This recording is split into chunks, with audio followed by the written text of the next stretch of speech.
everybody in the world blind. Please, Lord, give me a sign, a sign. I feel like I'm losing my mind. Is everybody in the world blind? Please, Lord, give me a sign, a sign. I wanna be the greatest. Everybody on the fake shit. I look around and feel like everybody is the fakest. I make this every day and I'm impatient, hoping one day I blow up from the basement. Statement, the top is so vacant. I don't hear shit that I think is amazing. Waiting for my day when I'm playing sold out shows for 1,000 faces. Hey, give me that crown, get in my way and to be put down. It ain't your place, all this my town. If I want that shit, then I'll get it right now. I'm losing it, the noose it fits. I'm losing shit, a stupid myth. You choose to live or choose to dip. You choose to fight or lose your grip and lose a gift. I feel like I'm losing my mind. Is everybody in the world blind? Please, Lord, give me a sign, a sign. I feel like I'm losing my mind. Is everybody in the world blind? Please, Lord, give me a sign, a sign. Yeah. There's no mercy in this world, just hunger-thirsty persons in different versions. Each new update, that shit worsens. Why? Pull back the curtain and you'll see the different vermin. We all have different burdens that all seem to cause disturbance. Yo, so do me a favor, don't treat me like a neighbor. Don't need the different flavors of your problems just to savor. I've got my own issues, I need a comb to get through. Don't need to groan with you, just go get your own tissue. I feel like I'm losing my mind. Is everybody in the world blind? Please, Lord, give me a sign, a sign. I feel like I'm losing my mind. Is everybody in the world blind? Please, Lord, give me a sign, a sign. That's it, the end of the song. Next time you'll sing along. Trust me, there's nothing wrong. I just need to carry on, cause society's a myth put there to make you sit. Listen to what they give. Don't ask questions, shut your lid. Yeah, don't ask questions, shut your lid. I need to run away from this and go get off the grid. Feel like my brain is overloaded, man, I'm losing it. Don't let them tell you what to do, man, they don't know shit.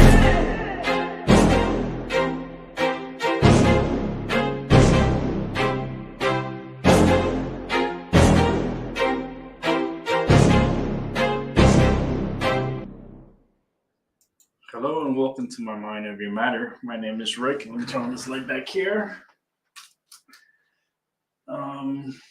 It's pretty sad right now. Times.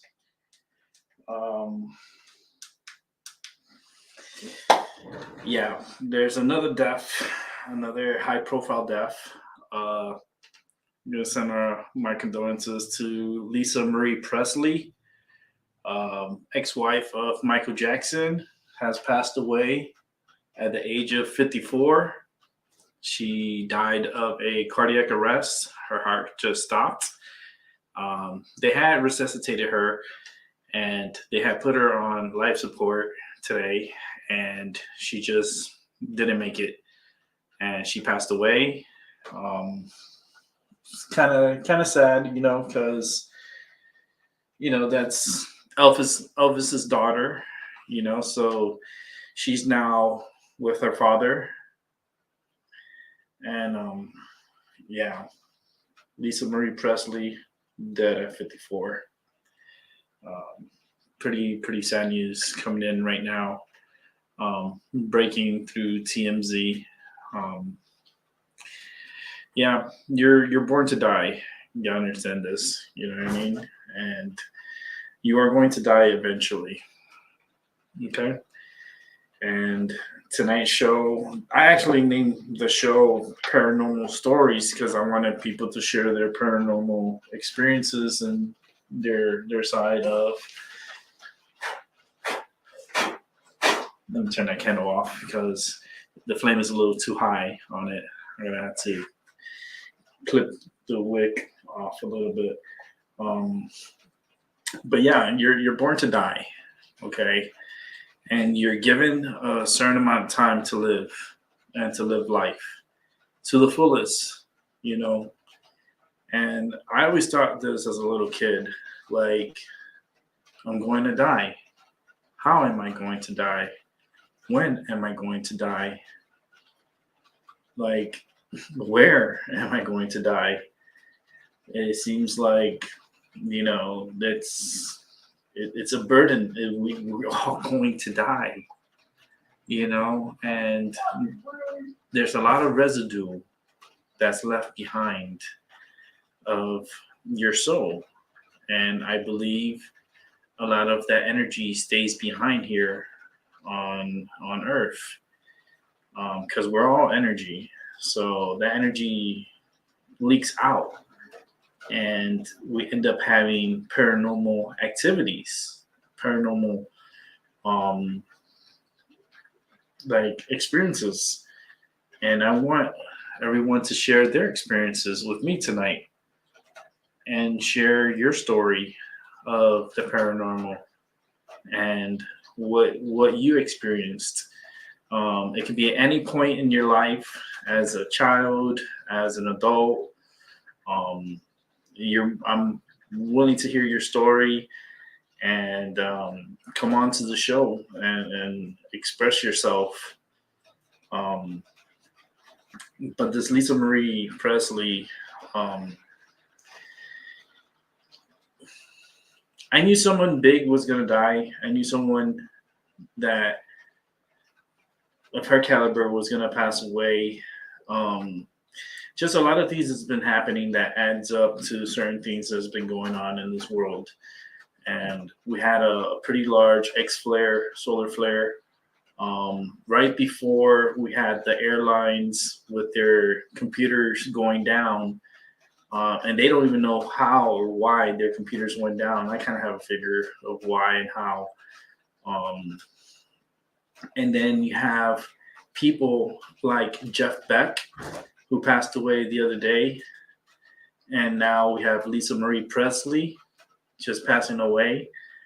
I'm not calling coincidence, but holy shit.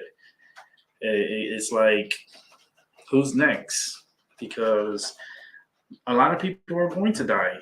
And in a short amount of time, you're going to have a lot of famous people that are going to be passing away. And we're going to pass away. It's just waiting, and when is it going to be? I feel like for me, I'm going to die at a young age. I don't think I'm going to be old and like super gray. I don't think I'll get to that age. I don't know.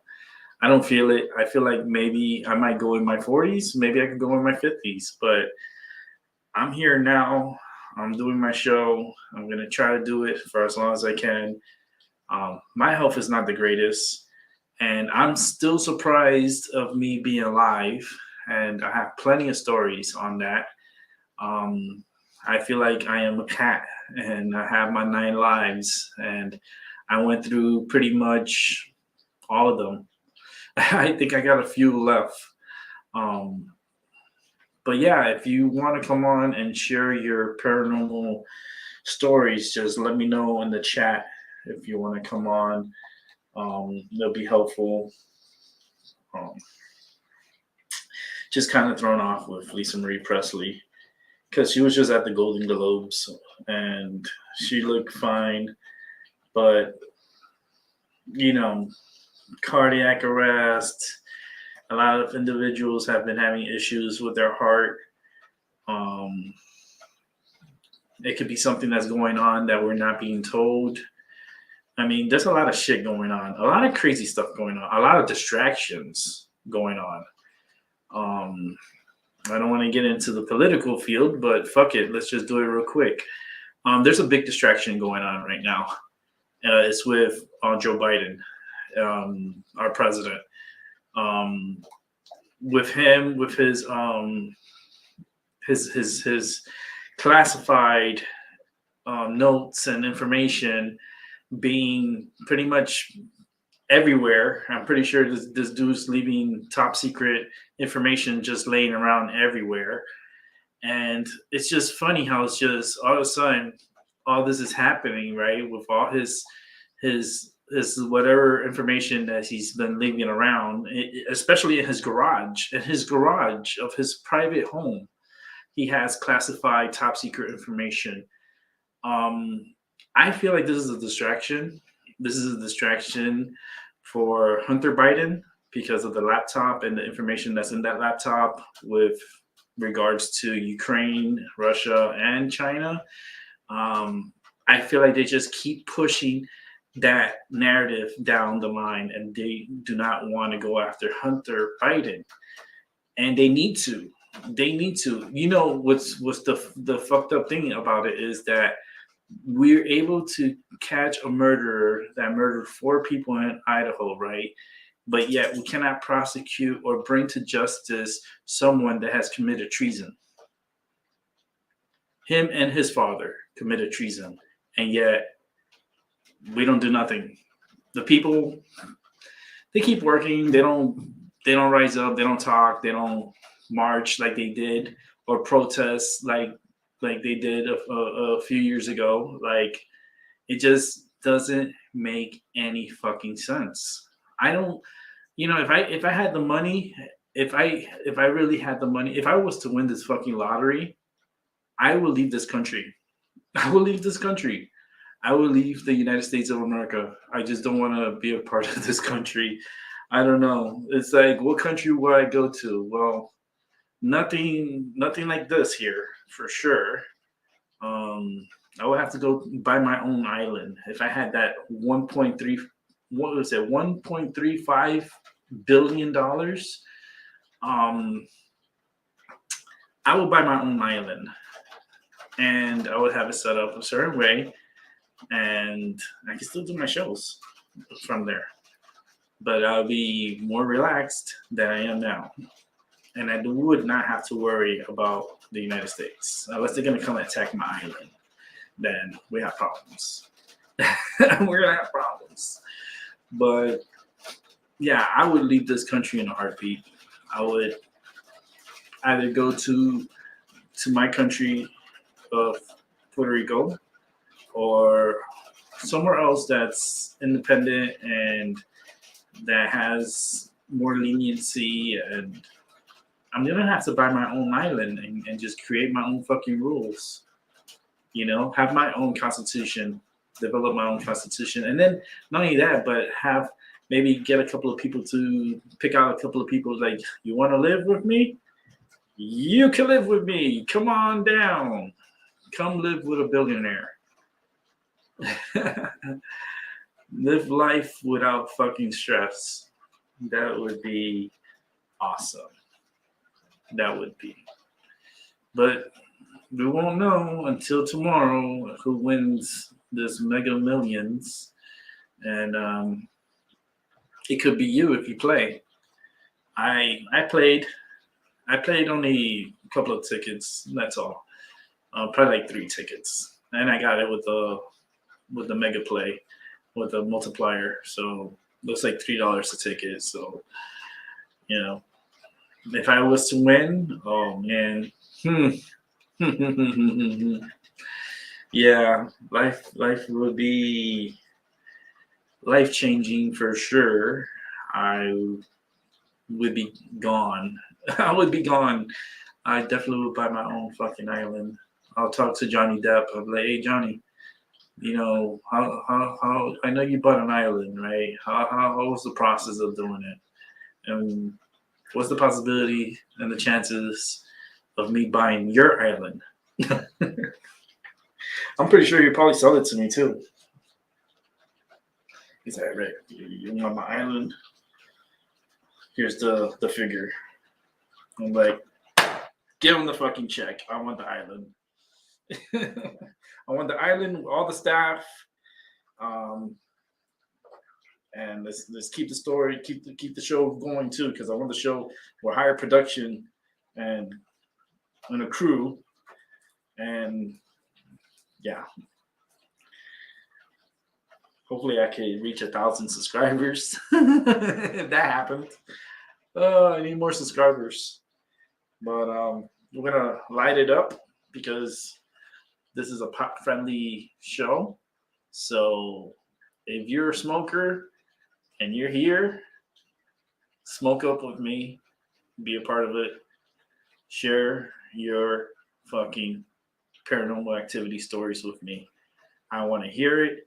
I'm going to share my stories. I've said it many times on my show, but I'll reiterate on some of my past paranormal activity show. I'll start off with my paranormal activity. How about that? I'll drink a little bit of water.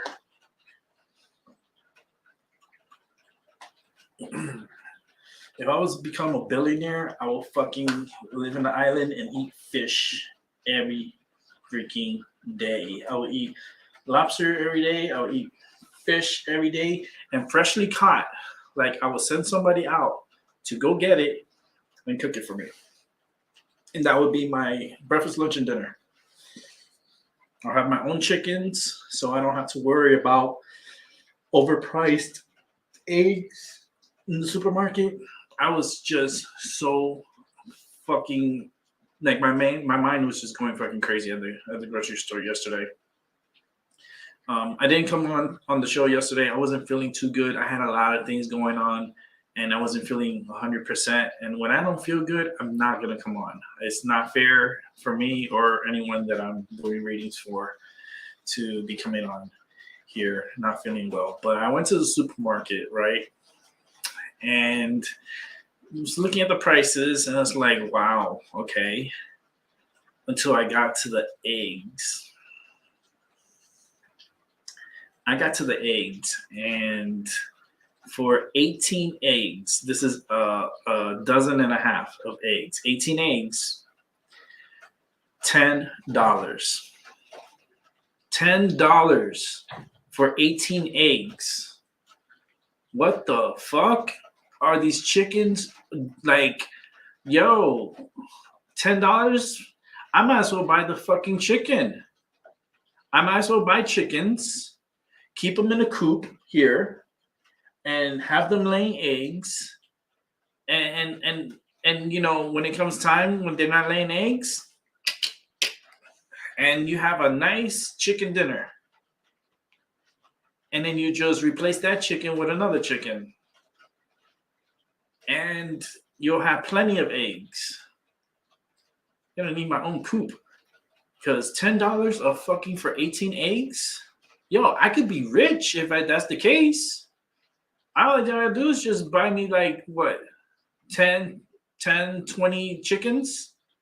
You know, buy me 10 hens and just have them lay eggs all fucking day and collect the eggs and sell it. I could make a ton of money if it's $10. Shit, that's worse than fucking being a drug dealer. Yeah, I'm an egg dealer, yo. I sell my eggs at $10 a fucking carton. Like, what? Get out of here. Get the fuck out of here. $10 for fucking eggs? Like that, you could go to McDonald's and get 2 sandwiches, egg sandwiches, for $3. You could go to McDonald's and get 2 motherfucking egg sandwiches, was the Egg McMuffin sandwiches, for $3 or $4 for 2, because they have them on sale. So where the fuck the McDonald's get their eggs from? Because they must have their own eggs, right? They have their own eggs and their own, so they're not being affected by the bird flu or anything, right? And they're able to sell their food, breakfast at okay prices. But yet it's a lot cheaper buying fast food breakfast than it is making your own fucking breakfast at home. Yo, I would not pay no fucking $10 for no motherfucking eggs. I don't care. I don't care if that eggs came from a golden fucking hen and that bitch was laying out gold eggs. I still would not pay $10 for no fucking carton of eggs. Hell no.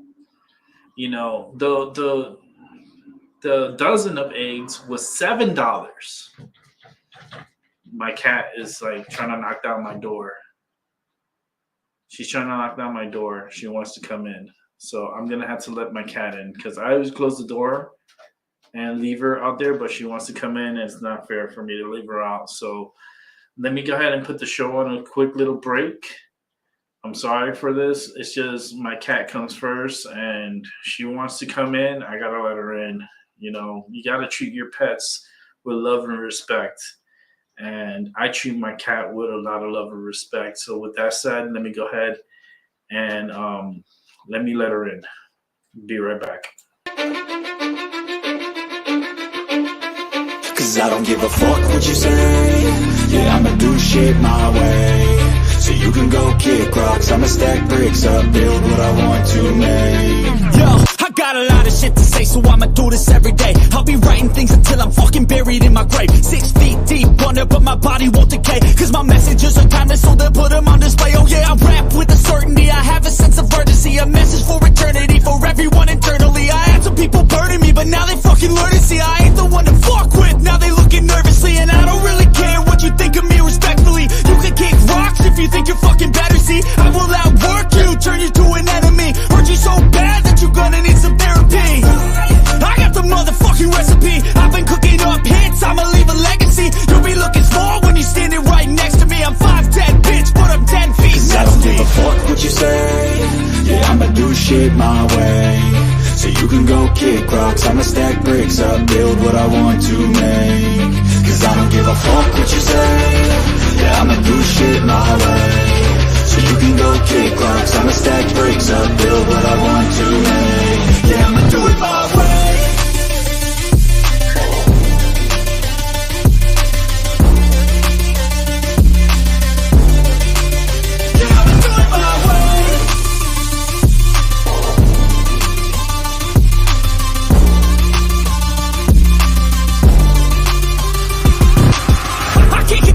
Coming out with a statement. You really changed, man, all your music and arrangement. You don't know shit, shut your mouth, you can save it. I'm the same dude that got his come up from the basement. 100 songs, 100 weeks, didn't change it. Experiments, development, intelligence, and patience. I'll do it all again, cause I never feel complacent. Let's keep the good vibes, positivity's contagious. I'm never looking back, cause I made a life that's passionate. A college graduate suppressing all his talents, yeah. He found a way to go and change, become an advocate. For taking control of your life, go out and battle. And you think you have a dream, then act on it, get after it. Get out your head and fucking capture it. You got one life to master it. Don't give up on your future, we all start losers. We're all late bloomers, gotta struggle through the sewer. What you say? Yeah, I'ma do shit my way. So you can go kick rocks, I'ma stack bricks up, build what I want to make. Cause I don't give a fuck what you say. Yeah, I'ma do shit my way. So you can go kick rocks, I'ma stack bricks up, build what I want to make. Yeah, I'ma do it my way.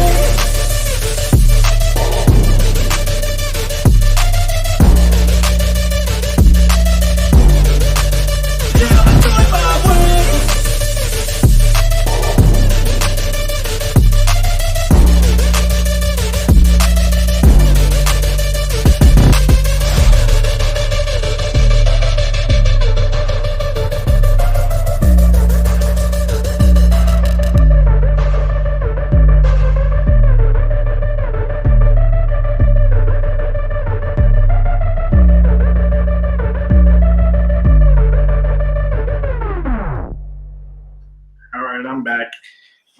Had to let the cat in. I'm grinding up some medicine right now, so sorry about that. She's very persistent. She's my love of my life. She's my daughter. She is my cat. She is my everything. She's been with me for years and years, and she's very strong and healthy. And she has this attachment with me. At the hip. She sleeps with me and she'll lay next to me, like literally sideways, laying hand, like her paws out and everything, and she just lays right next to me. And she's very persistent, and when I kick her out the room, she doesn't really like it, especially when I'm doing my show. She will basically knock on the door and she'll like bang on the door. And how she does is she first starts with the paw hitting the door, but then she'll start throwing her body at the door, letting me know that she's there and she wants to come in. And when she does that, I don't like for her to wait. so I had to like let her in. She's laying on the cat tree. You can't see her, but she's right there on the cat tree. We need to bring the cat tree over this way, right? We need the cat tree like right here, and that way she can be part of the show. Maybe that would be something I'll do in the future. I don't know. We'll figure it out. Because the show's changing anyways. All this is changing. Everything is changing here. Where's my stick? I always misplace the stick. I always put it somewhere and then I can't find it, but it should be on my desk, unless my cats or on my messing with my stuff.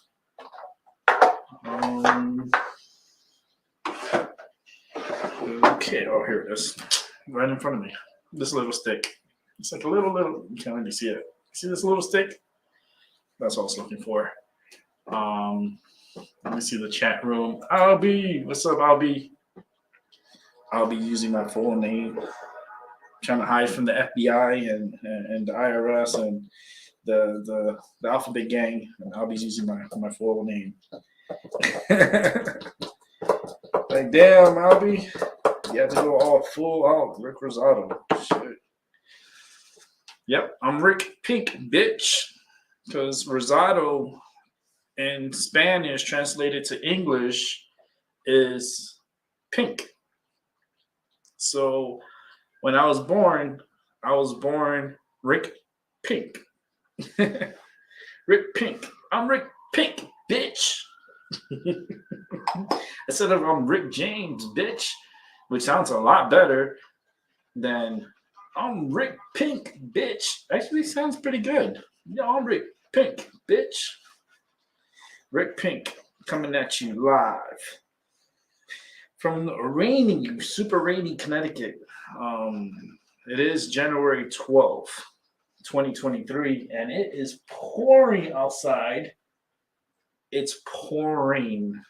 It's raining cats and dogs, and it's not my cat.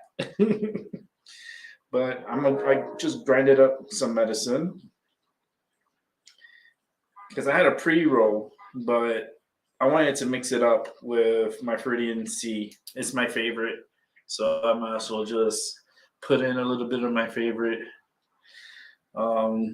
Sorry, but that's okay. I'll be fucking now. The FBI's gonna come after me. Those motherfuckers, they come after anybody these days. But I'm not afraid. It's my birth name. It's my birth name. Oh, talking about birth. Birthday is next week. Yep, got that right. My birthday is next week. Next Saturday, January 21st. It's my birthday.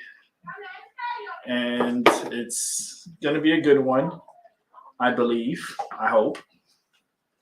It would be my 43rd birthday. Next Saturday, I will be broadcasting live here on my birthday. Shorty, it's your birthday. What you gonna do? Come on, I'm gonna come on and do a fucking show on my birthday. And I'm not drinking no Bacardi on my birthday because I don't drink alcohol. Sorry. I'm not an alcoholic. I'm a pothead. They're like, okay, well, shit. That's why I tell my family, I used to tell them, it's like, Mom, I don't drink, Your son don't drink, but I smoke a lot of fucking weed. Hey, it's for my health. It's for my health. Can't say no. My doctors are the ones that prescribing it to me, so you can't interfere with the doctors. Because that's stigma. There's a stigma with pot smoking, and then your family looking at you like what the fuck? My son's a fucking pothead. He's a druggie. Like, no, I'm not a druggie. I'm just a full-edged pothead that smokes for my health. Because my medicine is medical marijuana. And it's medical because I need it for a lot of reasons, mainly for my chronic pain and also PTSD. is really bad. So this really helps me out with that, especially with anxiety and depression, because I still suffer through depression even now, and I'm happy. I'm happy, and I'm still depressed, and it's just weird. It's just really weird that you could be happy but yet still be depressed. And it happens to me, and how I know that I'm depressed and the signs of depression is mine is a lot easier to pinpoint. Mine's is like I would be in bed sleeping all fucking day. All day. I won't get out of bed until like 3 o'clock. 4 o'clock in the afternoon. Probably like 3 actually. I'll be getting out of bed. Like today I got out of bed at around 2. I took a shower, ate lunch, and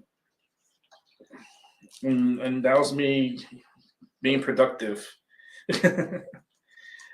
Today was my last day of physical therapy. I requested for a discharge from therapy because the weather is driving me crazy and I cannot concentrate and be able to go to physical therapy while we're having all this crazy rain and storms coming through.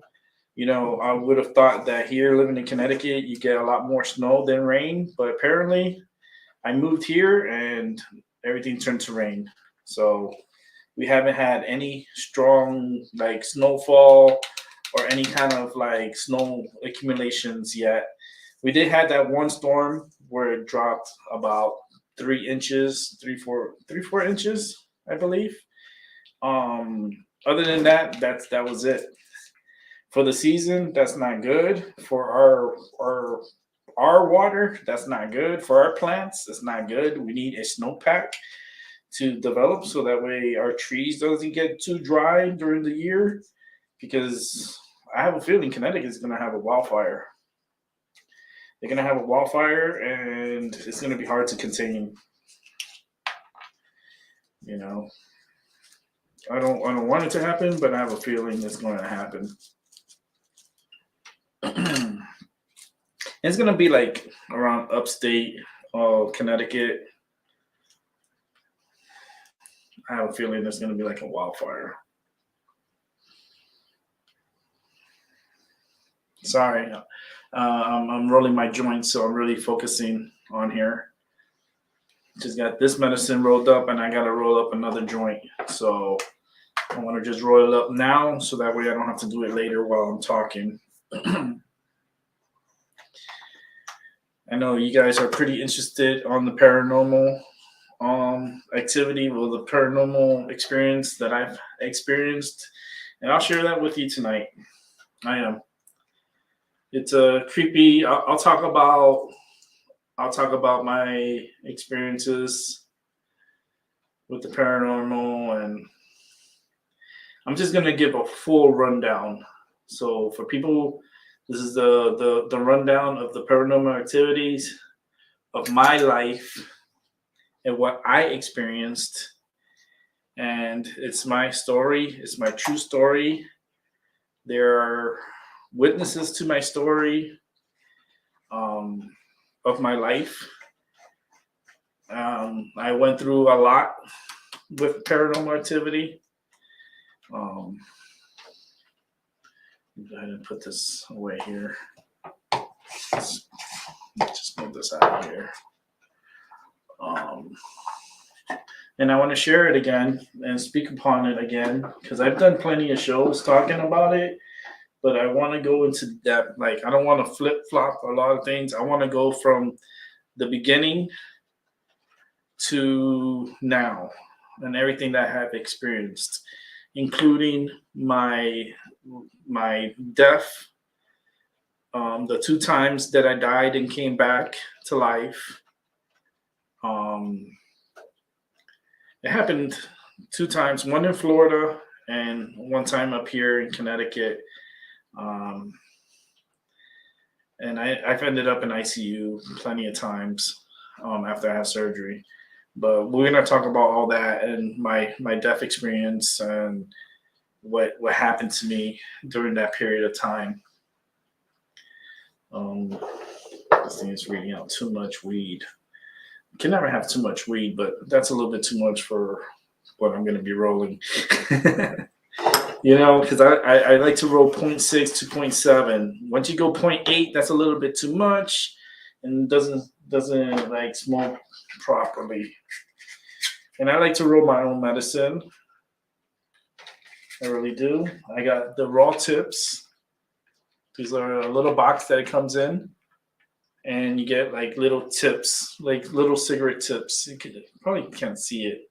It's like a little tip that goes, it's like a filter. Not a filter, but it's just a tip where the air flows clean and through. Let's go ahead and get a organic hemp paper, raw organic hemp paper. Take one of those out. Let's go ahead and put this together.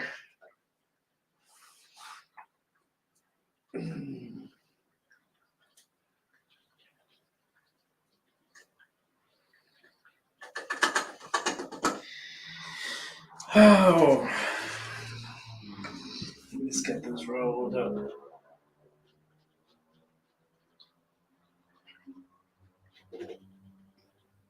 And my stories are going to be pretty long. I'll probably be here for a few hours. Just a warning, grab yourself a bottle of water. You're more than welcome to come on the show and entertain if you want. Just to listen, that's fine.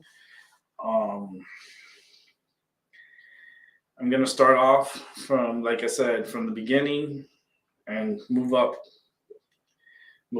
And just the experiences that I went through. Paranormal and also non-paranormal, but pretty close to it. Close to paranormal. And this is things that my experiences.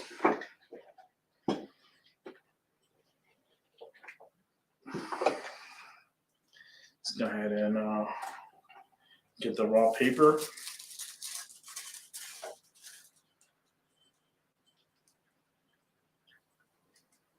Look that up. Let's go ahead and line this up.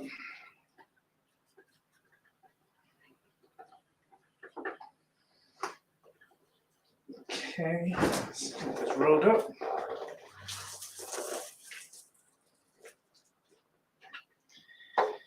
All right. I love this rolling machine because it's so quick to roll up my joints. So quick. I love it. My roller, I bought it from King's Roller. You go to kingsroller.com. You can check out their rollers. They're not cheap, but they have great quality. Great quality of wood, great quality of like the rolls. It comes out perfect every time. Perfect. Like it's like cigarettes. If you want to roll your own cigarettes, these machines are great for that. Because they roll it like just like cigarettes. You put the tobacco in there, put a filter, and you roll it up with some paper. You can even use the hemp paper, and you could make your own fucking cigarettes.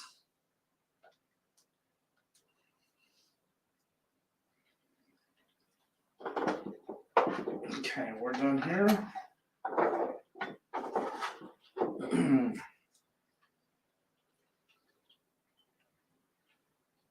Let's go ahead and just twist it.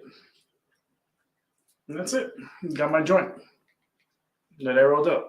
This is the joint I rolled. This is the pre-roll that I just put together. This one's a little fatter, has like a fatter tip, and it goes skinny. This one's just straight skinny. You can see. Compared together, that's what they look like. So, ready for story time with Mr. Pink. Story time with Mr. Pink. Here we go. Let's first light up first. Let me light this candle. Let me trim the wick first. If I could trim it. Hopefully I can bring it. Okay, that should be trimmed enough. Let me light it up.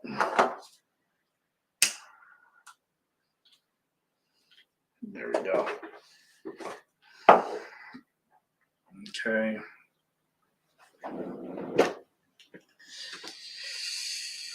All right, 44 minutes in, and now I'm about to start talking. This is my story, true story. I was born in Miami, Florida, back in January 21st, 1980. Was born to an underage mother. She had me very young. She had me at the age of 15. Father was a lot older. I'm surprised that he didn't go to jail or got into super trouble because of me. He was 25.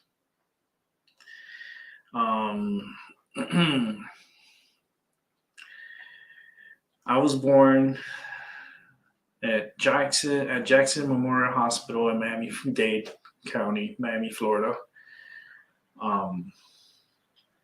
My blood type is O negative. And the reason why I state this is because it adds to the energy that I have from within, because I was born as a preemie. I was born ahead of time. I was not supposed to be born on the 21st of January. I was supposed to be born in February, but something happened and I had to be born early. My mom gave birth to me, and I had to stay in the hospital under blue lights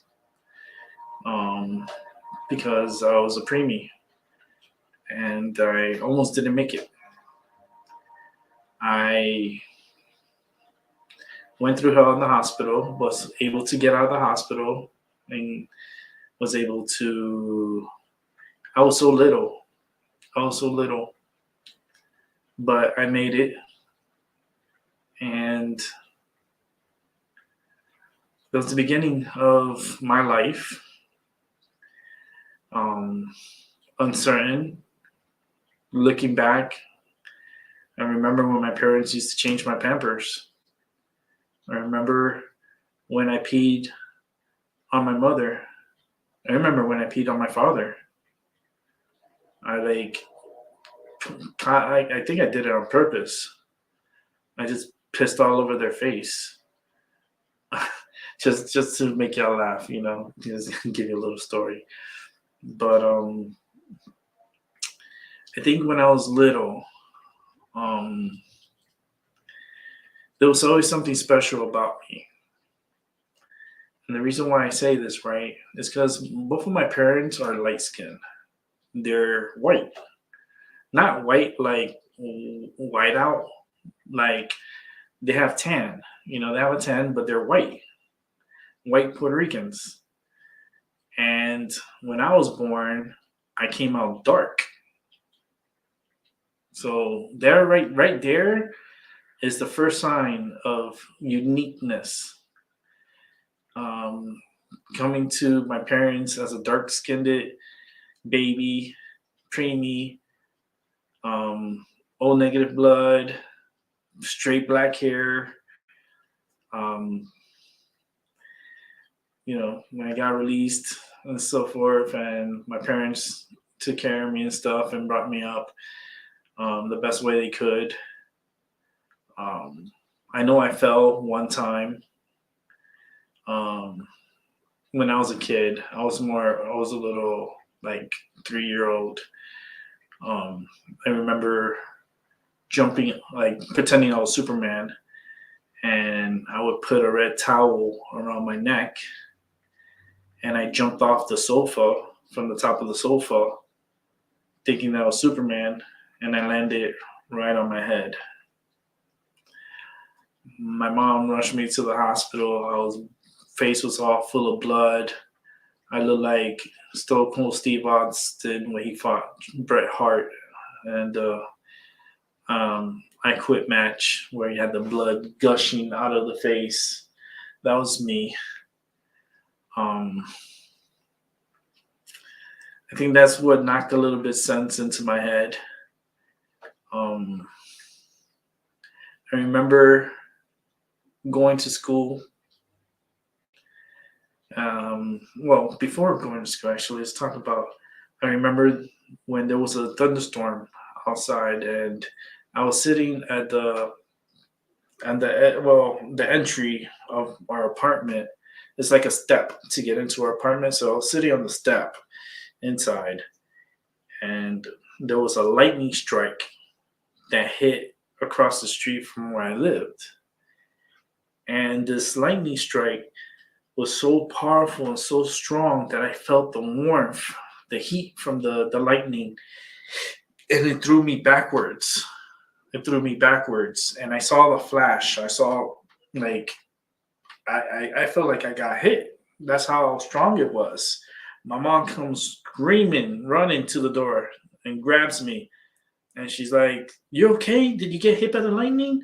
Like, she was checking me, checking if I got burns or anything. And I was like, "No, I'm okay. I didn't get hit." But I felt it. I felt the energy. I felt the warmth. I saw the light. It was super bright. And she was like, "Stay inside. Don't go outside." Like she got so scared. She closed the door. I had bars. We had bars where the door you close. Like, she closed that, and then she left she closed the door, and she was so scared. She thought I got hit by lightning, and I kind of felt like I did, because I felt the electricity. I felt the static. I felt the warmth of the lightning, but it didn't hit me like full-fledged. Like, it was like just like the outskirts of it. You feel that warmth. It's just, you could tell. And I was a little jit. I was about, I don't think my sister was born, was she? Yeah, I think she was born. She was like 1 year old. I was 3 when that happened. And then I remember, what was another instance? Okay. I remember my first day of elementary school, and these are just my memories. I'll get to the paranormal stuff in a bit. But I remember going to elementary school for the first time, and my mom taking me. And I was super heartbroken and disappointed that my father didn't go to take me to school for the first day, for the first time. And I was really heartbroken and disappointed. Even to this day, right now, I hold him, I hold a grudge against him for that, because he could have taken the time to take me to school, and he never did. He was so focused on himself that he didn't really pay attention to me. And I'm supposed to be his, his all and everything, but no, I really wasn't. I remember my parents sending me to school on a private bus. My mom didn't want me to go on the public bus, so she thought it was more safer if I was on a private bus. The private bus is, someone that takes you to school and then brings you back to your house. And I remember this once, well, a few times, not just one time, a lot of times. On the way to school, I would look at this tree, and there was this one tree I always look at on the route. And when I look at it at a certain way, I would make the sky rain.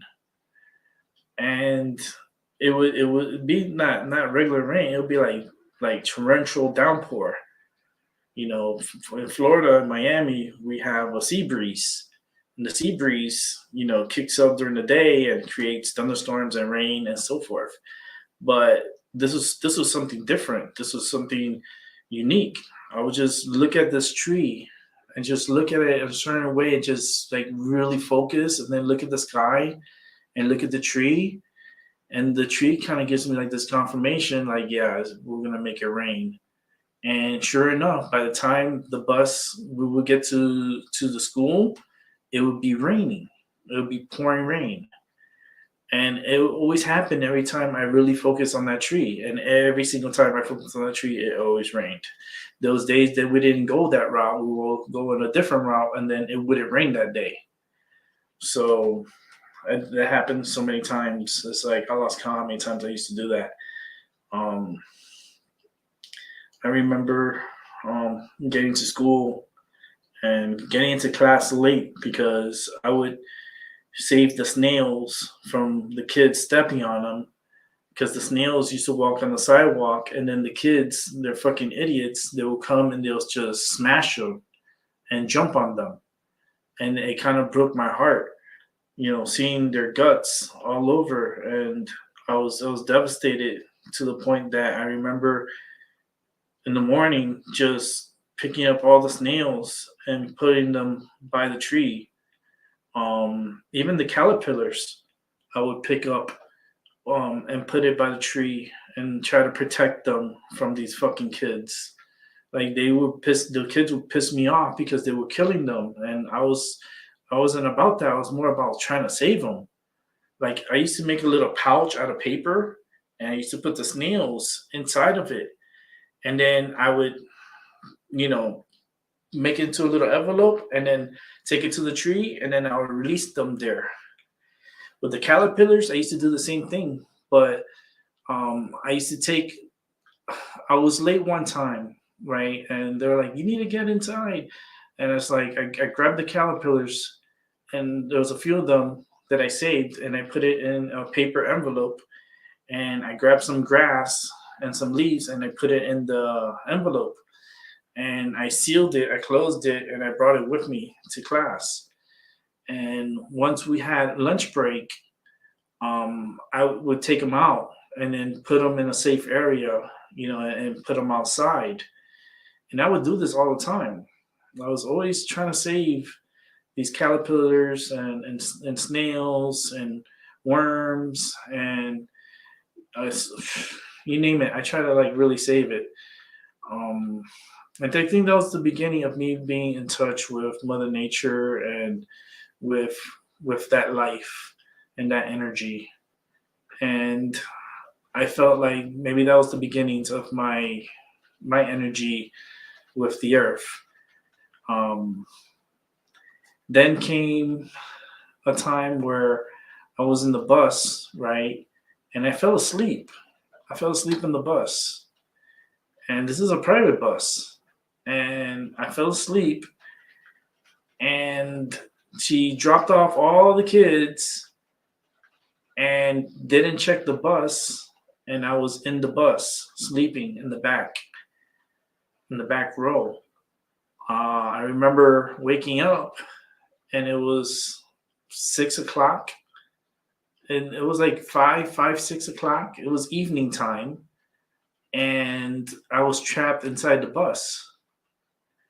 And I started like screaming for help. Come to find out, the driver, she came out. She's like, started screaming. She's like, "Oh my God, I can't!" Like she had to get her purse and grab her stuff. It's like, "You were in the van?" I was like, "I was sleeping." She freaked out. She rushes me to my parents' house. My parents already had called the police. And the police were there, and then when we got there, like the bus gets there, and then I pop out of the bus, and my mom comes up to me and hugs me really hard. She said, "Where you been? We just like called the police, and we thought you went missing, and this and this and that." And I was like, "No, I was sleeping in the bus, and like I didn't get dropped off." And the bus driver got in trouble for that. The police spoke to her, and that was pretty scary. That was really scary. And my father should have been the one, taking me and bringing me from school, because he could have done it, but he chose not to. And I kind of hold like resentment from that. So little of those little things that happened to me when I was growing up. It's not, like I said, it's not paranormal, but it's adding up to it because we're adding up the energy of the fear, the the heart, the energy. Like that fear energy is very strong, and the relief energy is very strong too, and the love energy is strong. So after that issues, I remember, oh yeah, when I was a little kid, this is another one. I was about, this is before the school. I was about 4 years old, 4 or 5 years old. It was like 4 or 5 years old. I remember my parents took me to, here we go, we're getting into the paranormal. Took us, me and my sister, to a friend of my father's, and the house was very creepy. And not only that, but it was really dark inside. And I felt like there was spirit inside, like there was something scary inside that home, and it wasn't welcoming me. And I felt so dark and so alone. And me and my sister were there, and I remember, because like my parents left, right? And the lady that was there taking care of us just didn't turn on the television, didn't, we were just in the dark. And I did not feel safe. I felt very scared. I just did not want to be there. So, long story short, I got spooked. Like something scared me in that house, and I left the house. I opened the door, I darted out of the house, and I ran home. I ran back home. Home was about 2 miles away from where we were at. I, at a young age, remembered my way home by seeing from the outside, from looking outside the window. I remember and recalled how the way of travel. So when I ran home, I ran like all the way home, got to the door, opened the door, and my mom started screaming like, "What? How the fuck did he get here? Like, why are you doing here?" She looking outside to see if anybody dropped me off or anything. She's like, "How did you get here?" I told her, "I ran here. I came running." She's like, "How? Like, that's so far away. And how did you remember to get here?" And like, like like you couldn't get hit by a car. I was like, "Yeah, the street was really big, but I crossed it and I came running. That house was really creepy. It scared me. Like it was super dark. They didn't turn on the TV. Like I was really scared and I didn't want to be there. And I left. And my mom whipped my butt. I hid, but she still got me, and she whipped my butt. And she was like, she freaked out. My dad freaked out too. My dad had to go back and get my sister. Um, canceled the date because I guess they had like date night they wanted to do, but I wasn't having it. I was not staying in the house. There was nothing gonna hold me staying in that house. That house was super fucking creepy. So, like after that experience, that's when my father started taking me to my aunt's house. When they had date nights, and that's when I got in touch with the Ouija board. And that time with the Ouija board, it was not my Ouija board. It was just uh it was a board that my cousin had. It was hers, and she wanted the board to talk and to say stuff, but it wasn't really saying or doing anything with her. So she asked me if I wanted to play. And I told her, I don't know how to play that. I don't know what you do. She's like, "Oh, there's not really have to play. It's just you only have to put your hands on the plank, which is this here. I have a Ouija board here, but on a plank like this. See, I have my Ouija board here. I'm not afraid of it. Now I'm not afraid. I've never been afraid of it, but here's mine. It's my Ouija board. So, as a kid, my cousin, she would put me to play, and like I would put my hands on this plank, on the plank. I would put my hands on it, and she would put her hands on it, and then the thing started moving, and my cousin starts freaking out a little bit. She starts freaking out. She's like, "Oh, it's moving," and then it starts spelling things. And there was a lot of information that my cousin was getting off of this Ouija board, and she would get more information off of it with me than she did with her sisters, or with even the other kids that she tried to get to play with. Like, she wasn't really getting any answers. She would only get answers with me.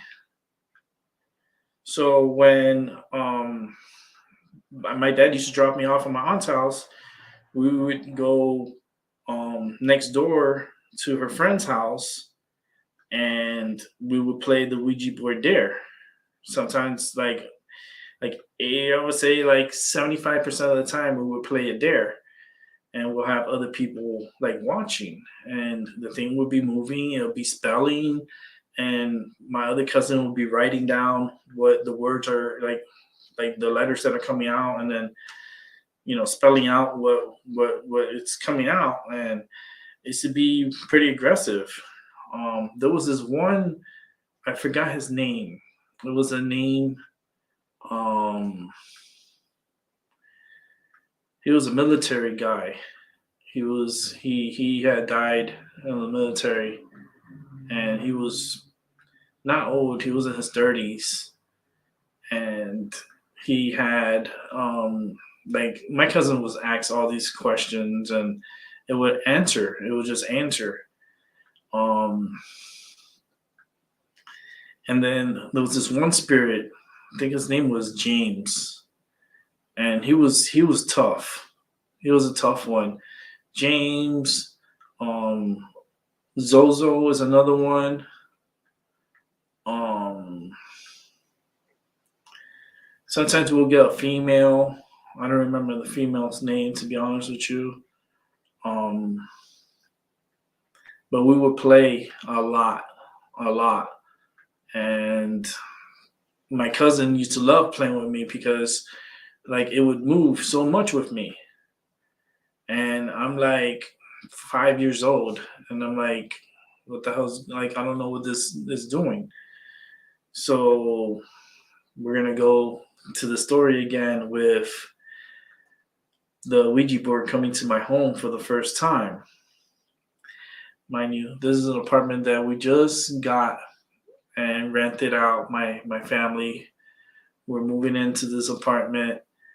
Apartment had weird energy about it moving in. Like, I felt like it was built on something that wasn't supposed to be built on.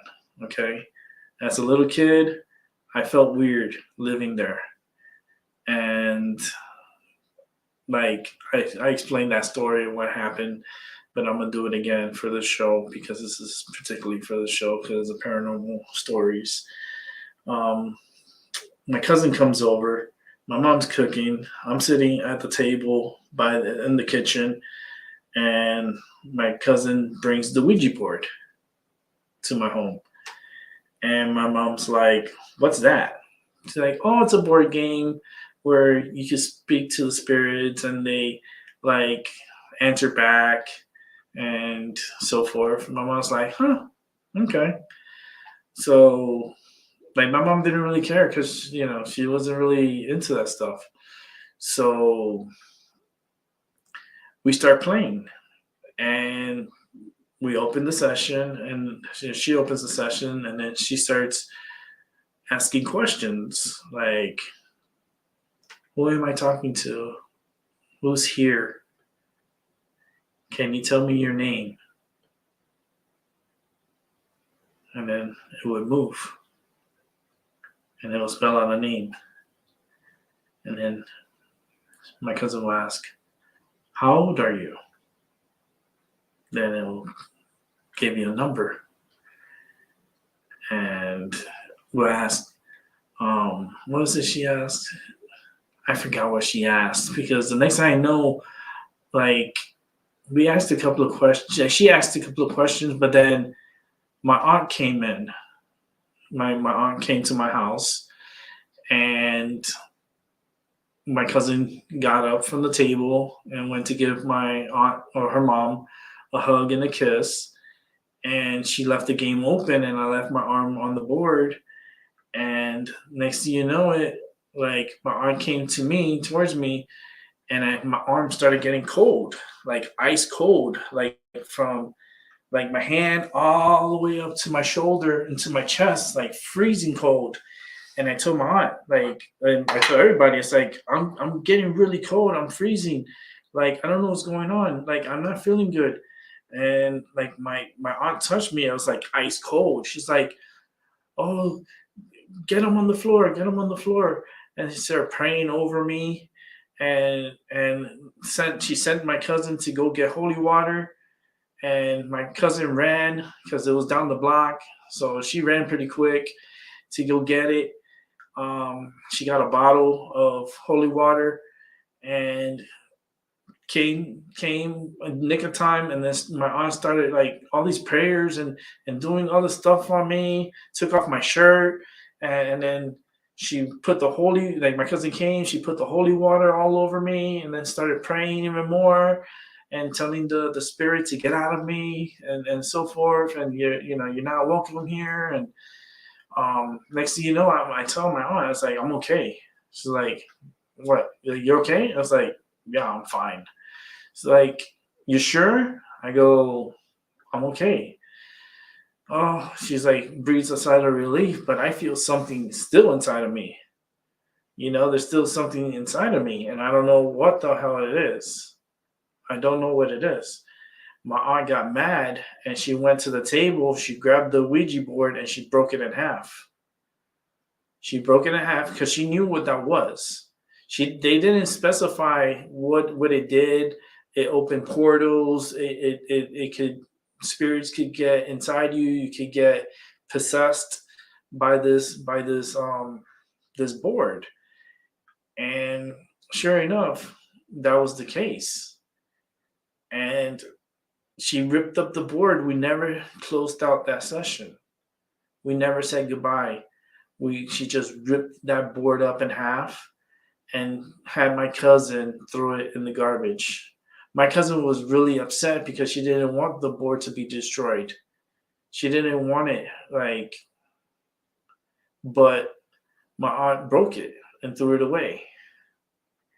And then ever since then, that's when I had that experience with at that night, where I was sleeping and something woke me up in the middle of the night.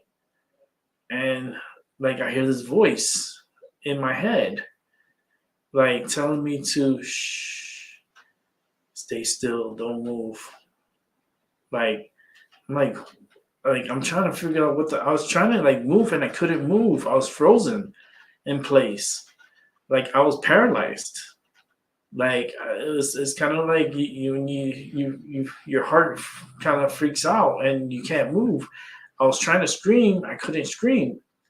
And then the entity or spirit that was like talking to me, he was like, shh, don't move. Like, stay quiet, stay calm, don't move. And it's like, felt this like on my chest, like holding me down. It's like, I'm like, what the hell is telling me don't move? And next thing I know, I see this hand coming into my apartment and trying to searching around my apartment. And when I saw that, I froze. I couldn't breathe. Like, my heart was racing like 100 miles, like 1,000 miles per hour. Like, my heart was like beating out of my chest in fear. And I felt like the spirit was holding me by my chest and trying to keep me calm. He's like, relax, stay quiet, don't move. And I'll hear it on my right ear. It was in my right ear. And then when the hand moved and went away, Like, I couldn't move. I couldn't scream. I couldn't. I was like, I couldn't. I was like, I was in shock. I was paralyzed and like shocked and paralyzed. And next thing I know, like I hear the voice again. He's like, he's coming back. He's coming back. Don't move. Don't say anything. Stay still. I got you. Like, he's like holding me. And I'm like, I try like squint my eyes closed so it doesn't like show like my eyes are open.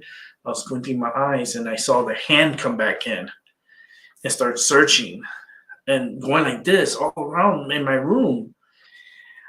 I was so freaking scared that I passed out of fear.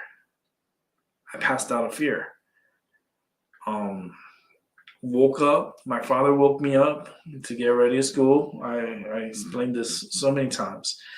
And I told my father, I go to my father's room and I was like, Dad, I saw a hand in my room. He's like, what? I go, I saw a hand in my room. Like it was doing this in my room. But that's like impossible. We have bars. Like nobody can break into our apartment. I go, okay, but there was a hand in my room. My dad's like, okay, go brush your teeth. I'm gonna go talk with your mom in your room. They went. My mom and my dad went into because me and my sister were sharing a room, so they went into our room. So I was brushing my teeth, and once I was done brushing my teeth, I went to the room. And as soon as I went into the room, my parents were talking, the hand pops out. And then my mom starts screaming to the top of her lungs. And my dad's like, what the fuck? And then my dad almost runs me over, running out because I was coming in and he was coming out. He ran to get his gun. He grabbed his gun and ran out the apartment to try to chase the guy. My mom was freaking out. She scared me more than anything. And she called the cops. And then all the cops came. And like, I was like shocked. I was in shock. I didn't get to go to school that day. But I felt like I was dark. I was in a dark area. Like I felt really dark and very like shock. And the cops, like seeing the cops were kind of freaking me out too. And they were trying to calm me down and make me feel good and so forth. And yeah, it was something I'll never forget. That instance of that happening. And the way it happened and the way like the hand came out and it was confirmation that I wasn't fucking dreaming. It wasn't a dream because my dad was like, oh, you were just dreaming. Like there's nobody can come in. We have bars. Like, I don't know what hand you saw. Maybe you dreamed that you dreamt that you saw a hand coming in. No more scary movies for you. No more movies for you. I'm like, no, I saw a hand. And the confirmation of the hand coming through was the biggest confirmation that can be. It's like, oh, thank you, Gigi. If you guys want to come in, you guys can come in. Let me put out the link. Hold on. If you guys want to come in, and then I can share my story. You just, you guys, we could rotate and share stories. Let's do that. It'll be nice to have Gigi come by. We need some GG. Give me some GG. We need some GG. So let me fix this real quick. All right, let's go ahead and put out the link.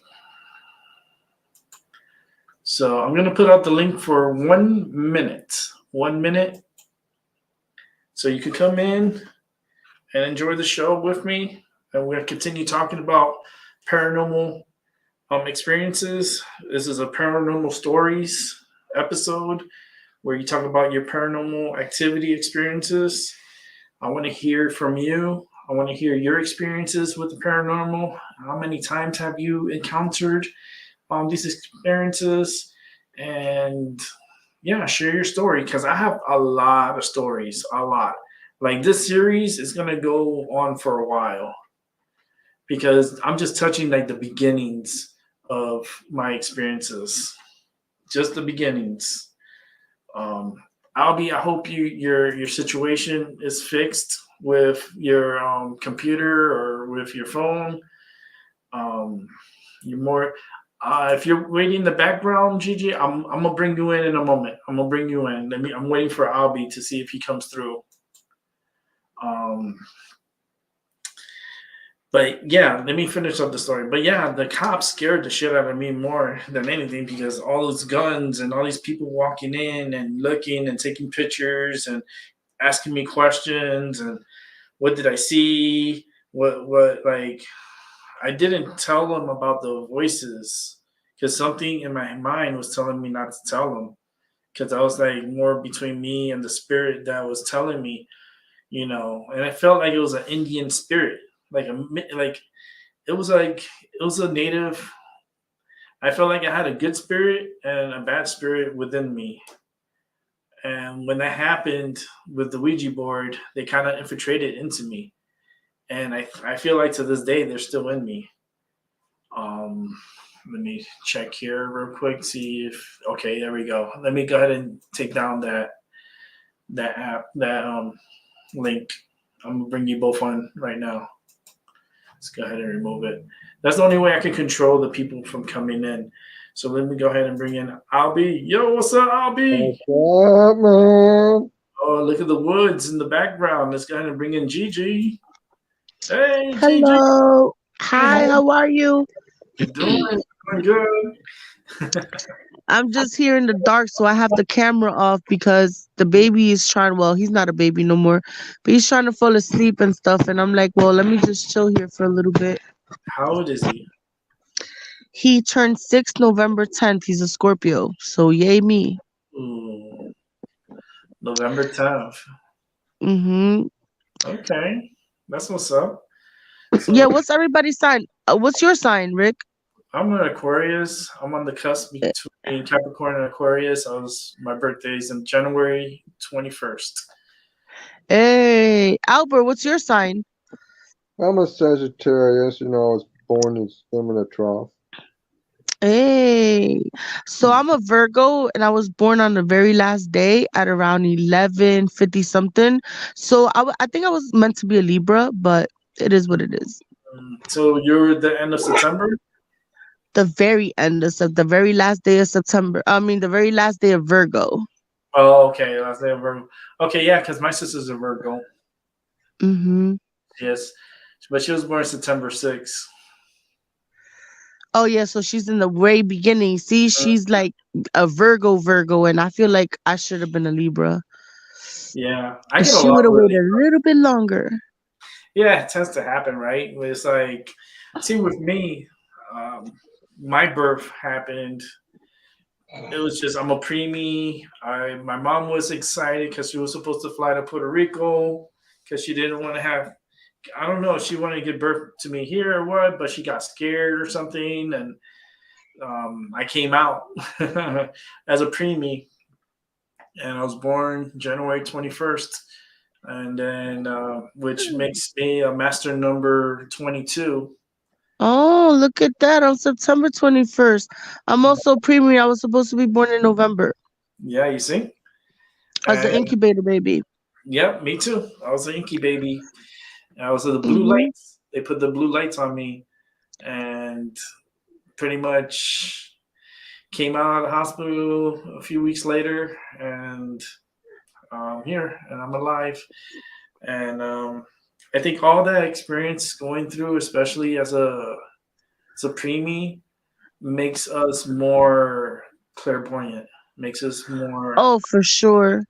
because that And energy. and we're fighters. We had to fight for our lives since day 1, 0, actually, Mhm. Yep, yep, and tiny little things because I was tiny and they didn't think I Yeah, was. my grandmother said I used to fit like I was just a little bit past her hand, but I could fit there when I was born. Me too. You I know? was like, the palm of your hand that you put me, I'm like right there. Like, that's how little I was, and I survived. And They let me go at 5 pounds though from the hospital. yeah, same here.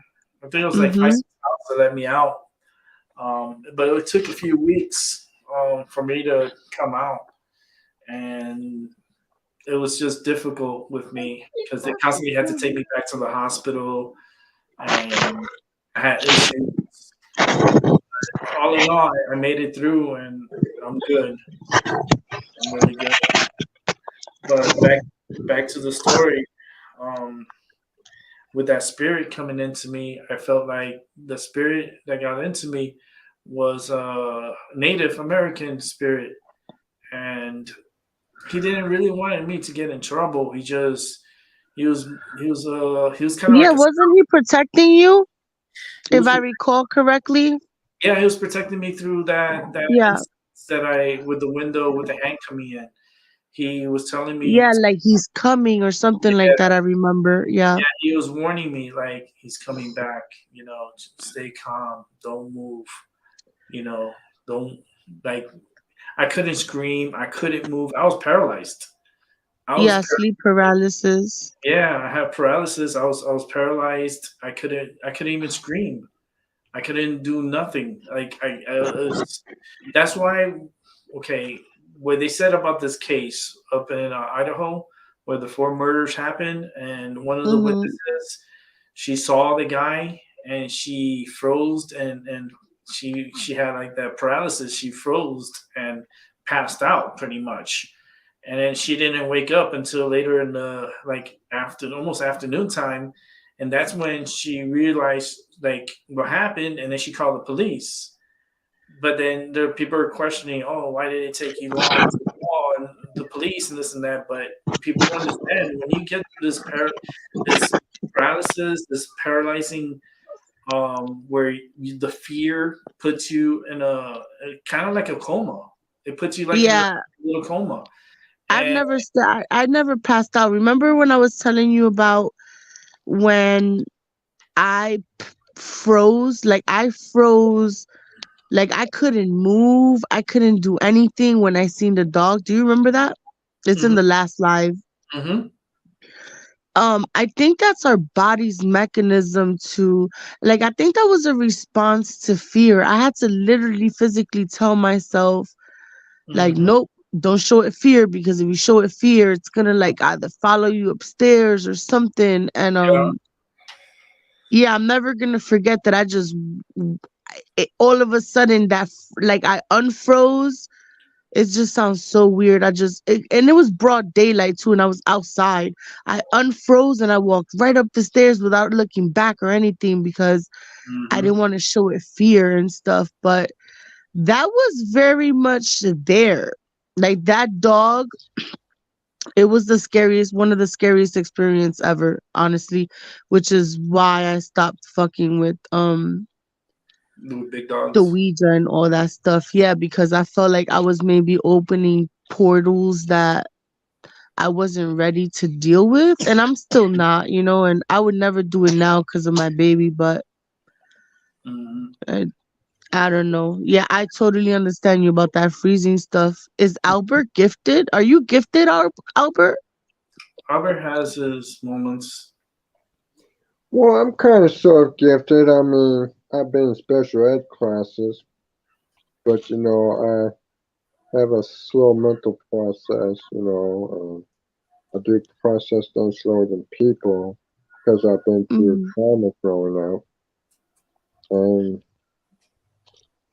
I mean, sometimes I feel things touch my body. I'm trying to develop my core abilities.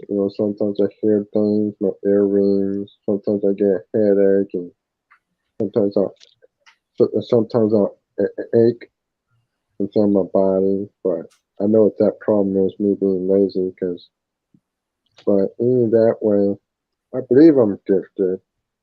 But I He's mean, gifted. He has his way of being gifted. Like he Right. does certain things, you know, disabilities. Like he has his disabilities. I have my disabilities. We all have our disabilities. I Um, definitely have a disability my damn self, so I know exactly what y'all talking about. No, yeah, that has nothing to do with being gifted. If you're feeling stuff and things touching you, you definitely do have a gift. I'm not like I was telling Rick last time, I'm not like a tarot card reader person, but I'm definitely like a medium, you know? So, that's what I do. um, yeah, I'm like a aura reader too. Like I could read the room and I don't Well, I see just, like, I hear a lot of voices in my mind. Sometimes I hear a lot of voices in my mind, and I'm hearing, voices like, some voices are telling me no to this and no that, and I don't like hearing the word no in my mind because there's nothing the word doing wrong. Yeah, but you need to listen yeah, to those voices because a lot of those voices. I tell people all the time they need to listen to their inner voice and listen to the voices that are in my. Because I listen to voices all the time. I get them in my head every day, and they tell me things all the time. It's like Gigi, the same like as you, how you are like you have that medium gift and you could feel out a room. Well, I'm like that times 100 plus. I could profile people and know who they are before they even talk to me or anything. Like I could just read their body language. yeah, me too. I could read, Auras. yeah, I can read their Do you auras. see colors, like colors around people? Yes. Yeah, me too. And Mm-hmm. I see when people are not good and when people are good. I can For tell sure. when people are sneaky, people are untrustworthy.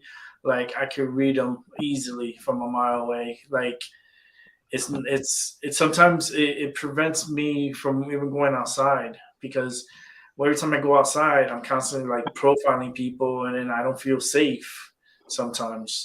And I live in a Yeah, very that's why my circle fits literally in like one of those Prius. You know what I mean? Because I have a problem with trusting people when I see your aura is off or your energy is off. I don't want it rubbing off on me. So, which is I'm smart, that type of person. So, yeah, which is smart. for sure.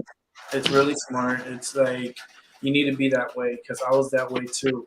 I always used to put myself away of people. Like even with my friends, my best friends from school, from high school, like the energy would tell me like hide from these guys, don't be around these guys, and they would come to my house like trying to knock the door down, and I'll pretend that I'm not there.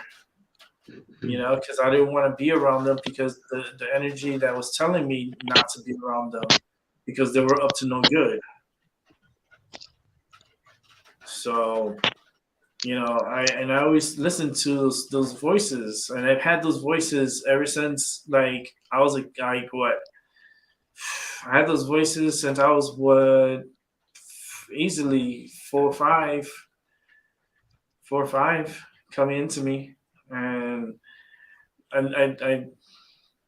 I asked my parents about it, but they're like, "Oh, that's nothing. You're just, that's like I don't." They didn't. Imagination or overactive imagination type Yeah, stuff. yeah. So they played it off with me, but then my aunt, she kind of knew, and I think she was the one that kind of like pushed me onto the Ouija board, and I was Yeah, five my years old. cousins did when I was 8, and I regretted that. I have regretted that moment all my life. I was 5, and I didn't I know what was 8 and I hated it. I didn't know what I was doing. They just told me keep your hands on the plank. Yeah, I didn't know nothing about it. I know that I started talking and nobody understood what I was saying. Hmm. I know that I started thrashing like my body. Hmm. I had like marks up and down my arms. Now, this is things that my mom and my family were telling me. When I came to, obviously I seen the scratches all over myself. I had no idea none of that happened. Hmm. I never After that it's never been the same. Wow. Yeah, You it's see, never been the same after that. Me, I had scratches before on my body. Like, but like my mom was the one who saw it. She's like, "How the hell did that scratch get there? And why is it like three marks on your back, like scratch?" I Yeah. didn't know. I didn't know, but I was bleeding, like because the blood was going through the shirt. And I was like, "You got Oh, that cut?" was kind of deep. Yeah, they were deep. And we took my mom took out my shirt, and I had the scratches on my back. And that's every single time, like when I stayed over at my aunt's house. And she was like, I know she was into that like psychic stuff. She wasn't psychic, I don't think. She was more into like the darker like the Ouija board type of stuff, like trying to get information. She was more like trying to get information. And I think that energy passed on to me through the Ouija board. And like the stuff that I did after was like it wasn't me, Right. and I got in trouble for it. Like I traveled from like my elementary. I remember we moved right after that incident with the hand and having the police and all that stuff, and Mm-hmm. we moved and we moved to Miami. We were in Miami, but we moved more deeper in Miami. Oh, my ears. Oof, I got this ring in my ear, right ear. Pressure dropped in my ear. I Literally. hate that feeling. Yeah, that's like information is trying to pass into my head. Like I hate when it does that because it's like it it's so Albert, where you from? Like what city? Well, I'm from Dayton, Ohio. If you're talking about my birthplace, it was the mortar town, which is Detroit, Michigan.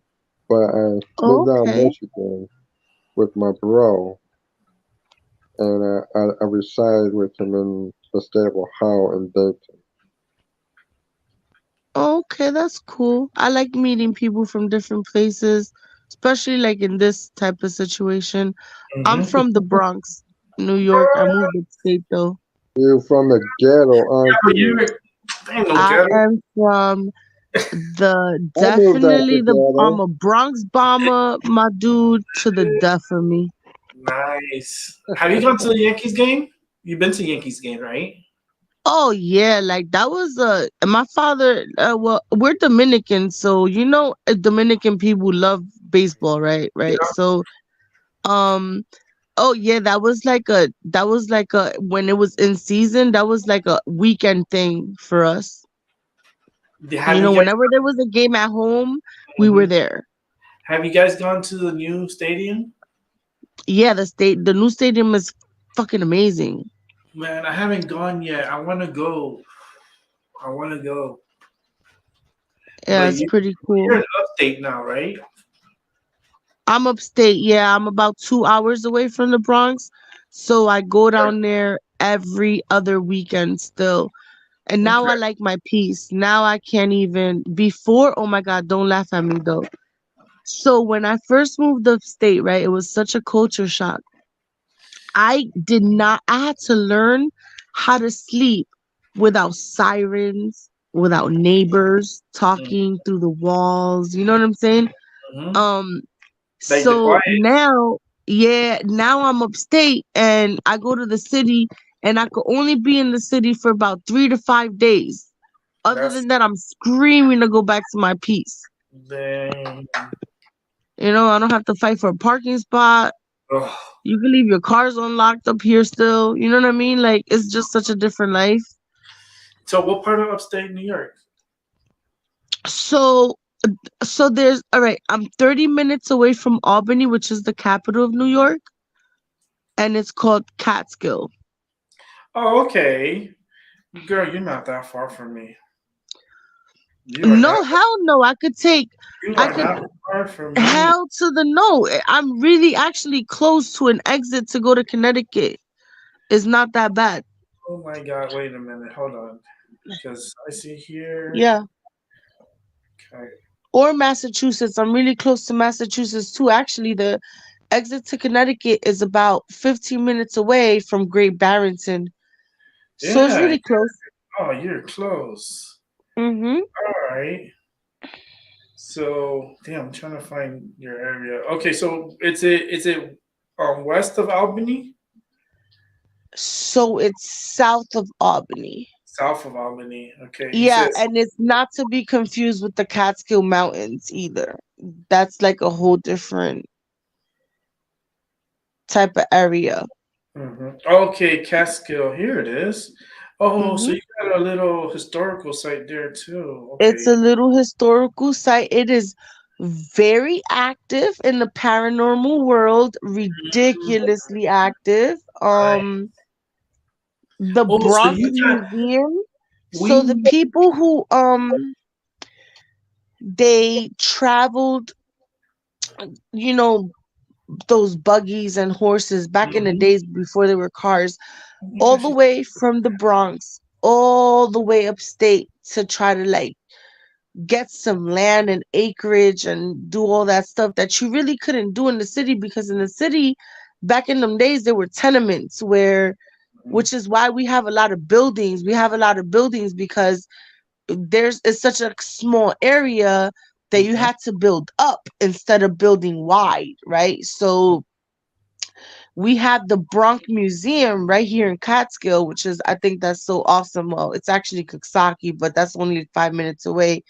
And when I walked in there, I learned stuff that I never even knew about my own place, and I thought that was like the coolest thing ever. Nice. Yeah, it's pretty historical up here. You know, you are not far. Let me. I'm gonna put it on my thing here, and I'm just gonna pick an area here. Um, Catskill Heights. How far are you from Catskill Heights? Catskill Heights, like Yeah. Jefferson Heights. Like it says here, I'm looking at the map. It's north of Catskill. Put in It's put in over. 12414. Okay.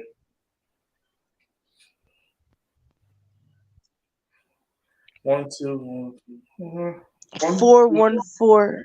Wait. 1, 2, 12414. 1, 4. Okay. Oh, so it's a big area out there. Okay.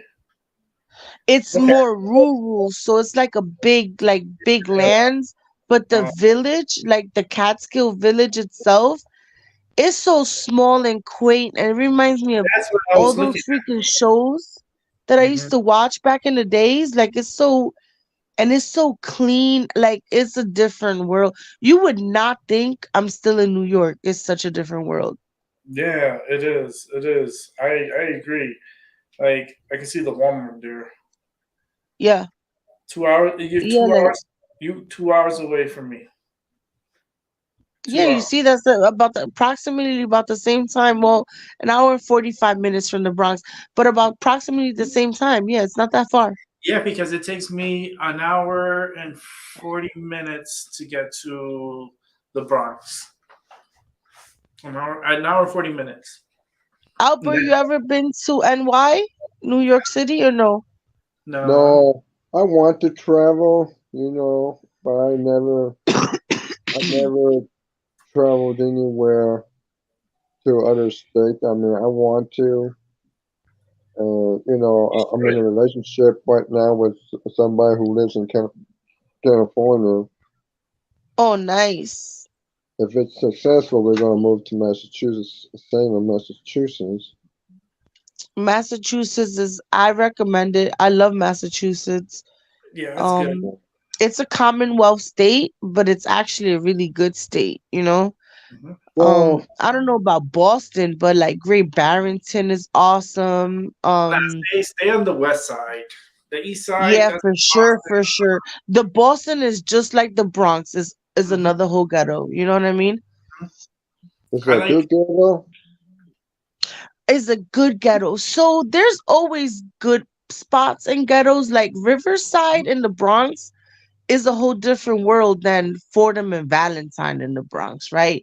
Yo, Like you wouldn't Fordham's see crazy. drive-bys in Riverside, but I Mhm. mean in Fordham, Oh that yeah, was a daily occurrence almost. yeah. So I'm pretty Every sure night. there's good areas in the Boston, you know. I just don't know about it because I've never been. Yeah, and it's in the Bronx because my cousin, she lived right off of like right there on Fordham. Like you will come out of the apartment, right, and you'll just walk about 20 steps, and you're on Fordham Road, and then you have all. Stop it. She lived on Valentine Avenue?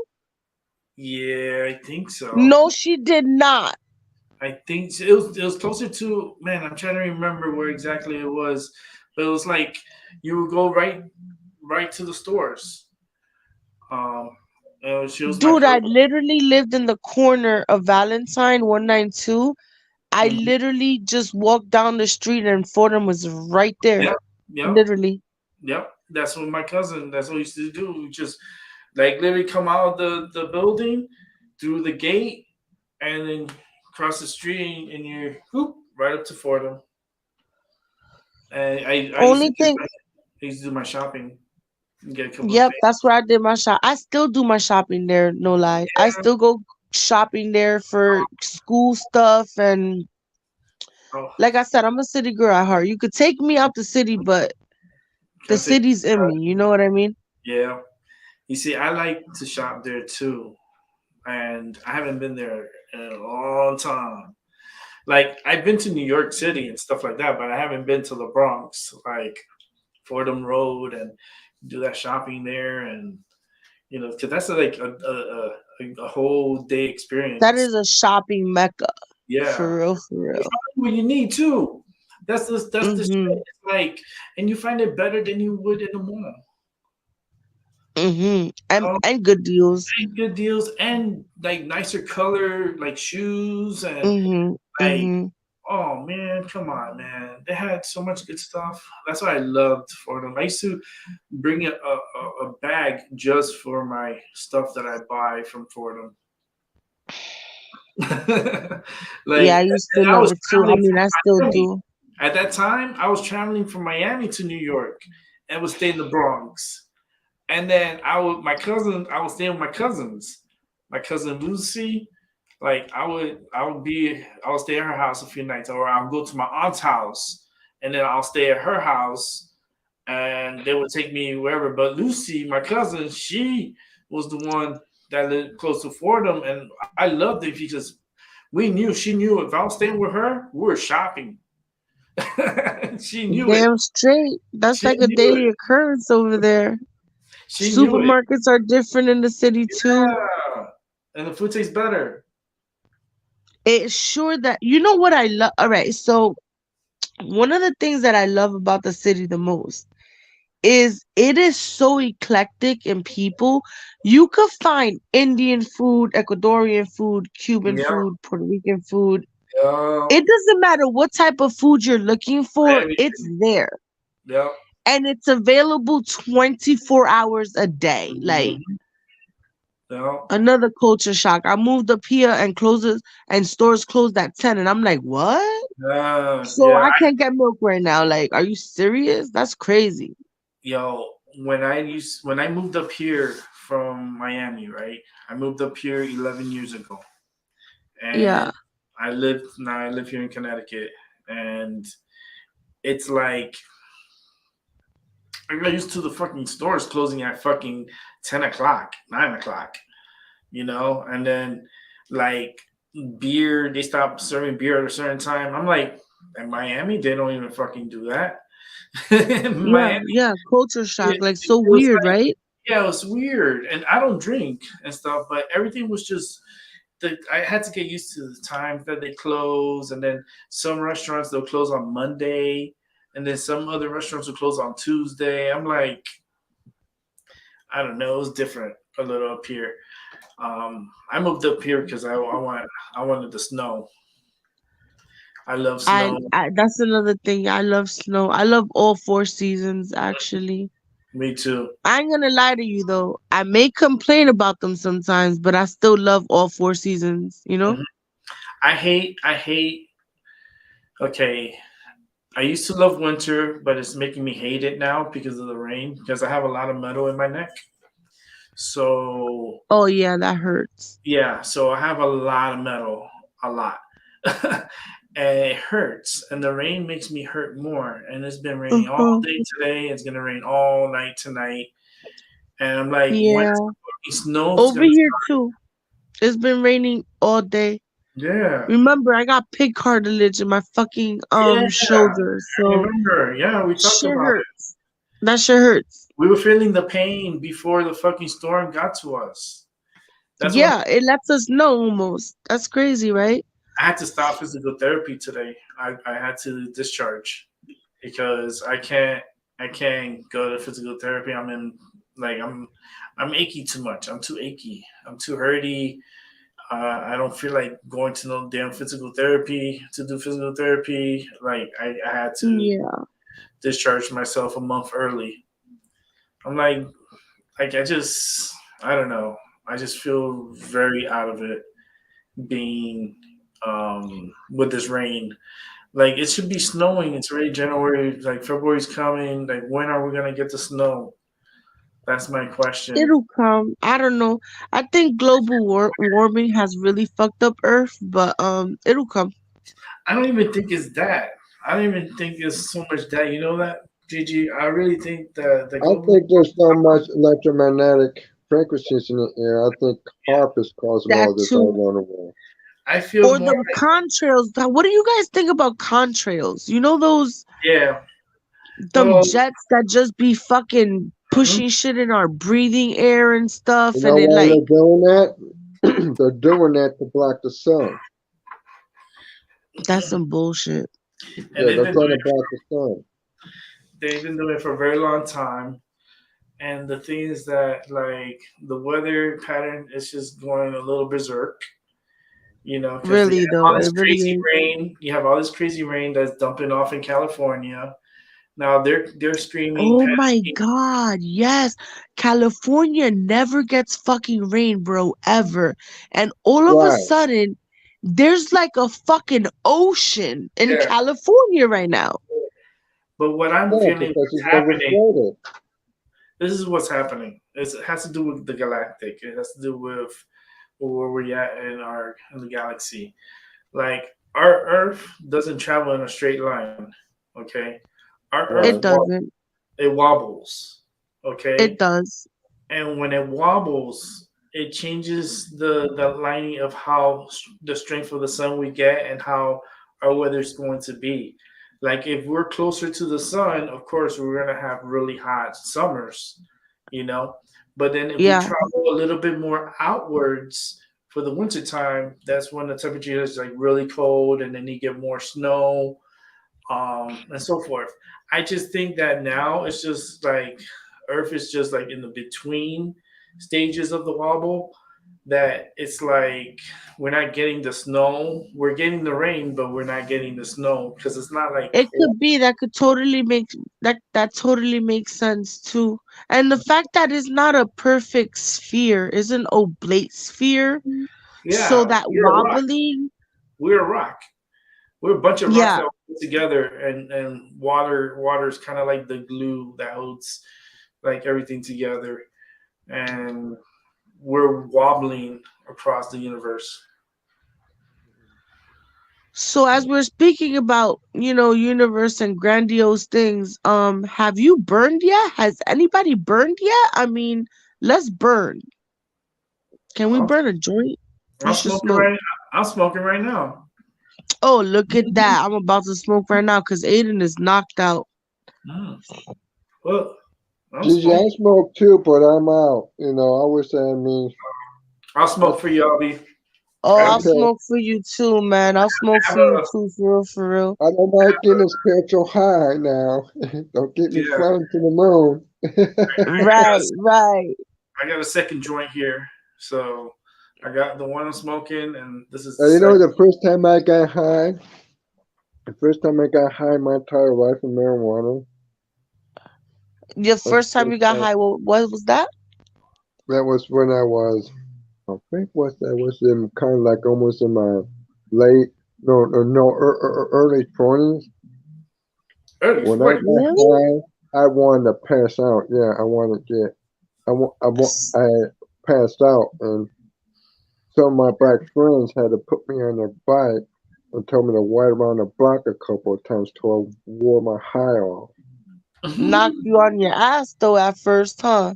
They had the dance. They had the shit. I mean, we did shotguns from blunts. You know, one of my friends, Damn.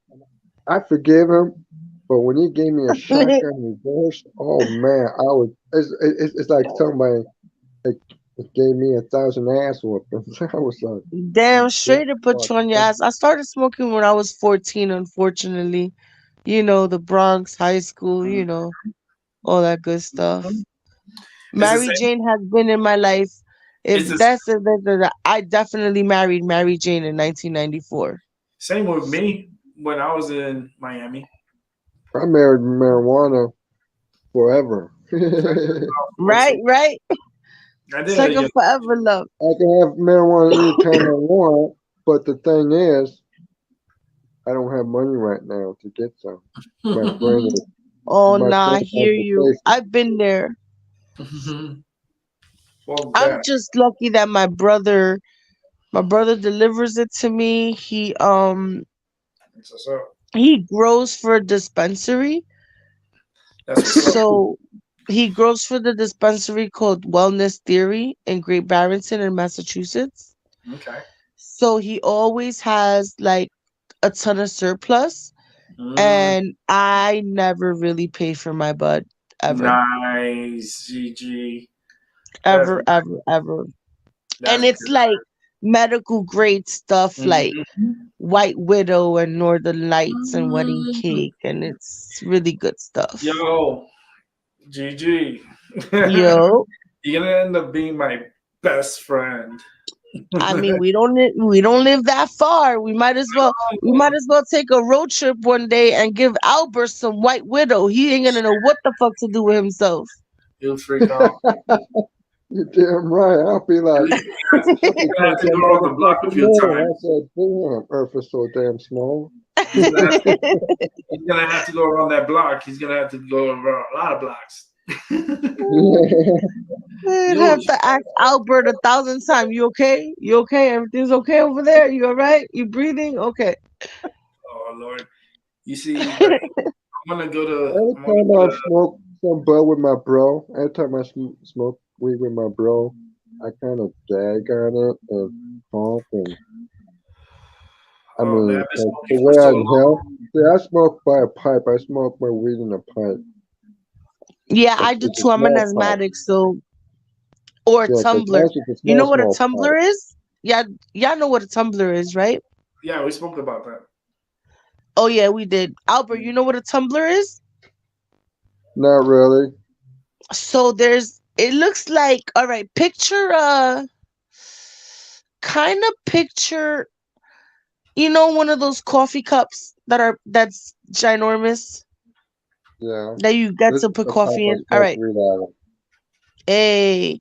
So instead of obviously coffee, it actually has a stick in it that goes deep, and then it has like a spout that you can like pull the smoke out of, and then it has a bowl right on the other side. So the tumbler, because I got it specifically because as an asthmatic, hot air, like ingesting the hot smoke, Mm-hmm, actually makes me gag and choke a lot. mm-hmm, So the tumbler is designed for you to put a little bit of water in it and some ice, mm-hmm. and it Oh, you're makes the talking about bong. You're talking about a yeah, water but bong. But this but is it's for more like ice. a This is like this one chill it out. you chill out the smoke, like the smoke gets cool. So Mm-hmm. you don't smoke at That harsh. all like warm, hot Mhm. smoke. It's It's cold. totally cooled down. It's cold. Yeah. And yeah, It's it like doesn't it's like make me choke. inhaling like how can you like fog? You know what I mean? It's kind of like it's cool. It's a real cool because I have that system too, where you can Yeah, add I've been ice. looking at. I found one that's like what you're talking about. you have to, put water in it and you put it in the freezer, and that you leave for like 30 minutes or an hour, so it gets kind of like a solid. There's some that you It, can make like that, like you freeze it, like it's a mold. Yeah. It's a mold, and you make your own bong, but it's out yeah, of ice, yeah. and you use it, and then when you're done, you can melt it and then remold it again. You know what else helps me too? Smoking out of an apple. Yes. I was talking about this with my friend the other day. I was showing her pictures, like Mm-hmm. people smoking out of apples, people smoking out of bananas, people Oh, I smoking, never heard that. That's kind of yeah, cool. people smoking out of mangoes, like people doing like oranges. I was like, what? Yeah, I heard of oranges, but apples is my favorite. It tastes appley a little bit Yeah, too, like not yeah, heavy or anything. It's yeah. kind of fucking cool. It's really fruity. It's actually awesome. And then, as a true pothead that I am, you know what I'm saying? I eat the apple afterwards. Fuck it. You know what I mean? What? No, but like for real, yeah, you could eat it because it's gonna have all the medicine in there, so might as well eat a motherfucker. Um, but the banana one, I saw that one, I was like, holy I ain't moly! never seen the I know, banana is so yeah, right. soft. Yeah, but I guess they get it more firm, like when it's like Oh, when that real yellow, like yellow green type shit. yeah, that's the time when they do it. They go and they cut it through. I saw it. I was like, let me see if I saved that picture. I truly wonder if I did. I took a picture of the fucking eggs, man. The eggs are $10 for fucking 18 eggs. Did you 10, say $10 for 18 eggs? yes. Inflation is fucking ridiculous right now. Yo, that's crazy, man. No, I think when COVID, even though it was definitely man-made, I don't give a fuck what nobody says. But when COVID hit, I think the world lost its mind. I mean, people That, were really fighting for fucking toilet paper, bro. Like, I just don't understand inflation. I really don't understand any of it. no, it's just it was all a test. That's all it is. It's all a I test. don't know. I passed it though, thank God. It's a test that it's like I promise you, I was not fighting over milk or toilet paper. Okay, that was not me. no, I had plenty of toilet paper here at home. Fuck that. I had plenty of paper. No, I didn't. I didn't take the screenshot. Fuck. Yo, there was this lady. I went to Walmart to, just stock up regularly or whatever.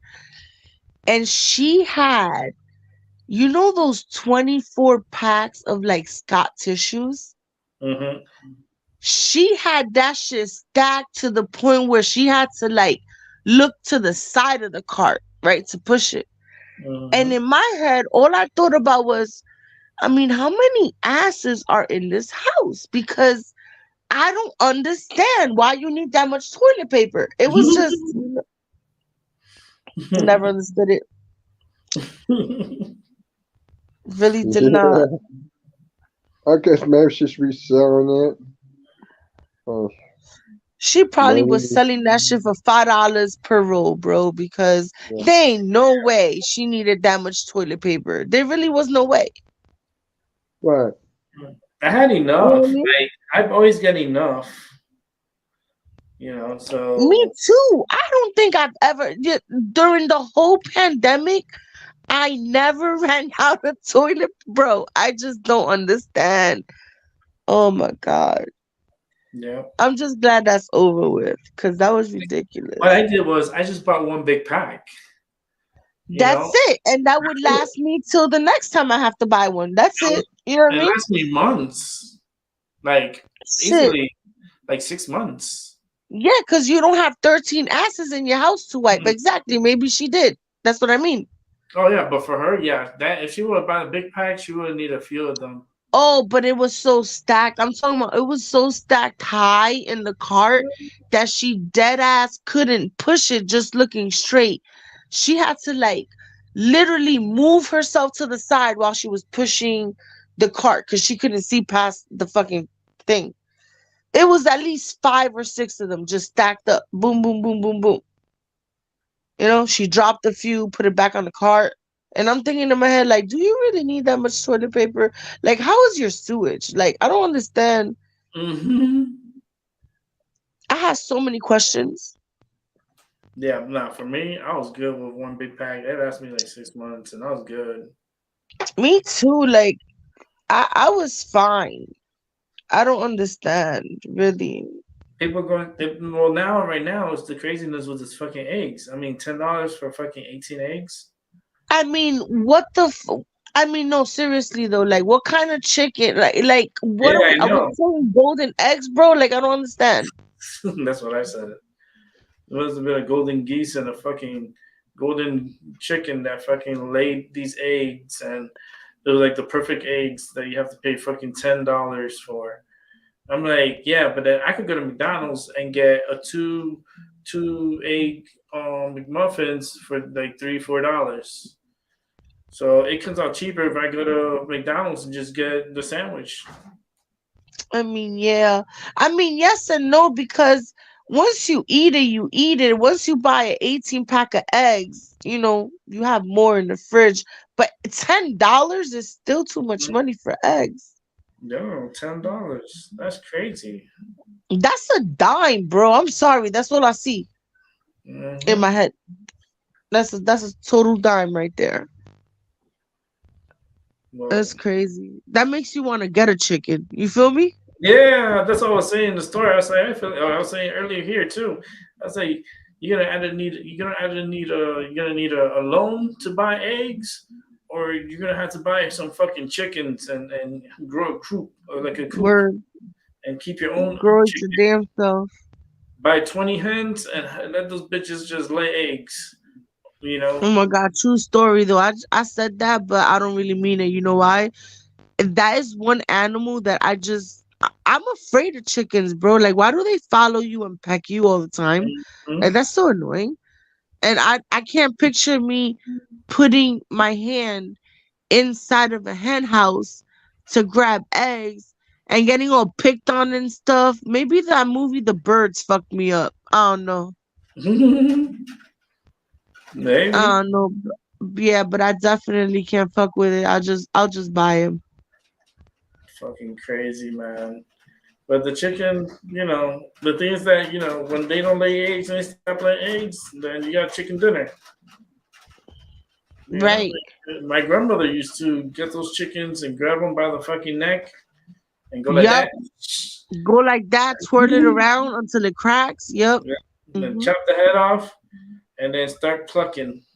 Stopped eating chicken for like a whole 8 months after I seen that shit. I had to grab the chicken from my grandmother. Like, this is in Puerto Rico because I'm Puerto Rican. So, like, my grandma told me, she's like, "You hungry?" I go, "Yeah." She's like, "I'll make you breakfast, but you got to catch dinner." I go, "Catch dinner?" She's like, "Yeah, catch that chicken for me." And I looked at the Mm-mm. chicken. I look at the chicken. I tell the chicken, "You got no fucking chance." Because I was fast. My grandmother knew I was fast too. I That's was like, funny. you're sorry, chicken. I gotta get you. So the deal was, I grabbed the chicken, and my grandmother kills it, and that's what she has to do with it. Because I don't kill the chicken. I let her do it because I respect the Yeah, animal. nah, I was traumatized. I didn't want to eat chicken for Yeah, 8 months. In my nah. head, chicken just came in a plastic container at the supermarket. I was all, Oh, kind of like naive, I guess. I was mm-hmm. 12 too, so Mm. yeah, no, no way. Mm-mm. I mean, my grandmother really said, "I'll be right back. I'm gonna go out back to go catch Yo, food." I this said, yeah. "What?" Yeah, yo, my grandmother, like, we had a deal. She made a deal with me. So she's like, "I'll cook you dinner. You don't have to kill it. You don't have to deflood you don't have to take the feathers off of it. I'll take care of that." Cause she was super good. She was like, I would just go to the front. I go to with my other cousins. All right, this is when I was visiting Puerto Rico. I was about 18, 19 years old. Probably Well, no, part of PR. um Guayama. It Oh, was okay. um it was east of Ponce. I So was gonna say that sounds like it's close to Ponce. My yeah, brother, well, my stepbrother, he's from Ponce. okay. Yeah. Like I used to go we used to go to Ponce, like to go chill and look around and stuff. It was really nice. It was real beautiful. And like I remember my grandmother telling me, "Go catch the chicken. I'll make you." This is a hell of a deal. She's gonna make me breakfast, and she's gonna make me dinner. I don't have to kill the chicken, and I don't have to defeather it. All I gotta do is just catch it, and I get a whole upside. I was like, "Damn!" And my grandma can make some good ass breakfast too. I was like, "Deal." I shook hands with her, and in Spanish, of course. And Right. my grandmother doesn't know English. Well, she knew English, but it's easier talking to her in Spanish. Um, I grabbed that chicken. It didn't take me long, about a minute to corner him off and then get him. And I was playing football in high school, so Oh, like so you really tackled the whole chicken, bruh. that chicken had no fucking hope. That's what I told him. I told him, I'm sorry. I told the chicken, you got no hope. You Like, was bobbing and weaving and all of that with this chicken being just caught it. oh yeah, I caught him. I gave him to my grandmother, and my grandmother just grabbed him by the neck and just and broke his Yep, neck. that's how they do it.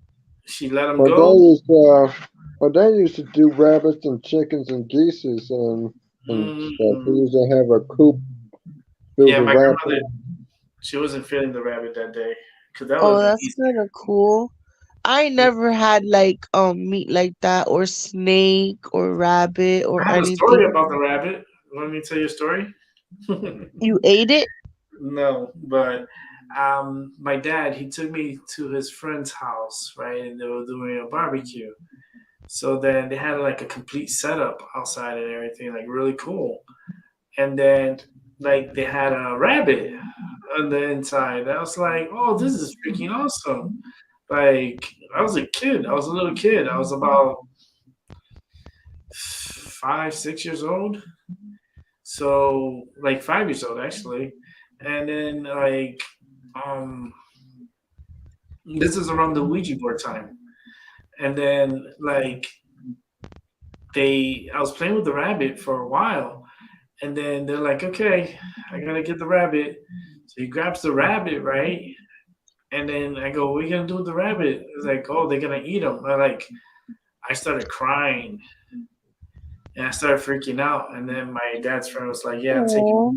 take him home, take him home, because he's like, and they started like they killed the rabbit.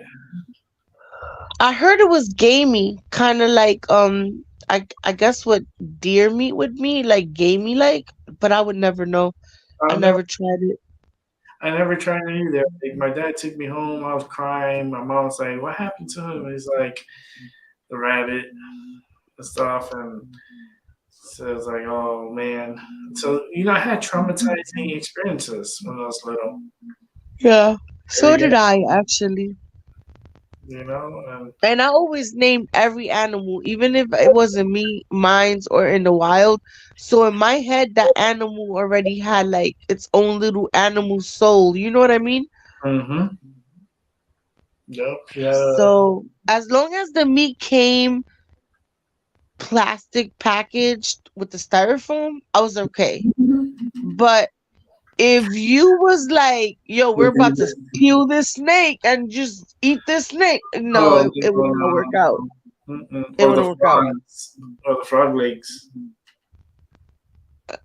Oh my, okay, so wait, pause. I have had frog legs in Atlantic City, and Mm-hmm. it does taste like chicken to me. Fried chicken. That's what it tasted like. I only had one because I got creeped out because I felt in my brain, I was young too. I'm like, ew, imagine if that, because I do have an overactive imagination. I'm like, ew, imagine if that freaking leg is in there just like trying to kick its way out, and I only had one. But it did taste like chicken though. In Atlantic City, I had it. Can't imagine. See, I miss Atlantic City because I used to go to. This is back in the days.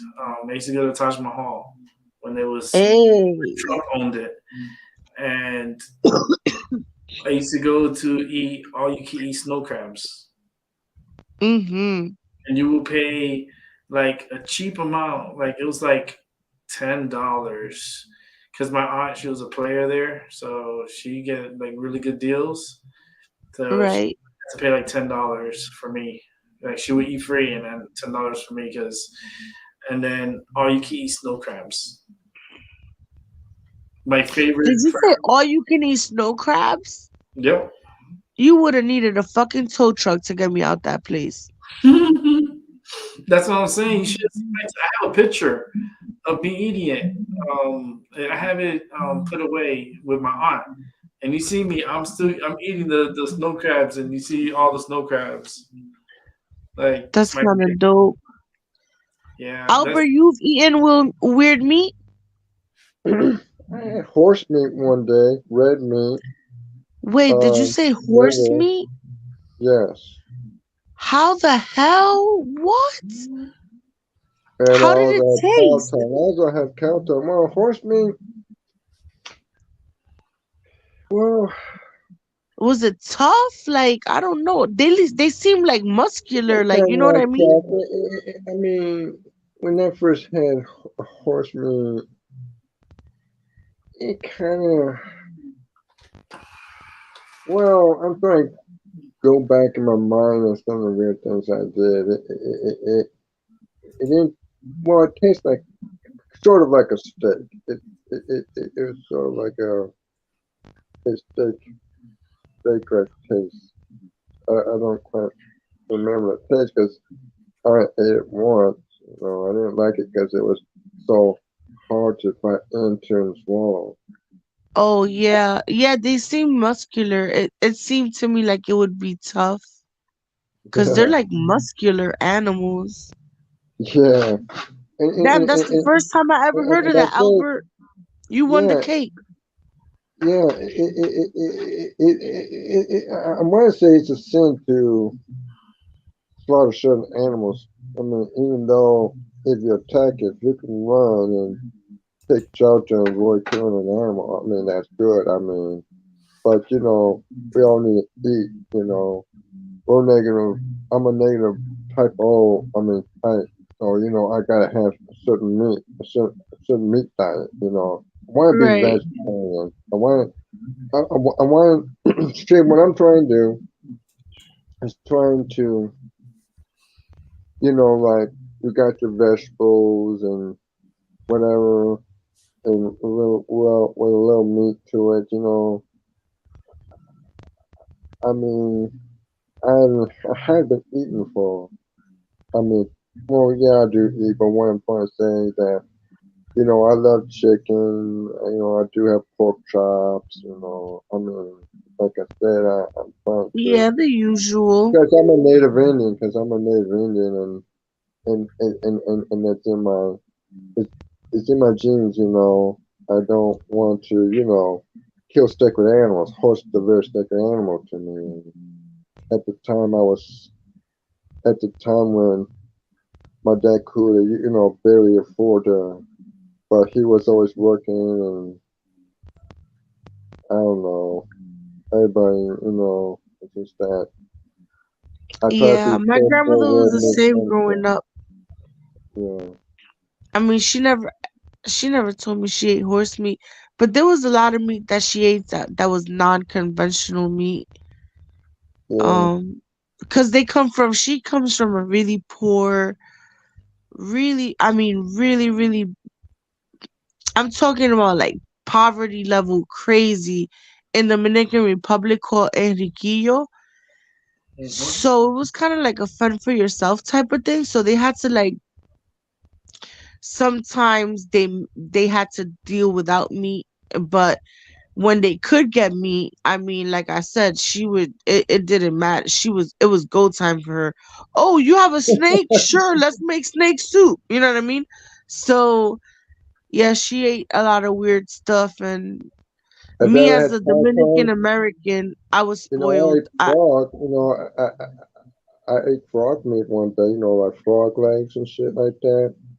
Mhm. And I do love eating fish, but then again, I look at the the sacredness and symbolically of animals, and I kind of feel a little sad when I eat meat. But I think something positive over it and try to get over that because Yeah, for once sure. upon a time, and once upon a time, I didn't like certain meats. I hate liver like a motherfucker. I'm gonna excuse my French, but I hate liver.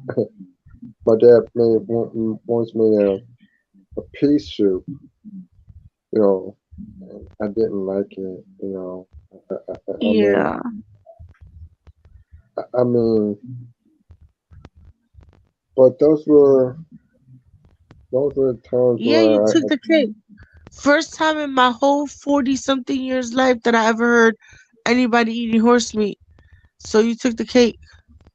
I well, I didn't enjoy the meat. I mean, I had a funny bad feeling. I mean, me and my bro together, we didn't like eating certain meat because we're native Indians. We overcame it, but still, I still have that memory. I love chicken and I love, you know, you know, it's kind of hard for me to say that things because I'm just, but I love Tabasco sausages. You know, I will eat alternative than the one to eat meat because meat. You're eating their beers, you're eating their finger matter, and they don't wash that shit. It's not as good as you think. Yeah.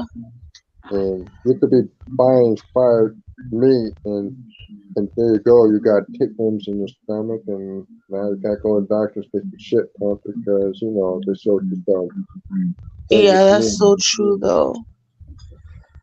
Us Spanish people believe in meat. It has to be part of, unless you're Well, vegetarian. meat, the meat is part of the Indian culture too. They just don't eat it like other, you know, beings would because, we do hold certain animals sacred because, Yeah.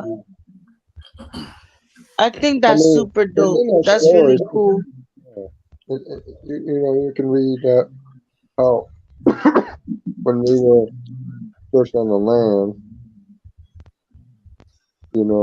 when you always pray to nature.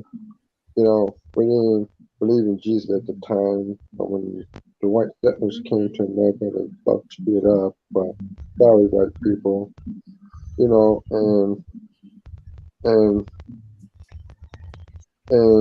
we'll worship certain things, and we always have to call upon nature to, for our survival and needs, because Right, right. we just don't sit there and just gobble stuff and not give thanks for nature for providing, fruits and things like that. Yeah.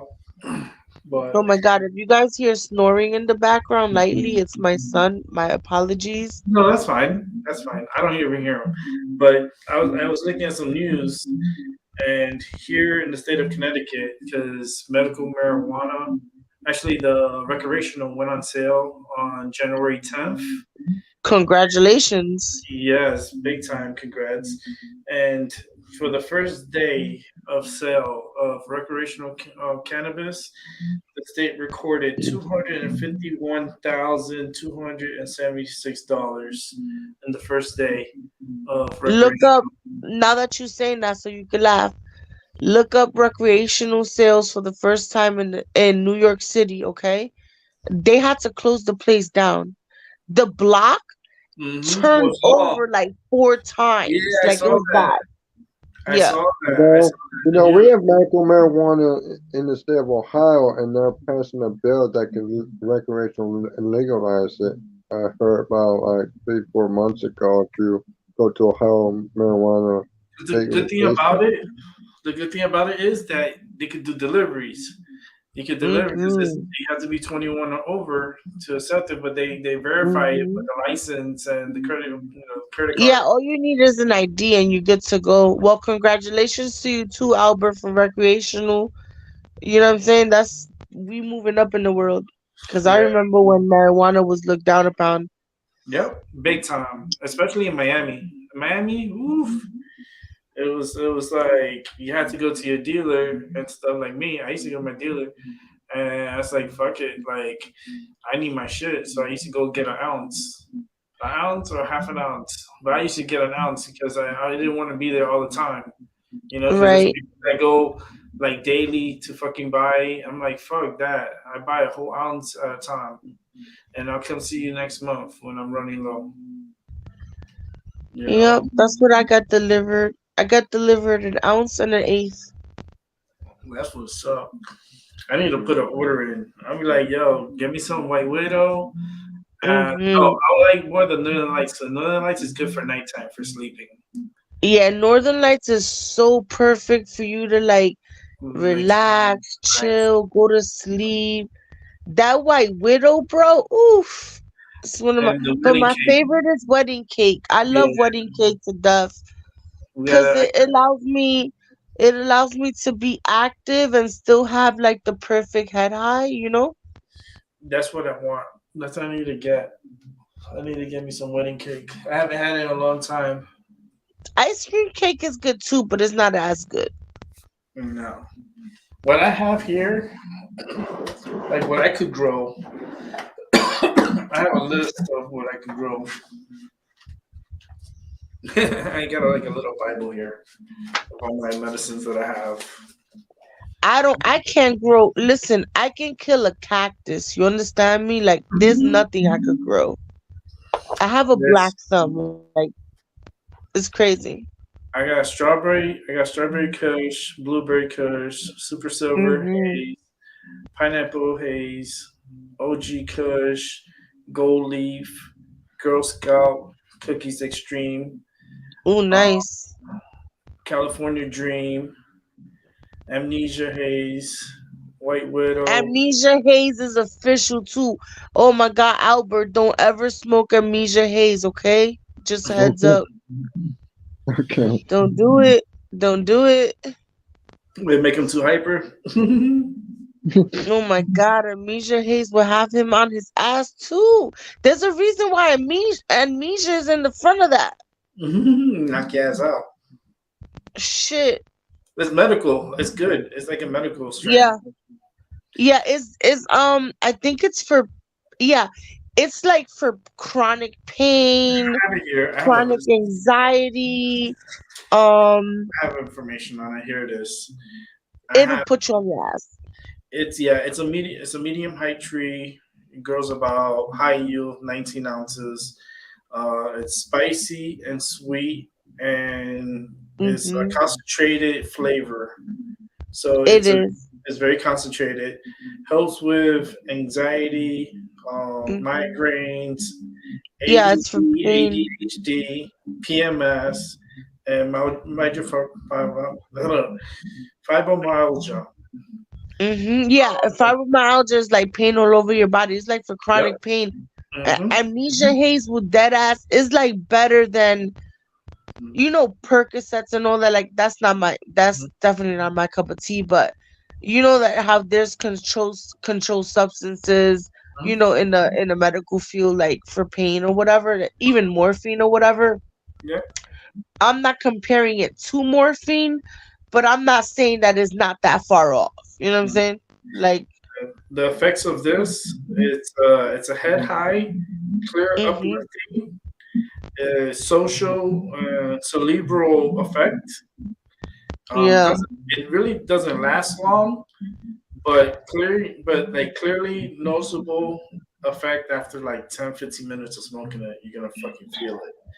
Like Yeah, literally, like on your if you ass. smoke it, yeah, like in 15, like 10, 15 minutes, you're gonna feel that motherfucker. But it's not gonna last too long, but you're gonna Nah, feel on your ass for like a good 35 minutes, and that's about it. it. And then you're probably gonna hit it again. Yeah, on your ass. Yeah. So that's what that is. Actually, I have which is the other I'm one? also a sour diesel I connoisseur. have sour diesel. I have sour diesel and Northern Lights. So sour diesel, thank you New York City for our sour diesel, but sour diesel is fucking amazing. I have sour diesel. I have the seeds. Hey. Yep, I got the seeds. All these I'm naming, I have the seeds, and I have Northern Lights and White Widow. Oh, you about to have your own little dispensary right there in that little room Mhm. in your peace and quiet. You could, I mean, cause you can grow it indoors just as good. Mhm. My brother's grow house thingy is indoors. I mean, obviously he has like UV lights and Mhm. things to like mimic the sun, and some of his um some of his product needs 12 hours of light, then Mhm. there's other that Yeah, needs I have like them. six. I have them on timers. Yeah, you have to have them on timers. Mhm. um yeah, and then obviously fake rain, well, water, whatever. I have the. Well, me, I do hydroponics. So Hydroponics is amazing. He has a few hydroponic plants too. that's what I do. I grow mine's hydroponics, and I have a grow box. So It's like my favorite place to go to is that grow house. Let me tell you something, it's better than Disney World to me. That's how I know I'm a pothead. yeah, you see, that's awesome because like me, I have a closet. I grow like three at a time. Oh, nice. How much you yield? It depends on each plant. I could anywhere between like 18, 20 ounces each. Oh, wow, that's pretty good actually. Mm-hmm. No, yeah, I can Hydroponics, kill you control it. cactuses. It doesn't matter. I can't grow for shit.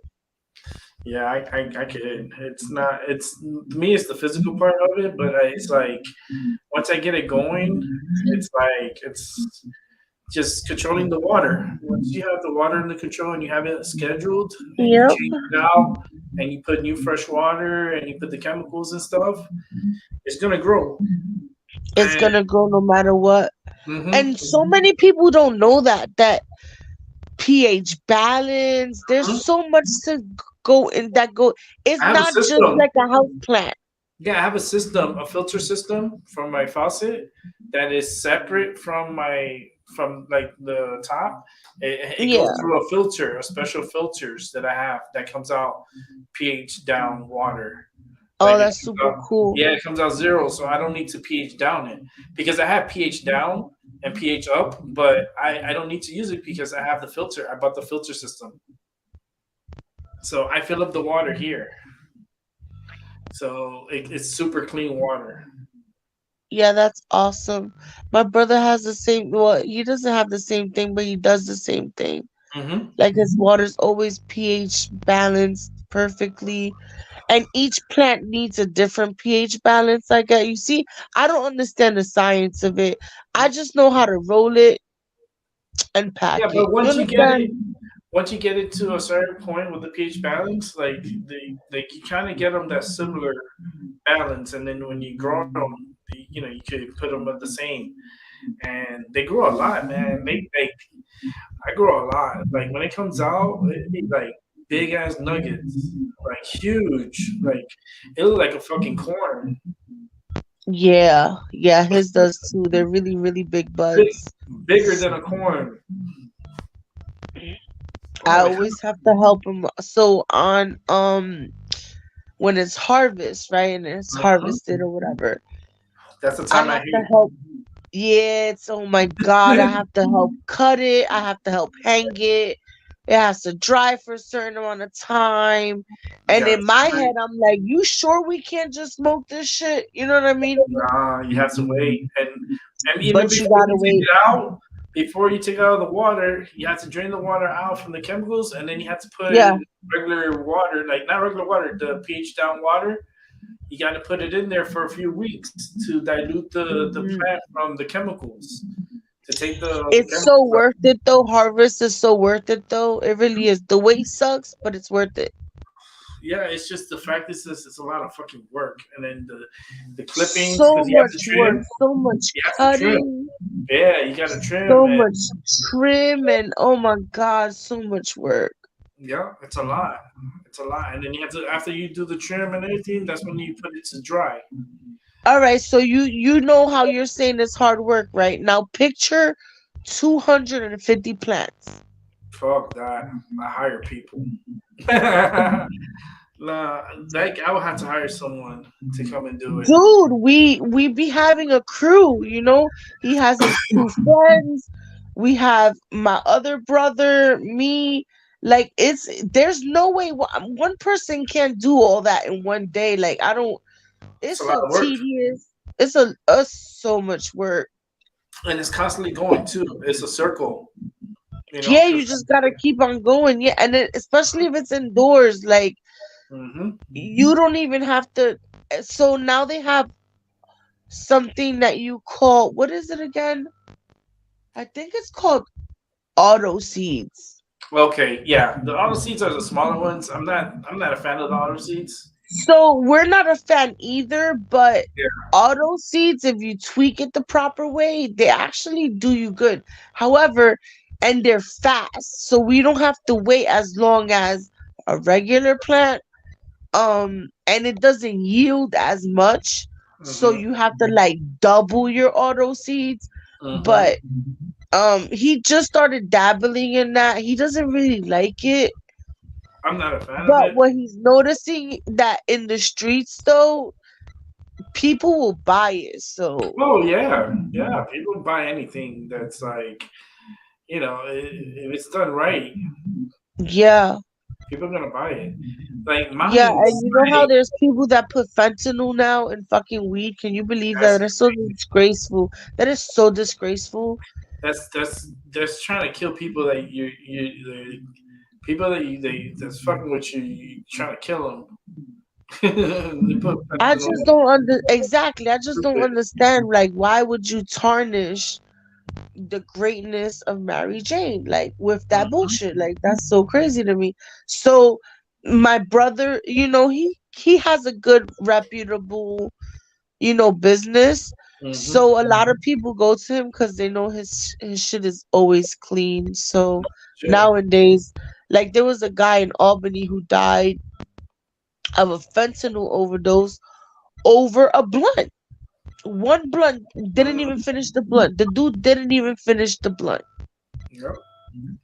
That's why I say you gotta get it for who you know. You know, not just You any definitely do, for sure. someone that you trust, someone that's trustworthy and shit, and they know the shit, and like they know there's nothing on there. Like me, when I just smoke my own. Mine's usually last me a whole year. You know, because Oh, that's awesome. I grow like 3 plants, and that'll last me a year. That's why I Oh, do. you're set. Yeah, I do 3 plants, and if I do a cycle of another three, oh man, I'll have so much weed. Me and you need to buy like a teddy bear or something and like open a teddy bear and stick some weed in there and send it to Albert. For real, for real.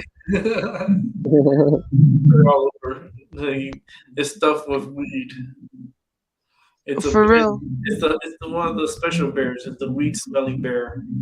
Mm-hmm. There It's a it's a true life Care Bear. There you go. you go. Oh yeah, I always wanted to be a Care Bear. I wouldn't mind being the pot bear. Me neither. Be the I wouldn't marijuana mind plant. being the pop. Matter of fact, if you the pop bear, I'm the roller bear. You know what I'm saying? I wouldn't mind. You I see the really leaf? I have that leaf coming Yep. out from my chest. Like Care Bear stare. When everybody's all upset, all you gotta do is use your power and everybody's Yeah. happy go lucky. Care Bear stare. That's too funny. They give everybody the marijuana. Everybody be all like fucking trippy. Yeah. It'll be like 1960s all over again, Woodstock. Mm. Yeah, it was a good times. That fucking like I wasn't born, but I They wasn't born either, but they looked like they had a good, happy, peaceful time. Everybody's car was colored. It hmm was all peace and love. Everybody had a goddamn joint. yeah, and it wasn't like crazy like these concerts. Like the one that had craziness up in New York. Which one was that one? The one that's Oh just my like god. it was just like crazy. It was just crazy. I could mention so many. And Yeah. they be dropping the worst things too. Sometimes they be on substances that Mm-hmm. you don't even know how these people are walking. You know what I mean? Like, They're like zombies. they really are though. True. You know, and they still do these festivals. I think the one that's coming up is the Burning Man, the Burning Man over in California. Hmm. They usually do concerts out there. I think Bad Bunny's gonna be one of the artists out Oh, hey. there. Yeah, he's gonna be performing out there. So we'll Y'all see. listen to all types of music or no? I listen to all types of music. Listen Yeah, me to too. it's I'm eclectic. hmm I like sometimes I like my 80s. I like my soft rock, or if I listen to like pure music, or I listen to something that's on the radio, something like that. And Yeah, for me, there's music for everything. Like, I listen depending on to what I'm doing, if I'm doing research or if I'm at work or, whatever the case may be, there's music for it. Like, I even listen to classical music sometimes. It helps me concentrate. I listen to Um, Spanish music oh, I mean, yeah, a I lot, hope so. a lot. Me too. Like when I'm driving, I can't drive with like I have to have Spanish music. I don't. You be listening to some salsa. I listen to whatever the radio has on. I listen to a lot. Matter of fact, I was cleaning the house today, jamming to some merengue and salsa. So yeah, I know. Yeah, it's like What whatever the kind of radio music you has. like, Albert? Yeah. What kind of music you like? All types or no? Well, it depends on the mood of the day. You know, I do love hip hop. I do love rock and roll. I do. I mean, I do like think classical. It all depends on my mood. You know, I like Yeah. heavy metal. I mean, I don't try to listen to certain things like heavy metal rap because it gives me a headache. And I like listen to some hip hop occasionally. And, you know, You sound like a I do monster. like certain religious music, but I just take my mind not Albie, too Albie, crazy. you sound bad. Yeah, Yeah, you You sound back up from the like speaker, I think. yeah, I like, yeah, my bad. I like hip hop, and Yeah, I'm a blues hip and hop head rock, too. metal. I try, kind of keep it toned down in my mind because when I listen to, certain music, I do love the bass music, I do listen to it with my headphones, but, I'm not trying, to go deaf, or but go I do deaf. listen to, I do like all melodies. It all depends on the vibes and the moods that it gives me. Go deaf. Yeah, for me too. I like Only real recent rapper that I got into because I like drill New York music. He got killed unfortunately, but I used to listen to a lot of Pop Smoke. I can't listen to it no more because I feel real sad. Like I don't know, something uh medium like happens when I listen to it, so I don't listen to pop no more. But I used to fuck with his music a lot. And I like old school like hip hop, like 90s, 2000 hip I hop. like Yeah, that that's too, like yeah. my jam. I like the hip That's hop. Yeah, my jam too. hip hop was really good in the '90s. It sure the hell was. It's not like Bad Boy did have it on lock, didn't they? yeah, it's so much different. Like the whole atmosphere was different too. It was. It was about lyrics though back in the day. Mhm. These days it's about like fad dances and like beats, you know? Go listen to like you gotta listen to Tupac, go listen to Biggie, go listen Yes. to you know what I mean? Especially Biggie. What? Especially What? Big Biggie. Dog, Dr. Biggie. Dre, Go listen Ice to Cube, I get it. And Wu Tang. Oh my god, I fuck with the Wu. Oh yeah. And yeah. TLC.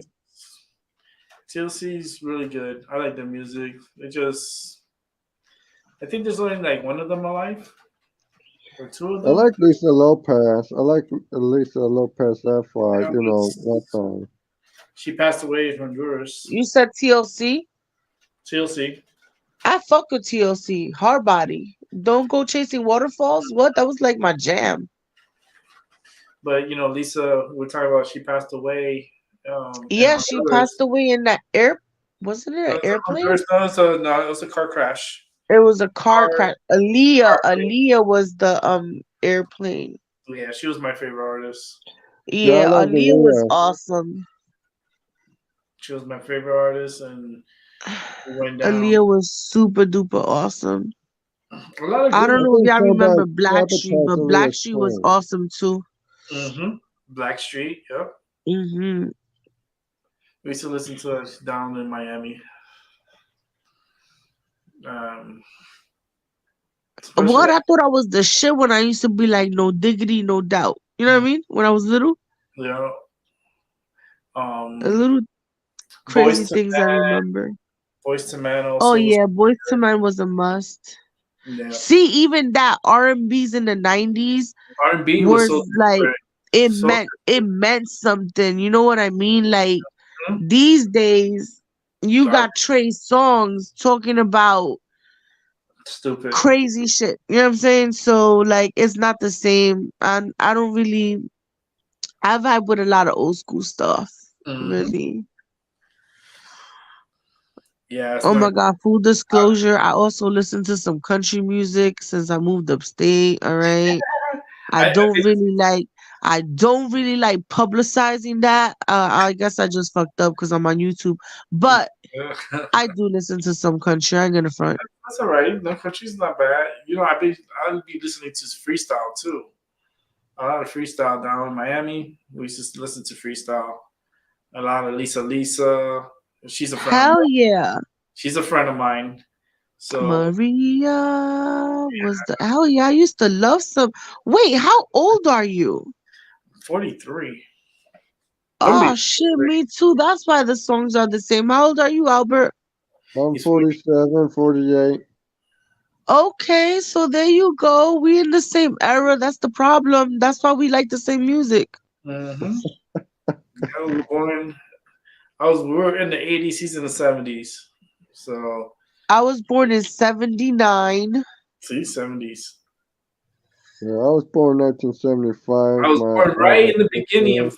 of 1980, Yeah, January, you said. Yeah. January 21st, the 21st day of the year, master number 22 in the 80s. Oh man, 80s Oh was shit, you was born exactly 5 months after me. Because I mm, was born September 21st. there you go. That's what's up. And then maybe if you stick around and I get people come through from time to time, they'll come through the show. Maybe we could get a reading done for you, like on numerology reading. Yeah, that'd be super dope. I haven't had one since I was like in my 20s, actually. Yeah, maybe I could get someone to come through and do that because they like to come and they volunteer their time and they do readings and stuff. And there's some they do the charts, you know, where the moons and the chakras and where it's what and so forth. I'm not into that side of the psychic world because that's another side. So there's people, you know, they have their favorites that where they go to. They're good at that, then they're good at that. If you're good at this, Right. you're good at this. If you're good at that, you're good at that. You know, you have your like for me, I'm really good medium, empath, um, I'm a visionary. I see things, hear things, feel things. Um, Same. very, very intuitive. Very intuitive. And I know this one agency would love to have me to go out on the field to do investigations on homes. Yeah, I used to think about doing that stuff because remember I was telling you like when I walk into any place, any building, any home, anything like that, there's there's like a static in the air, like an electricity. You kind of I don't know how to describe it in layman terms, but it definitely you could feel it. And I used to think, oh, maybe I should, you know, start something like that. And you know what turned me off? I don't want to bring nothing home. Yeah, that's the thing. You have to really cleanse yourself good before you get home. Yeah, When yeah. you're I there, don't know you how to gotta do cleanse that yourself. cleansing stuff. That's not hard. It's just having the sage and the bay leaves and Palo Santo and letting them know that they're not allowed to follow you on your way home.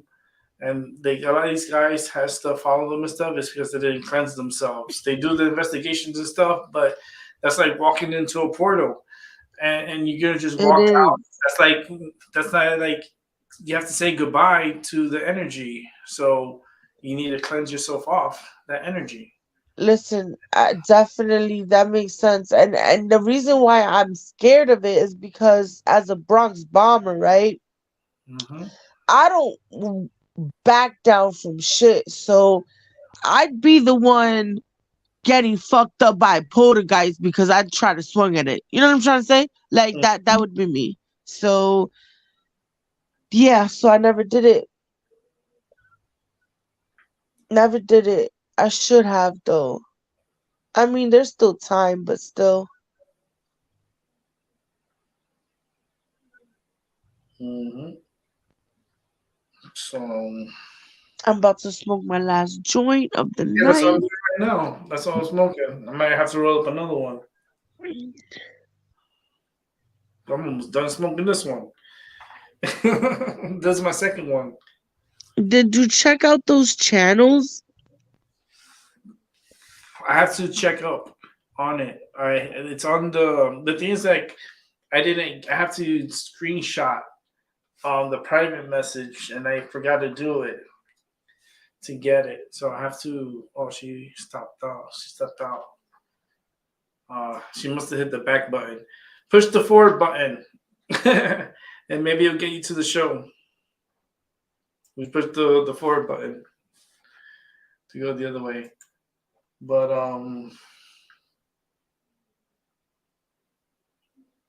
let's see here. But almost done smoking the second joint. But I was thinking about doing that and going on an investigation, and they can use me as an energy reader, where basically I go in and feel the energy, feel like how the place is, feel what's going on, like let them know this is like the energy, how the energy is, what they're saying, because I could hear what they say, like energy, and it'll be interesting to go to like doing. I done them before. I put it on YouTube. I've done an investigation before. Yeah, try to click forward. Can you click forward to see if it gets you back to the show? Like click forward, like to get back to Streamyard, because the Streamyard you just What happened? She got dropped off? no. She must have hit the X button or something and knocked her out. Oh, oh. Gotta go in her history. And she should see the thing on. History will be on it. I know. So let's send the link. Send out the link for a minute so you can get in. Let me know when she gets in, Albie, All right. so I'll eliminate it Okay. from the screen. But yeah, I would like to do the investigation again and do readings and you know everything you have like cards are kind of like portals also. You have to cleanse. I always cleanse before. Have you ever noticed when I do my readings, I always do my burning of my bay leaves and my sage and my palo santo, and I sage my whole area, and then I do readings because I'm opening up a portal, but I'm protecting my area. That's what I do. Okay, she's here. You didn't tell me. Oh, I'm in the chats. See, I'm in the chats and and stuff. Crazy. I All was right. listening to you about. I was in the chat. All right, she's back. GG. So, Yeah. yep. So I used to. That was them. Well, the thing chat and what do you call it? The chat area. I clicked the chat to see if she was in the writing area room. Nah, she's here, but she dropped out again. What the heck is she doing wrong? I don't know. She's pressing the X button or something. But yeah. I mean, the spirit world is it's the paranormal world. It's wild. It's a big. It's like the Wild Wild West, and people don't believe in it because they don't understand it. You know what I mean? There's a lot of energy, and life ends, but energy stays. You feel me? And sometimes that energy is it's heavy residue, and that residue really like stays in the area. And sometimes that's why you get like these homes that are haunted, and they have that residual energy there, and they believe that they're feisty and they do stuff.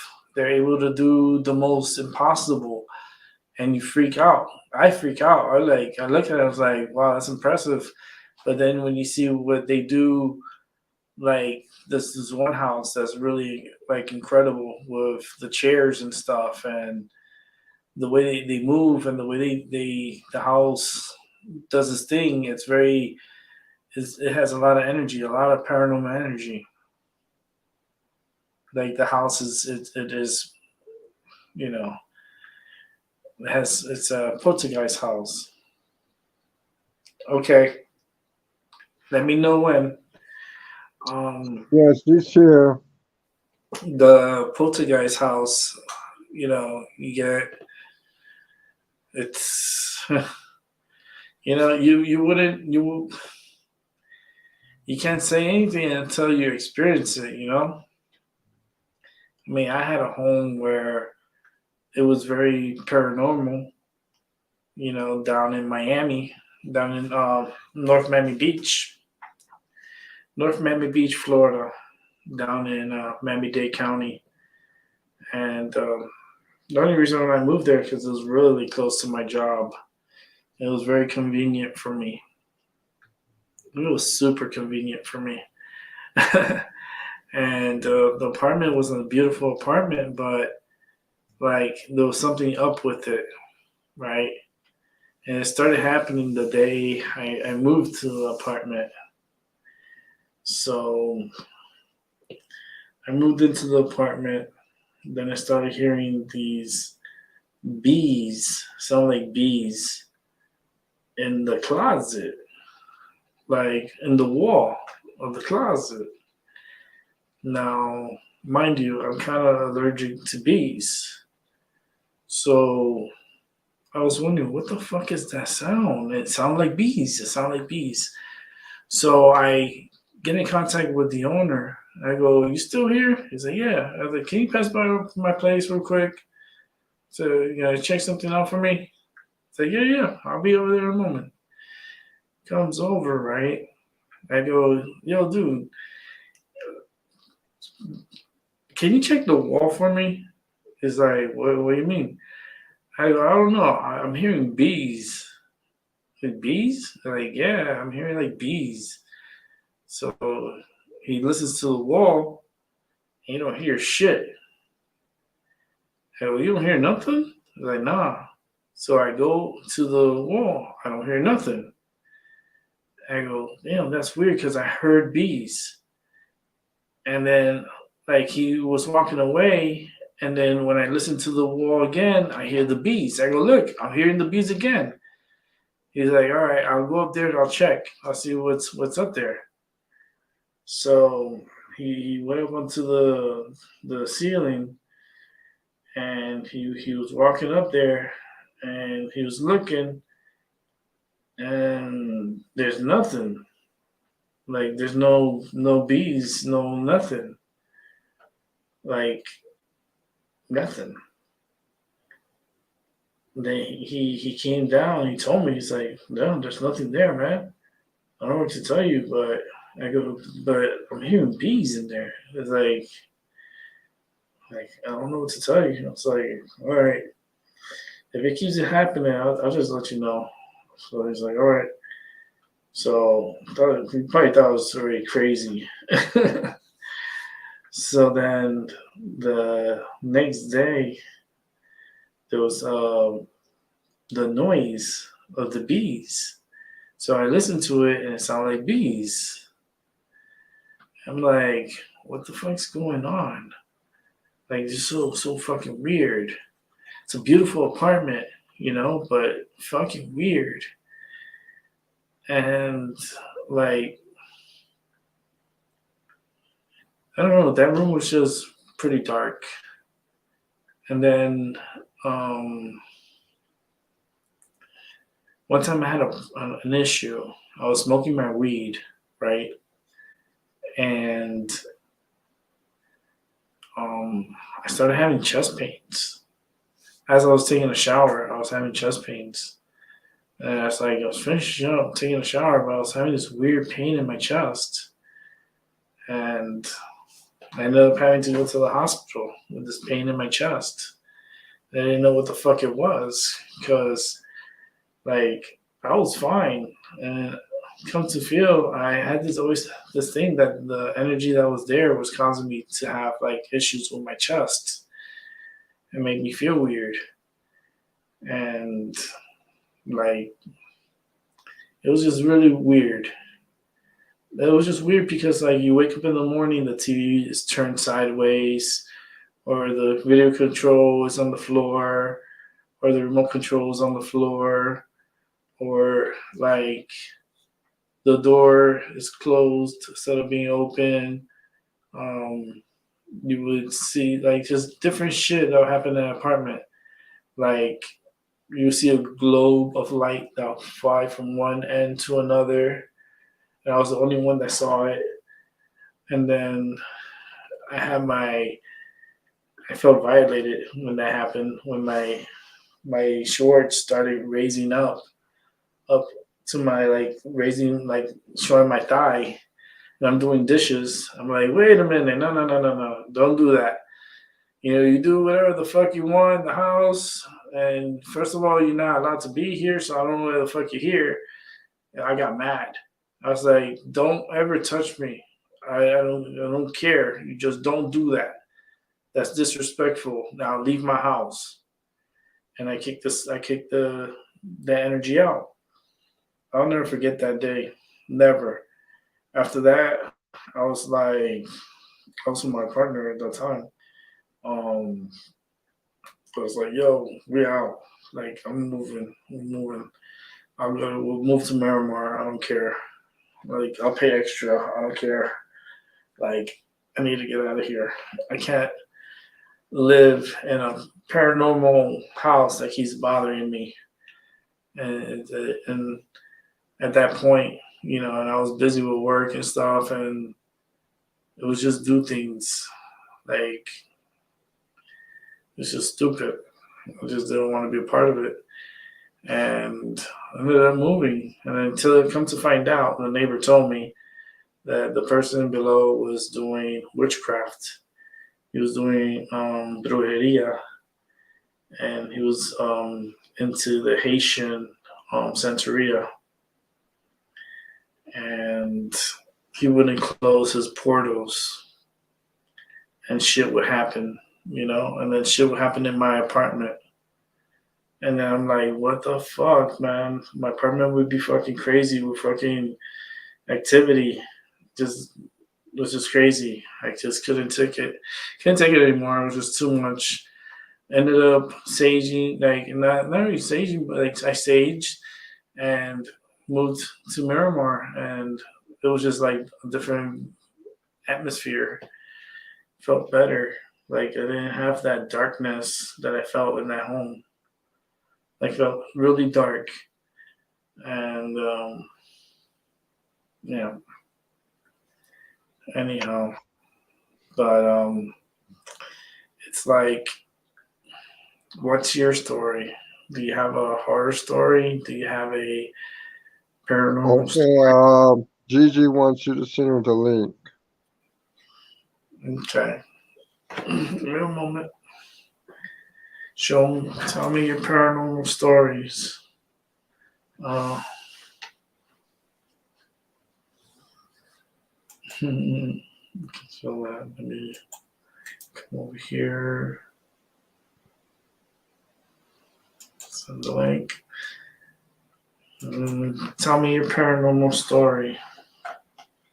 Because I still have a lot of my paranormal story. That was like more of a when I was like working my ass off. I was like 25, 26. And got a place. And it was nice and comfortable. I was comfortable as that. It's just the guy below was fucking doing voodoo and not closing his portals, and his energy kept coming to my apartment because of me, of my energy. So harass me.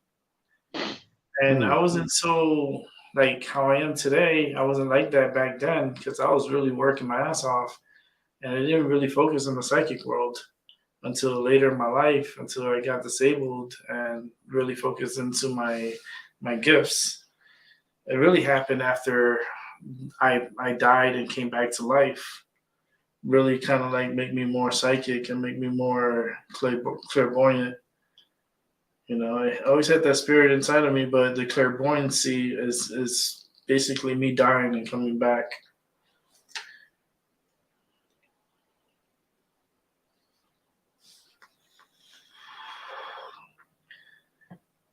Hopefully she's here. Let me see. Yeah, she's here. All right, let me take down the link. If you want to join the show, just let me know. Gigi. Yo. Yeah, I'm here. You can hear me? Yeah, I hear you good. This time I'm not touching not a damn thing. It just happens that way. Yeah, it's just funny how we started talking about cleansing and all that stuff, and then my shit started just going kaput. Mm-hmm. But you already know what that is. Yep. It happens a lot to me and my other friends too. Paranormal. I call it paranormal warfare. You know what I mean? Mm-hmm. Paranormal warfare. Like, yeah, I was just saying my story that my apartment of that was in North Miami Beach, where there was a spirit in my apartment, and he got fresh with me. Oh, I all the way moved out of a house in one day on foot over that. Yeah, it got fresh with me. Like I was washing dishes and like it raised up my shorts as I'm washing. Oh yeah, no, mine wasn't like that. Mine was a really fucked up dream. It was this old man named Pete, I guess.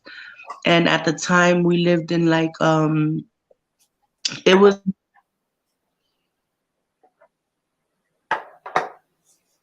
Oh, something happened with your volume.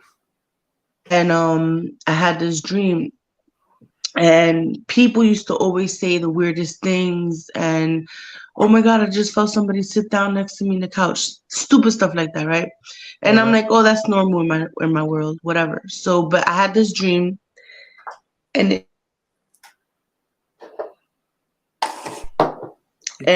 this man is sitting in my living room next to a table, like one of those old school computer tables that were like ginormous. Matter of fact, it was so old. Yeah, you're breaking up. They don't want you telling the story. Yeah, she's breaking up. Can't hear you, Gigi. We couldn't hear nothing that you said, Gigi. Oh, she Dropped said, off. yeah, she dropped out. Too So much of network problems. it happens. That's I'm rolling another joint. That's good. I gotta buy medicine next week, anyways. I usually go on like Tuesday.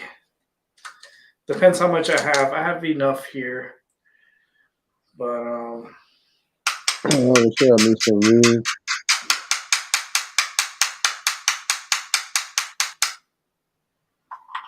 yeah. I don't even have to grind nothing. I just have to mix it because I'm making another joint with what I have in here.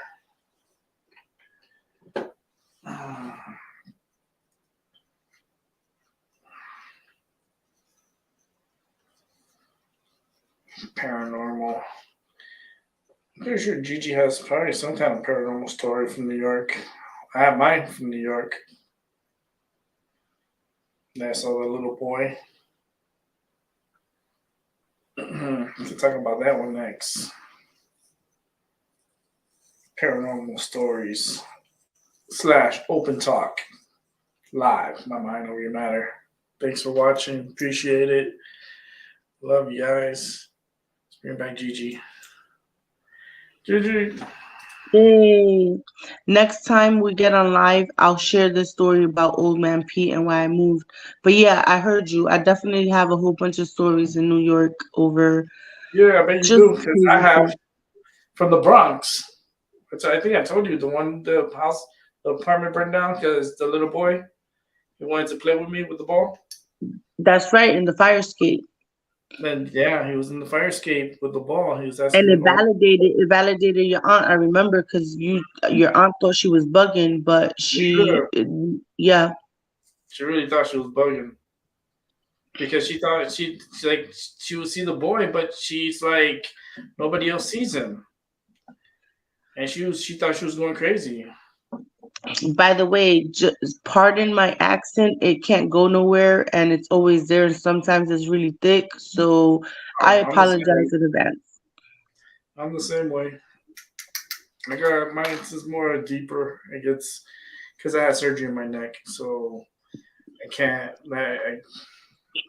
It's gonna do this thing. It controls the volume. It Yeah, controls. the New York City accent don't leave me no matter how long I've been gone. For real.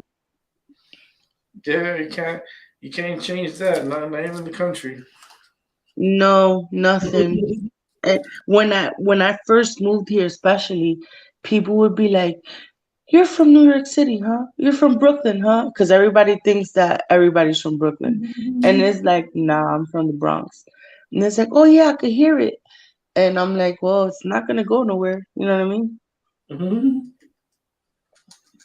It's the only vocal cords I was blessed with. So So your family, the majority of them are still in New York. yeah, my dad, my brothers, my sister. I am the only one. I call myself the black sheep because I am the only one. First of all, when you're Dominican, you live in packs, right? Mhm. And second, especially chicks, when you Mhm. get married or you move on, you always live with your parent, right? Well, I was Americanized a lot, so Mhm. I was the black sheep. I was the one that went everywhere and moved everywhere. I went to college 10 hours away, and That was a whole snafu when I was 18, and I was like, I'm going to college. It's 10 hours away. They were like, what? No, the fuck you not. You about to go to BCC? And I'm like, no, I'm not. So when I decided to move up here, remember I was in pursuit of my schooling. What I wanted to do was Mm-hmm. forensic pathology, and then I got into mortuary, and then from there I got into nursing. So I just stood up here. I Mm-hmm. like it better. It's more peaceful. It's different. You know what I mean? It's just more peaceful. Yeah, for sure. It is. It is. I mean, New York. It is what it is. It's a concrete jungle, It is and the concrete jungle, 110,000%. mhm. And there's a lot of different people, all different cultures and bullshit, and It has its ups and its downs, but if you know how to navigate, then it's usually ups, you know? mm-hmm. You know how to avoid Sometimes stuff, and you gotta put a bitch in her place, and it's like, like, oh, you we have to get, learn how to have tough skin at a very early age. mm-hmm. Um, yeah, New York City is a wild place, but you know what?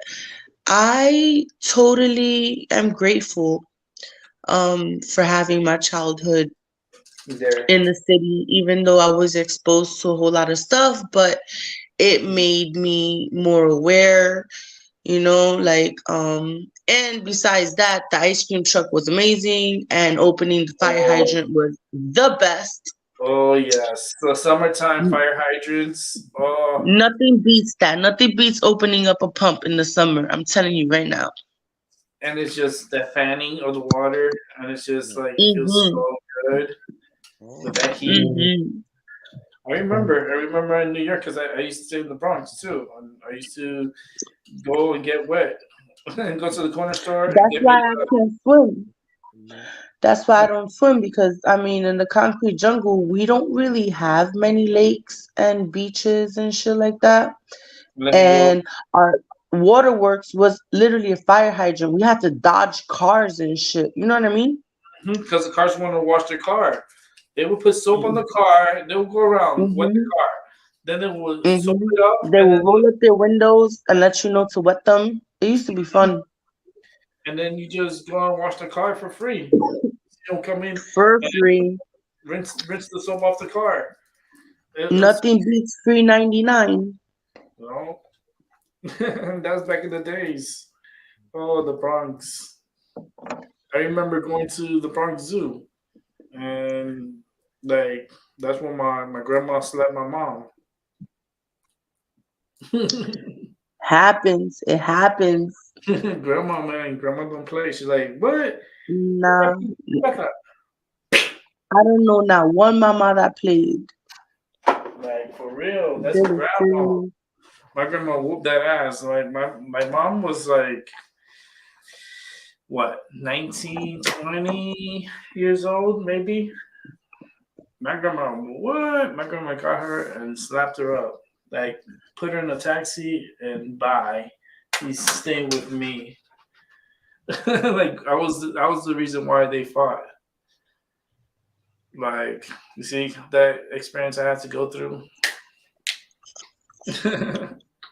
because my mom didn't want me to get wet. We went to the Bronx Zoo, and then at the end of the Bronx Zoo, there's this little park on the left, and it had like Hmm. springs. It had the water like And a turned up. sprinkler. So my grandma said, "Go and get wet." My mom told me she said no, not to get wet. So she's like, "Your mom's not here, and I'm telling you to go get wet." And I'm your mom's mom, and she listens to me. So you want to get hit, or you want your mom to get hit? I was like, I don't want to get hit. So You I, was like, let my mom take one for the team. Yeah, I feel you. mom, this one's on you. You getting slapped. I went and got in the water, right? So I'm in the water, and then my mom sees me. She's like, Rick, what I just told you, not to get wet. And my grandmother's like, No viene con eso.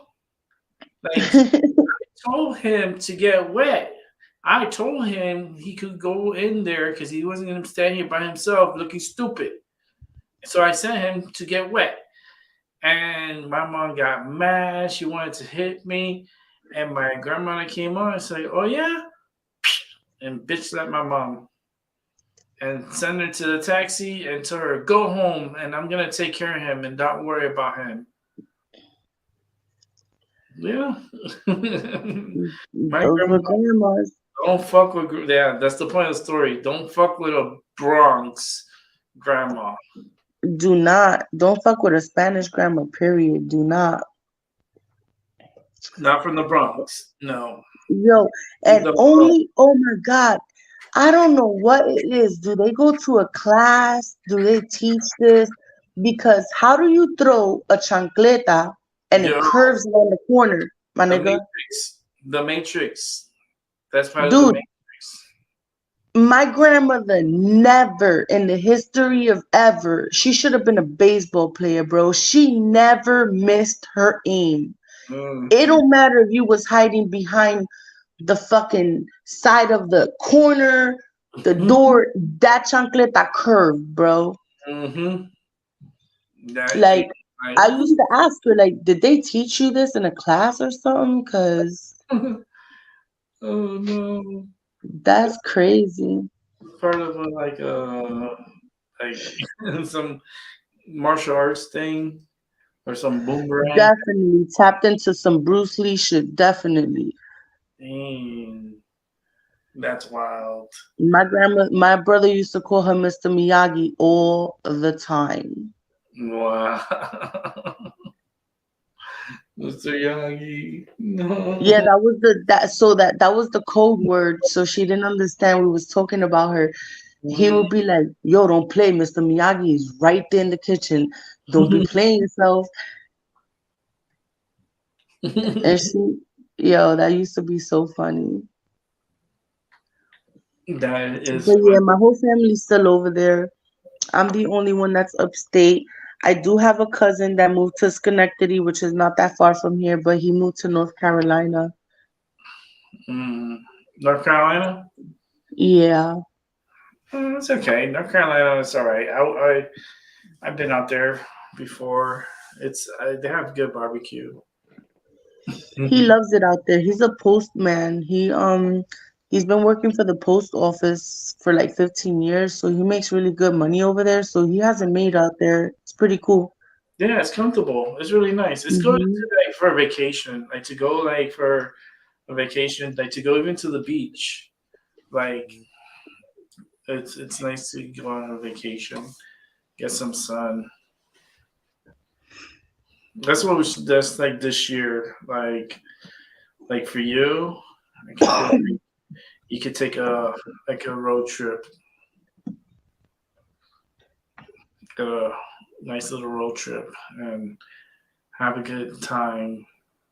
Take your son and just go somewhere. Go somewhere nice, comfortable, All right, I'm relaxed. gonna show you something, okay? Mm-hmm. And you tell me if you feel anything or see anything. Are you ready? Mm-hmm. All right, hold up. Make the screen bigger.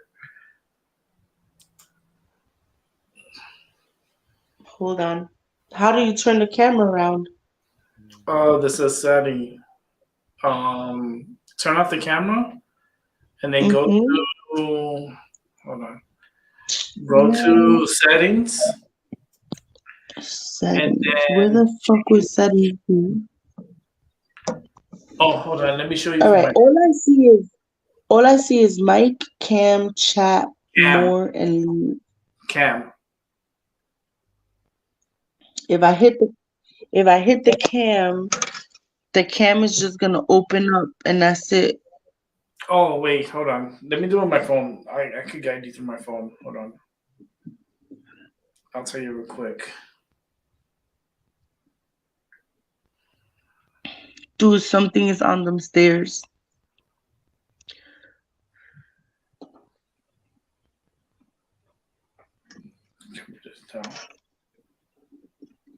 I really kind of wish this StreamYard shit was like FaceTime where Okay, you so can- what you're gonna do is you're gonna go into more.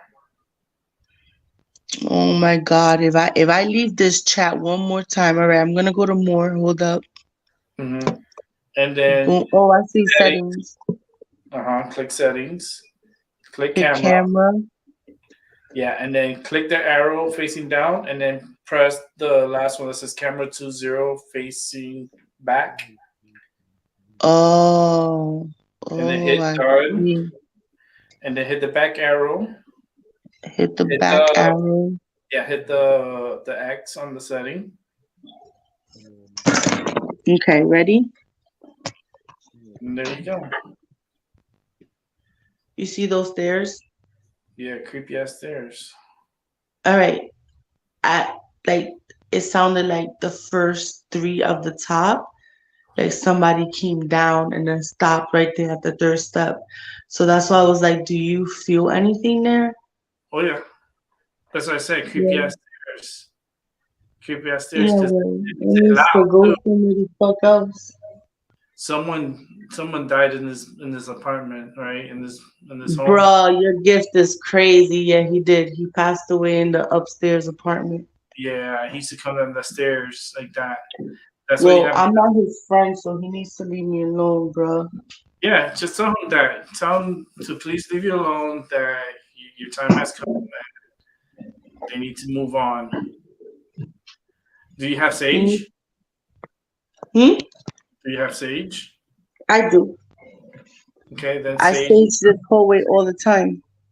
and push them out. You have to open one window of like the main area where you want to push the energy out, and you gotta clean like put sage in all the rooms and all the areas and push them. If you're gonna push them upwards, push the energy up. Go through every room upstairs and push them out through the window. Yeah, I will have to go to my friend's house. He died in my friend's house upstairs. Hmm. And he Yeah. was found like days later. Like it was bad. Hmm. That's why there's residue. That's why I Yeah, call well, residual residue, which I'm is about energy. to send him. I'm about to send him to his proper spot. Mm. Trying to eavesdrop on my conversation. Don't nobody know you over here. He's probably laughing. The spirits they get active. They do. So, what's your paranormal story? I know you have plenty. So I told you about the dog. Um, there was this man. So my first apartment up here, right? Like I was saying, I had this dream, and I came home, and this man was sitting in the couch. And the way the couch was set up was there was a couch, and then to the left of that couch, there was a really ginormous, like, computer table.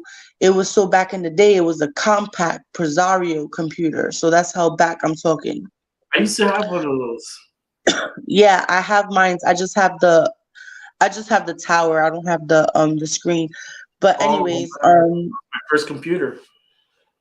I walked into the house on some Bronx shit, right? Like, what the fuck is you doing in my crib? You know what I mean? Like, who the fuck is you?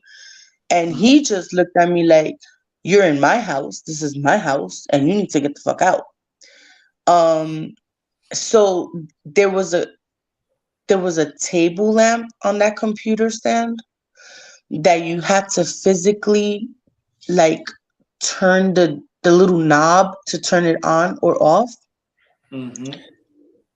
And as we're arguing, like, dude, you don't live here. Like, I pay rent. You need to get the fuck out, you know? Mm-hmm. He started saying things like, those maggots that was falling from the ceiling upstairs because there was a 3 apartment building. And this, okay, so I'm gonna rewind a little bit. My friend Shannon comes running down the stairs at like, it was more like almost 4 in the morning, but not quite, Mm-hmm. with her 2 children in tow. I guess she wanted to smoke a cigarette. And when she went to go get the cigarette, there was a cigarette already lit in the ashtray, but she never did that. She didn't have a lighter to do that. Like, she wanted to call me, but it was too late. Well, she ran down the stairs with her two toddlers. Like, nobody wakes up a toddler in the middle of the night. I promise you that. Oh no. She came down running from her second floor apartment because maggots started falling out of the ceiling. Okay. That's demonic. That's demonic. So You know that, when right? that, oh, 100, this is why I'm telling you the story, because when I tell you that I moved on foot with 7 of my friends, carrying shit up Main Street to the next apartment in less than 24 hours, I'm not playing with you. So that dream, he was like, you know, those maggots, that was me. Mm, He said, you know, the doors slamming, that's me. mm, He was like, you know, the doorbell that you took the batteries out, that was me, and it still rang, that was me. So I kind of got paralyzed a little bit in the dream, and I was mm. like, wait, what? Like, it wasn't registering, and then it hit me like, wait, what? I was like, oh, nah, I rebuke you. You need to get the fuck up out of here, whatever. Well, he started turning that lamp on and off really fast. I mean, like, on, off, on, off, on, off. Get out, get out, get out, get out, get out. Like, almost like it was that alone was like, okay, that's crazy. Well, I woke up from that dream, and you know, my partner that I was with at the time, I woke up, it was like maybe 3 something, and I jolted out of the bed, and there was tears. I wasn't crying, like I wasn't like, oh no, but there was tears coming out of my eyes involuntarily. And I looked over, and the minute I looked over, the living room light, which was the light that I'm talking about in the dream, Mhm. was going on and off, on and off, on and off after me waking up. No. So I looked over and I said, we have to start packing now and moving. And we lived less than 24 hours. I had a new apartment. I said, have it, old man Pete. You good. I'm not I'm not fighting a demonic spirit. I'm not doing that. Yeah. Mm-mm. And then that was because I had already so many other paranormal incidents before then that let me know that whatever was in that motherfucking house literally was like death incarnate. You know what I mean? Like, there Mm. was something terribly wrong there. Um, and it was more like upstairs, but I think it fucked with me more than anybody because I'm a medium, so it's gonna go to the one person. You know what I mean? Like, it fucked with me a lot. And yeah, I definitely, that's one of the worst ones. I mean, things used to go on. The microwave exploded one time. We used to wake up and everything would be on in the house, like somebody was there, you know, weird stuff like that. Mm. And then I had that dream, and I was like, you won, old man Pete. Have your crib, bro. You know what? To this day, nobody Mm. lives in that whole building. Is boarded up. Mm. They never could keep people there. Yeah, because the spirit wouldn't let him. Won't let nobody Yeah, I want. don't even know if that was a spirit. I really think that was like a demon or something. No, could be a bad one. It was definitely like, it was bad. And it presented himself. You know how I'm in the nursing field and I worked in nursing homes? Mm-hmm. In the dream, it presented himself as an old man. Mm-hmm. Like, it knew. Yeah. Damn. Another one, like you remember I told you we kind of did a seance and I wanted to reach my friend who had overdosed when I was 15. Okay. And that apartment was never the same. We had to get that apartment clean. Um, Everything like weird stuff like pilot lights would be on, all four of them, and I used to get in trouble for it. Mm. Um, I had a Cabbage Patch doll that no matter where I would put that Cabbage Patch doll, it was never in the same spot, like it was moved, you know? And I Mm. would be like, Mama, why you moved? ¿Por qué tú moviste el muñeca? And my grandmother would be like, why would I play with your doll? You know? Mm. Stuff like that. Well, so one day, me and my friend Pedro, who's also gifted, um, we were sitting in the dark, and the only light that was on was in the kitchen, and it casted a perfect like dim to the rest of the apartment. So where I was sitting at,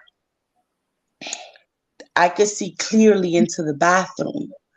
Now there was a little bit of light going into the bathroom, but it wasn't like lit up, right?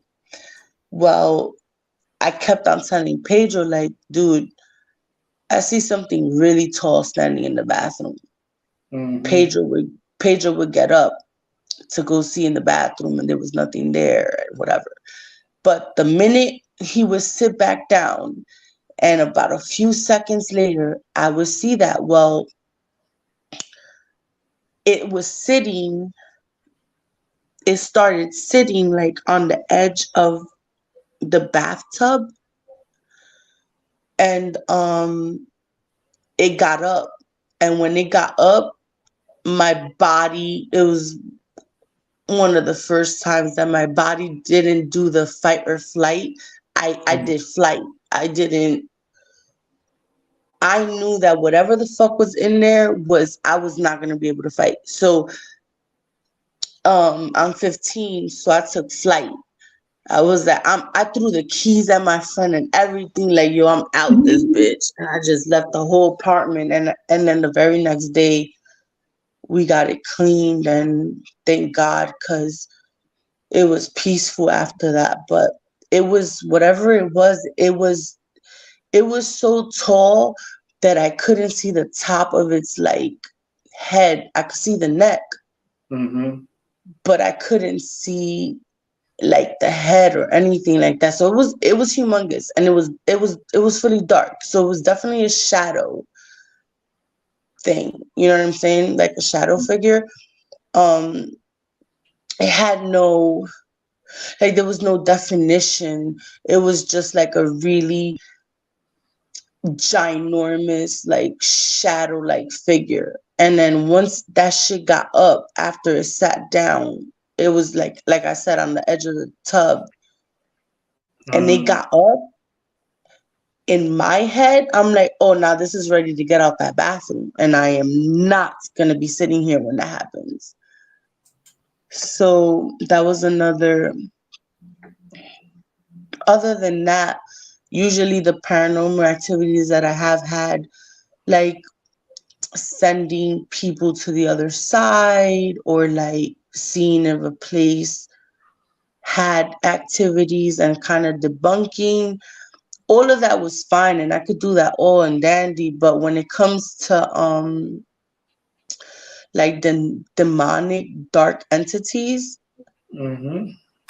there's something in my spirit, like, I guess is the, since I read auras and all that stuff, there's something in my spirit that does not allow me to even interact with that at all. Kind of like that dog. And that dog I seen in Catskill.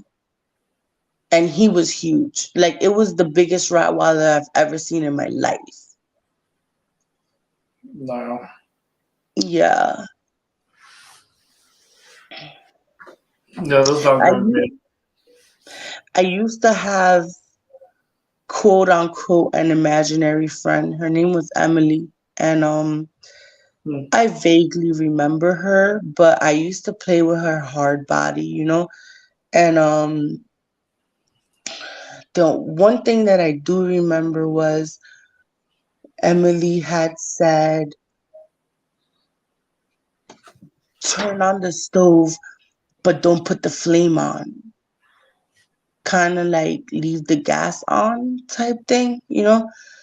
But I'm a kid. I didn't understand that. And I remember telling my grandmother, like, oh, Mama, Emily told me to turn on the stove, but turn off the fire. And my grandmother was like, mira, muchacha, tú estás loca. Eso puedo matar todo el mundo en la casa. Or whatever. And I don't know if that spooked my quote unquote imaginary friend, but I never seen her after that. I refused. I told her no. I was like, no, I'm not doing that. I'm not supposed to touch. I was like, I'm not supposed to touch a stove. I was young, you know, I was like little. So I'm like, I'm not supposed to touch a stove. So, but when I told my grandmother was like, mira muchacha, tú no puedes hacer eso, que eso va a matar a todo el mundo en la casa. La casa se va a llenar de gas. Eso no es bueno. Todo el mundo se puede morir. And that was just like, to me, like, wow, that's crazy. Imagine if I would have listened. You know what I mean? So things like that has happened to me. That's nuts. Yeah. That's crazy because. And a lot of times, I actually, sadly to say, when certain things used to happen, like a lot of times, you know, back in the day, I would act like it didn't and just kept it moving and ignored it, just so that whatever was in that bathroom or whatever, like that was always in the back of my head. And then I became like I had strength in it. And then it became a part of me. I kind of welcomed it, you know what I mean? And nurtured it. And so it became different. So that fear is no longer there. You know what I'm saying? But until I could understand it, when I couldn't understand it, you know, there was a fear there. I'm not going to lie. There was. You know, fear of killing your whole family. Can you imagine if I listened? That would be insane. I must have been like 6. Wow. Yeah, I was around like 6 when she would, and that's kind of old for an imaginary friend if you really think about it. But I was 6, and what happened? My friend, well, the one that got implanted in me, this is going to age like 8, 9, going to 10. Did you send me a message in chat? No. I have a number 1 on my chat, but I'm scared to open it because I don't know how to back out of it, and then I'll close out the stream. But it says 1 there. All right. I wonder what the hell that is. I'll check it out. I remember the spirit that was in me, that got in me, like had me like didn't want to go to school. He rather wanted me to go scouting and adventure walk. And he would take me to all these weird places, like walking through areas and stuff to get to a certain area.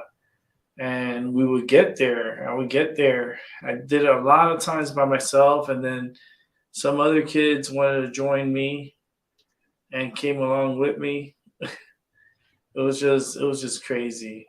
It was crazy. I got in trouble for that big time. I got my book. Oh, it was. I'm sorry to interrupt you. It was your friend, actually. It was Albert. He said, "Here, Rick, at 12:25 a.m." Okay, let me bring him in. But if I log out of this, like if I X out of this, I'm not gonna be able to be back in the stream. So I don't know how to get out of this chat. I don't know. The chat. Yeah, if I hit that X, because I've done it before, Don't hit If the I X. hit that X, it's gonna take me right out the Streamyard. Let me see. When you go, hold on. Let me go back on my thing. Yeah, it shouldn't be able to come off of. Let me put this low. Rick, I just got your message right now, and I just told Rick like, oh, it's Albert. He said here. Okay, so you go under more. Shit. I'm gonna put this on the. Okay. Let's see here. Where you're at? You in the chat? So I see chat. It says chat with everybody in the studio in the bottom, and then on the top it says chat comments, and then there's an X. But you can see our video, right? I can hear you guys, but I can't see y'all. I'm in the chat. Well, don't hit the X. Yeah, exactly. Maybe if you go under more, you can find a way into the broadcast. Wait a minute. Let me see if I hit those 3 dots.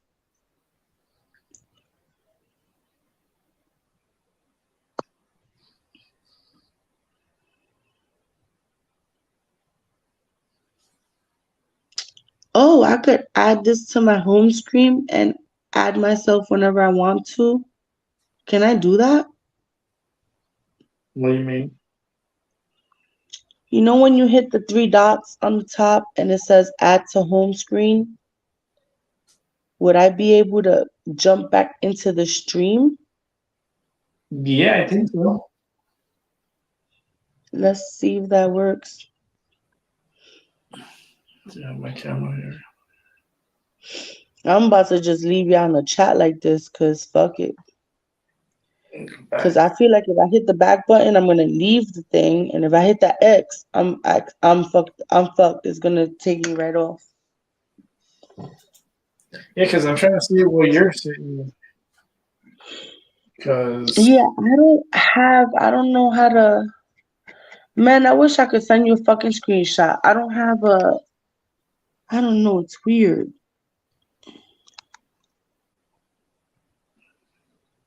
What happens when you go into chat? What do you see? I just see your writing. You see what Albert wrote? No, that's in the. Let me see. Hold on. That's in the private chat, right? Mm-hmm. Okay, so to get out of private chat, you go. Let me see. Hit the X.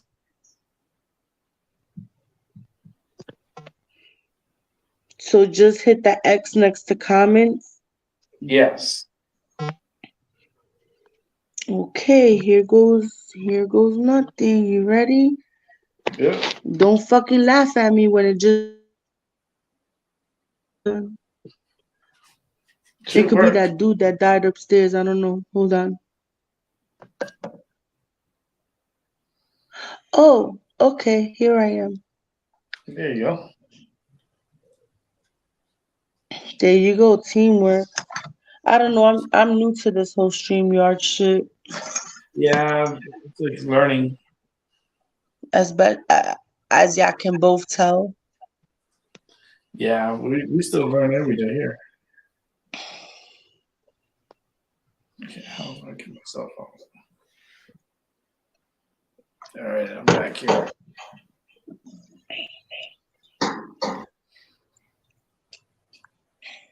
There we go. Did you ever go back in that video, the last stream, and did you ever see that orb on that window? Which one? Remember I told you there was like a big ass orb right by that curtain? Look at your last stream. When you look at your last stream, you'll see it. Okay. I have to look at it. Mm-hmm. because I have that Yo, video. it is still fucking raining out here. Like, this is crazy. Yeah, it's out here too. It's supposed to be like that all night. Nah, I'm not with it. It was Yeah. snowing when I first woke up today. Well, yeah. At least you got snow. We haven't gotten shit. Wait, you didn't get snow in the last snowstorm? Nope. You got rain. What? Hmm. People literally died in Buffalo, New York over that snowstorm. That's crazy because we didn't get nothing but rain. I mean, they got so much snow. There was people touching the, like James Avenue or Main I want, Street. People I was want, touching those signs. I want snow for my birthday. So I'm It could happen. putting it out to the universe. I want snow for my birthday. Actually, for my birthday, I don't know. We're not going to be doing anything here, anyways. We're actually gonna. Well, actually I am gonna do something, but I'm not going anywhere like a trip or anything. Or I wanted to go to Salem, Massachusetts. Yes. Yeah, Yes. I've been dying to go there. yeah. I want to go there for my birthday. If not the day of my birthday, but the week after. I need to buy my wand. They have a special wand. It's like a metal, and it has some crystals and like it's a special wand. And I saw it, and I should have got it when I saw it, but it was just so busy and so many people, and I just couldn't. I just couldn't. And um, but it's there, and I need to go and get it. And it was gonna cost me some money, but I need to get it for my birthday. You should totally treat yourself. Yeah, I am. It's a special wand too, and it's something that I know I need to get. So I know exactly the store where it's at. So I just gotta go to the store and get it. I just gotta go there. It's in the case. It's a special metal. It's like metallic. It's metal. Um, it has like this crystal on it, and it's like the special. It's just special. It just looks so special and so cool. And yeah, Yeah, you that know, would be super dope. the other When you night, do get it, I want to see it. yeah, the other night I did the readings, but we were talking and stuff, and we were tapping in. I guess the energy and stuff. The next day, I woke up, my nose is all bleedy. My nose, Really? That's yeah, probably how much energy you used. I use a lot. And I do stuff. Yeah.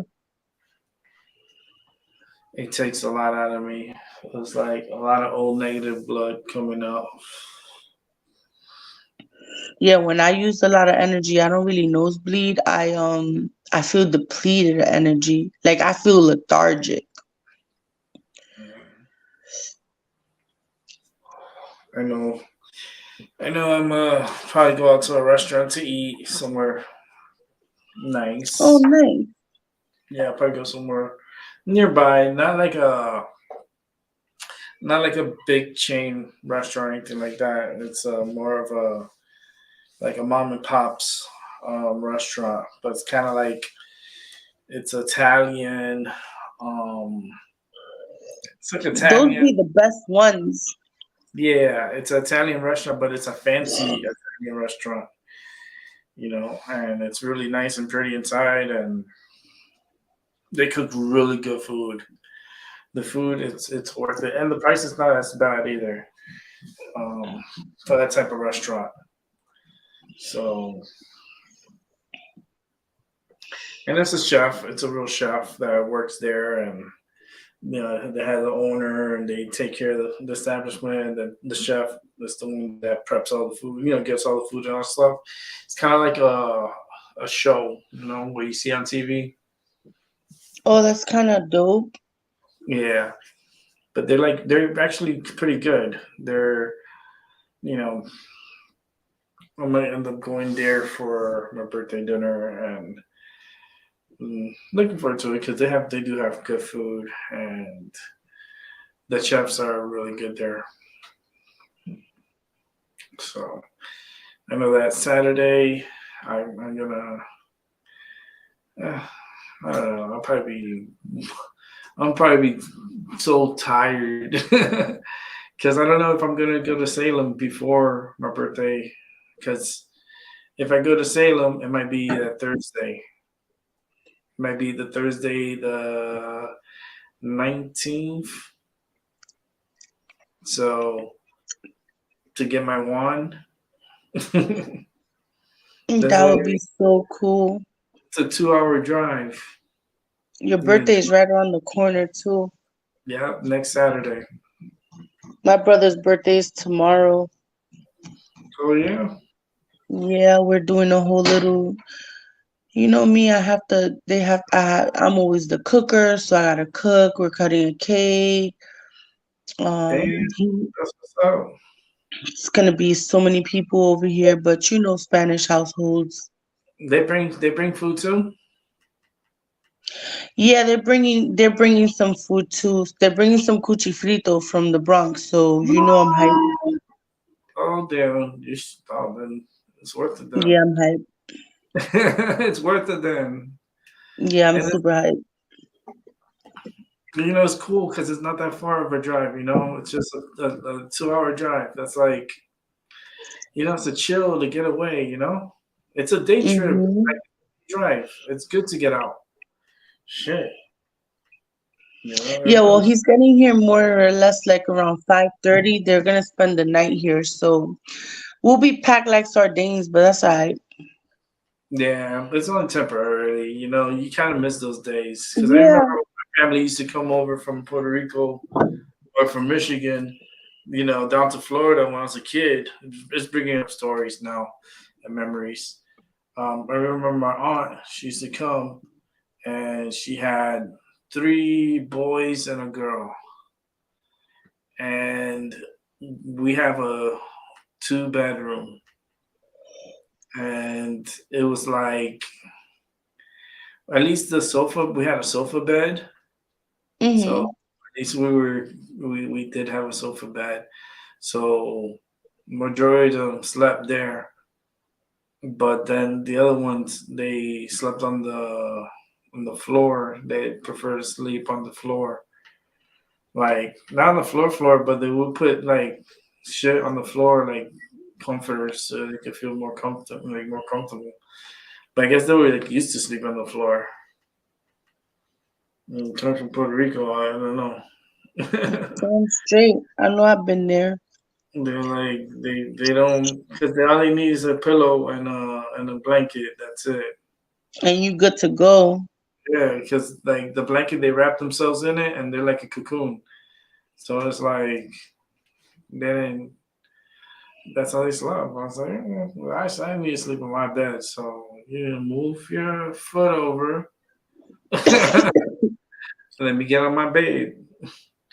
Yeah, Knock the hell. everybody will be all right when they come tomorrow. I have 4 blow-up beds. They're all queen size, 2 bunk beds, a freaking sofa bed. I mean, a sofa couch, kind of like a bed in a So it's a couch or slumber whatever. party. So it's a slumber party.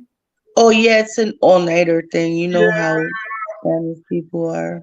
Hmm. Oh man, a slumber party. That's gonna be fun. And then when the kids go to sleep, it is Burn City. We're all sparking the fuck up. And yeah, it'll be happy birthday. He's turning Man. 34, so Oh, that's what's up. 34. Nice. hmm Good age. I yeah, I remember. remember 34. I like 34 actually. It was not that bad. So I'll be It's 43. crazy because now one of us sounds like we're over, 40. Oh, that's funny. You see, your brother's turning 34 and I'm turning 43. Mm-hmm. All the way backwards. Yep. And backwards, it's just like flip flopping, like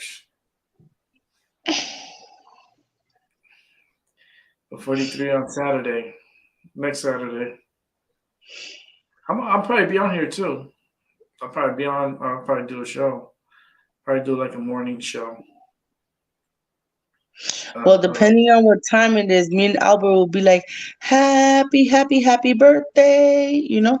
Yeah, I'll probably be like. Yeah, Um, you'll be 44 years old. I'll probably do like 11. I'll probably be on like 11 a.m. from like 11 to like 3. I'll just make sure I take a shower before I start the show, so that way all I have to do is just get dressed. Um, Yeah, you know how you get on YouTube and like you post a comment or you tag somebody on the comment and then they get the notification for it? mhm. If you get on, just do that and then I'll just jump on.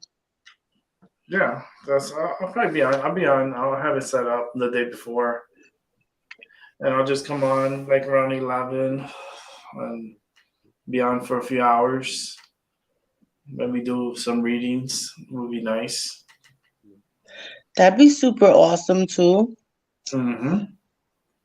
Yeah, because I don't think I'm going anywhere on that Saturday or that weekend. I'm just laying low.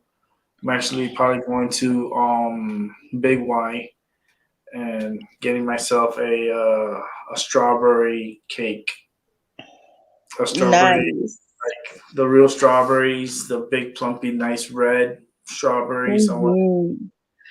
And they do the cream in the middle. They do a strawberry cream because it's strawberry on strawberry, and it's a yellow cake, and it tastes so good. I had it, and I told them light cream. I don't like it to be creamy. Just enough to cover it to make it look nice. Put some little floral stuff, and with strawberries, and I'm a sucker for it. So I'm gonna You go put. better eat a slice on live Yeah, that morning. I'm a actually. Let me see, what time would that be? Because I had to pick up the cake and then bring it home, and then probably refrigerate it for a while, and then be able to eat it. They eat it, and I am. I am. I'll write one up Shit, here. it's your birthday. You deserve to. Yeah, I just looking forward to the year. Like for me, birthdays are cool because you're celebrating from the time you were born, right? But for me, New Year's means a lot more because it's a new year of life, and you got to start and go and see if you survive Mm-hmm. this year. It's kind of like Hunger Games. It's like you going against the Hell clock, yeah. and if you Surviving 365 fucking days. yep, if you make it to the end, you have a nice fireworks, and you'll have like it's a congratulations, you made it another year. Now the race starts again. Yeah, and your birthday's not that far away from New Year's either, though. It's 20 days. Yeah, 21 days from New Year's. It's like 20, 20 days. Right. Mm-hmm. Just like right there. For sure. So that's what I used to tell my parents. I used to tell them, like, you guys get a check in between Christmas and New Year and my birthday. Because you work overtime, you work, and you get paid for New Year's, and you get paid for Christmas. And I know. I used to tell my parents that you get a check in between Christmas and my birthday. Don't don't forget my birthday. Don't forget it. Yeah. Christmas is Christmas. My birthday is my birthday. Totally It's different. Totally it's different holidays. it's literally like 4 weeks apart. Hey, come on. Don't play with me. And you get bonus because it's the new year, so you get a bonus check. So don't even play. Rick is like, there's no excuse, so stop playing. No, and my dad used to work at a good job. So it was a good job, good paying job. That's like, I was not playing. I wanted my gift. They don't live in Connecticut with you? You live by yourself in Connecticut? Yeah, my parents divorced, and they both live in South Florida. I live in Connecticut. I live here. I like it here. It's more peaceful. I don't have to deal with the bullshit. Like, it's just very peaceful here. That's how I feel about upstate. Mm-hmm. Like here Is where it I live, it's very peaceful. is it peaceful where you are? Where you at, Albert? Yeah, we had a killing from a house a couple of days ago. Someone was trying to break in a mobile store, and the owner chased him down and killing him. But anything, everything is straight. Yeah, it's peaceful. Yeah. I live next to a gas station, very close to a gas station. So United Days Farmer, and a half a block down, it's a Boost Mobile store which got broken into. You Kind of like probably can't. You probably can't wait to go to Cali with your honey. yeah. Well, when I get there, I'm going to move to Massachusetts because I'm not going to. I mean, I never been to Oh yeah, you did California. say mass. I forgot about Yeah, I that. never You're been right. on my own, but I just don't look. I like the earthquakes and they do have mudslides there. And I mean, I promised my wife that if when we marry or decide to, that we're going to move to Massachusetts. Yeah, I totally think that the people that live in California are fucking brave between the tectonic plates, between the fact that there's like forest fires for no goddamn reason, just because, and the drought, all the gang banging and stuff. They're brave people down there too. Yeah, Yeah, my I'd wife, probably get killed. well, my wife, my wife is like a psychic medium. Like Rick is into Oh, cool. that field of health, medical. She can cast spells to bring people together and shit like that. Like pretty much what Rick does. That's pretty awesome. Yeah. But I can't do anything right now because my brother's trying to be my caregiver, and I'm trying to develop my confidence, and then know, to face him face to face and saying that, I just Right. want to say things nicely to you because we do snap at each other sometimes, and I don't hate other. I mean, what I'm trying to say is that I it's usually for him to be my caregiver because I can take care of myself. It's just that Right. I sometimes get lazy and stuff, and because I'm so used to being locked down. Because when you used to live in Jackson, Michigan, because I moved out of Detroit, I was always locked down in time for being exposed to the real world. So taking Rick's advice, getting my stay ID and driving license, but I don't want to help my wife right now because I don't want to get her all confused with her hope, She kind of helped out paying at least half of my PayPal debt. I don't know how I got into $1,048, but she's helped me, and today, yesterday I logged into my PayPal, and it's now down to $533,084. So she had to sort a lot of things out. Right. Yeah, I just have issues with all that. So that's another show. That's another show because I would not be giving money to anybody. Hell the fuck Heard no. that.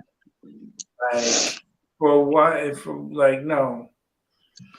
Like I don't.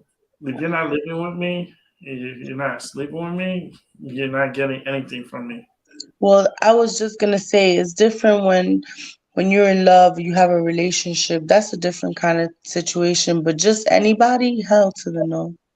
All Hmm? these scams and shit out here, hell no. That Yeah, that's catfish. what I fell into, and that's what I That fell and into. true catfish, bro. Like catfish is getting out of hand. Well, Mm-hmm. she sent me a couple pictures, and we kind of chit chat on WhatsApp. I am in love with her in a relationship. But I have to How long y'all say, been together? but I told her about what happened, and she looked into it. So actually, I'm not giving her money. She's just helping me out with her money. But I do have to pay her her back that money that she's helping me out with. Right. How long Um, y'all been together for? Well, we've been chatting for a whole year. Oh, okay. So you got some time in. that's not Yeah. enough. No, no, but still is enough for like falling in love, kind of, when you spend X amount of time. No, I don't know if you guys, I already talked to Albert about this. He already knows. He's I he's don't he's know how much time you guys speak. he's gonna be stuck in his hole. You're gonna be stuck there for a while because your brother's not gonna release. So that's gonna be a nightmare, and you're gonna go through an uphill battle with that because he has his brother has control over him pretty much. Um, Oh, kind of like power of attorney type stuff. yes. Oh yeah, you for sure gonna have to have your power of attorney be okay with that. Yeah, for sure. If they're not, then he's gonna uphill battle, and it's not easy. I already have No, someone because in the state states that a power of attorney has literally power of attorney. So yeah, they would either have to be on the same page as you and be okay with it. And if they're not, then you would have to fight that. And to fight a power of attorney is guap, is a lot of money because you need your own lawyer to try to like fight for you and say, oh, you don't need a power of attorney. And it's really hard to prove that you don't in any state. It's kind of Mhm. hard. It's a pain in the butt. It's not easy. I No, know. it's really Guys, not. thanks, But I wish you the Albert. best.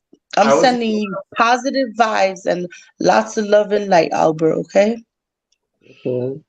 but that issue is not going to go away because his brother's not going to release it for one, and two, like you, I don't know. It's too much of a bubble. I feel like it's gonna be a big old explosion at the end. It's just too far. Sometimes great outcomes come out of the worst storms that you have to freaking weather. So maybe this is a storm you have to weather. And it's a big ass storm, and it costs us a lot of money. Hmm. A Not cheap. Katrina size storm. But that doesn't mean that you can't come out on the other side. It's just a storm. You know, Yeah. I try to be somewhat optimistic a little bit. it's tough. He still has to go get his driver's license. He still has to go to the doctor. Still haven't done that. Yeah, for So sure. Oh it's my like, God, talking about the doctors, y'all. I have to go to the doctors tomorrow at 11 o'clock, right? okay. Because they found a nodule, all right, on my left lung, okay? Mind you, not nodule does not mean cancer. However, because I'm an asthmatic, that could determine whether I could fucking smoke butt or not. And my feelings are so hurt. So send me positive vibes, man. Oh, definitely. Send you vibes your way. Word, cause somebody tells me I can't smoke butt and I'm gonna lose my best friend. Like butt is my best friend. You know what I mean? You're just gonna have to change it up. Yeah, but Right. I don't like eating it. I hate eating it. It's It's not the either, same. it's Oh, either my brother has given me tinctures where you could put like the tincture in any drink, coffee, whatever. You could make can mhm, of butter. None of that is the same as smoking it. smoking some bud, bro. None of it. Yeah, I hope you're the best. It should be fine. You should be able to have a nice, cool smoke. You know what I mean? I want to Mm-hmm. buy one. I'm gonna buy one so I can put ice in it, and then I could just light it up and just smoke it because it's so different than the hot. Because I smoke the hot, so that's how I guess the heat in the back of my throat. Uh, Mm-hmm. but the other way around is coolness in the back of your throat. Yeah, I smoke the cold. Mm-hmm. So we'll see. Like I See, said, I'm optimistic. I mean, I ain't thinking nothing of it. They said something like only 5% of nodules anywhere, like with anybody, could be benign or malignant. I mean, malignant, I should say. mm-hmm. So the risk or the uh, it being bad is kind of like slim, you know what I'm saying? But as an asthmatic, it could hurt me. So we'll see. So what they're gonna do? They gonna take it out or what? So most nodules, like if you have a nodule like in your thyroid or let's say on your liver or something like that, because most nodules are benign, more I'm talking about out of less to give you a rough idea, out of 250 nodules, only 3 of them might be malignant, right? Because of that reason, they just won't open you up to take it out. If it's not malignant, there's no reason to. So you could, it's like scar tissue, so you can kind of like live your life. I've taken care of a lot of people that have nodules in a lot of places, and they live a healthy life. It's just a nodule, like a scar tissue. Hmm. So we'll see. All right. See tomorrow. Well, tomorrow's the party, so well, Tomorrow is the party. Oh my God, I got so much to do still. Like, I'm about to cook beans when we hang up. yeah. I was thinking you guys gotta start cooking. I bet to get a leg up, because then you got Definitely starting my beans because Spanish beans takes a hot minute for it to yeah. be amazing. You put it in water. You already know it's in water. It's Mhm. been in water. Nice. So I think it's gonna come out banging. What are you gonna do? We gonna make beans. I'm gonna make some yellow rice and beans because it's his favorite thing that I do. Mm. Benil, he wants hot wings, like the smaller hot wings he wants. Mm-hmm. So I'm making those two, and then an antipasta salad. And yeah, I'm a chef for tomorrow, so yay me. Yeah, and then whatever everyone brings, if they bring something, And then whatever everybody brings, yep. because that's how it usually is. It's like everyone brings a dish or something. Like Yeah, someone like brings a a potluck. salad, yeah, another one brings like a macaroni salad, another one bring like coleslaw, or they'll bring in a whole bunch. Mm-hmm. It's like, all right, that's what's up. And wash your dish and take it home too. If not, I'm keeping it. Yo, you ain't never lied, cause I am not bringing it back. You ain't Yeah, never lied. I ain't bringing that shit You back. gotta come get that shit. I'm not driving 2 hours to give you a fucking casserole dish. That ain't happening. Hmm. Your ass is gonna have to cook again and bring your ass over here and collect this dish too. You know. Better wash your shit and take it, or else it's staying. It'll Exactly. be part of my new dish set. Yeah.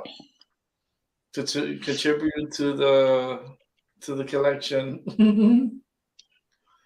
Yeah. Sometimes they forget. I was like, well, then you forgot. It's mine now. I'm OCD though. I'm just talking crap. I'm OCD. So what would happen is I'm gonna wash them and You tell put it them to to the get the fuck out of my house with it because I'm not keeping it. side. Yeah. That's just me. You know what I do too? Yo, oh my God, this is the best hack in the world. As you cook, you clean. Like, Yeah. don't wait until you finish cooking and then have your fucking dish or your sink full of dishes, and then it's gonna take you like 45 minutes to clean. Yeah. Just Whereas as you cook and you go, like that's how my grandmother taught me, you know? that's how I cook. That's how I go. I It's the best There you way. go. Yeah, because at the end, when you come to the end, when you're serving and stuff, everything's clean. The only thing you have to clean is whatever pans you use and the plates you use and the Yeah. forks. So it's not much. Not like if And all you, you wanna do is and all you wanna do is eat. And then once you eat or whatever, you got the itis. Don't nobody wanna cook. Don't nobody wanna clean a whole kitchen after you have the itis, bro. Like all you wanna do is just chill and smoke a blunt. Like, really? you know, yeah, because the pans they're easy to clean. It doesn't need to be cleaned right away. They just you put that in water, hot water. You put the soap on it, and you just let it sit in hot water so it can loosen up. Yeah. Mm-hmm. By the time you're done eating, your shit's already loosened up to be washed. Damn straight. You know what I mean? So damn pernil too. That sounds good. I had pernil for New Year's. Yeah, you know the usual Spanish stuff. My brother's really he's really into his like culture, so he loves everything, you know.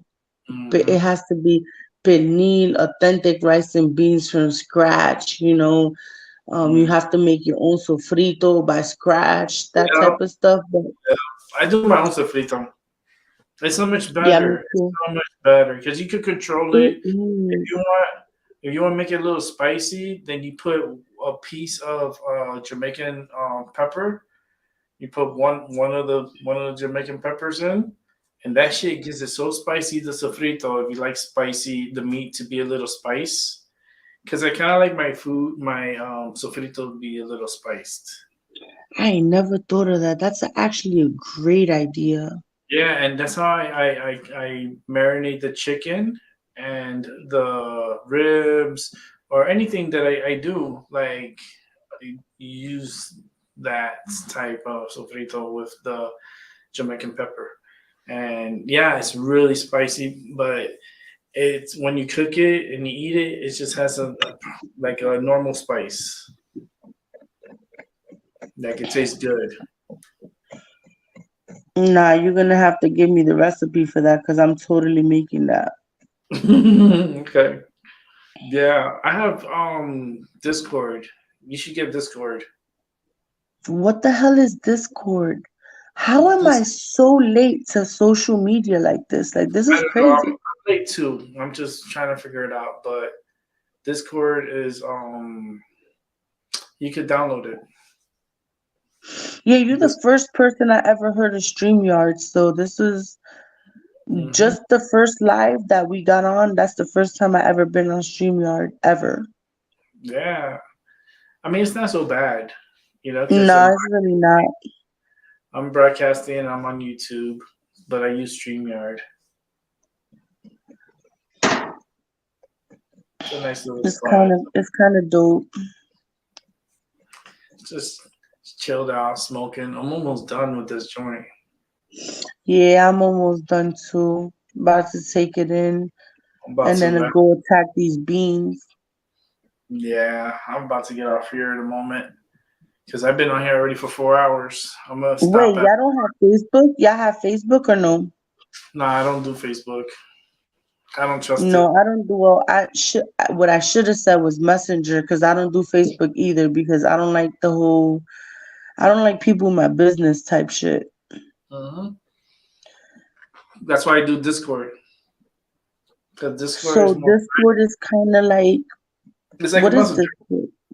It's like a messenger. It's like a place where you could just pass messages. Oh my God, really? Mm-hmm. You can Oh pass shit. messages. You can talk. You could stuff like that. Like to go a little spot. Oh, I'm totally opening one up. Yeah, it's pretty cool. It's not. It's not a bad. I'm looking at the rain. We just got a warning now that we're gonna get heavy rain around 2 a.m.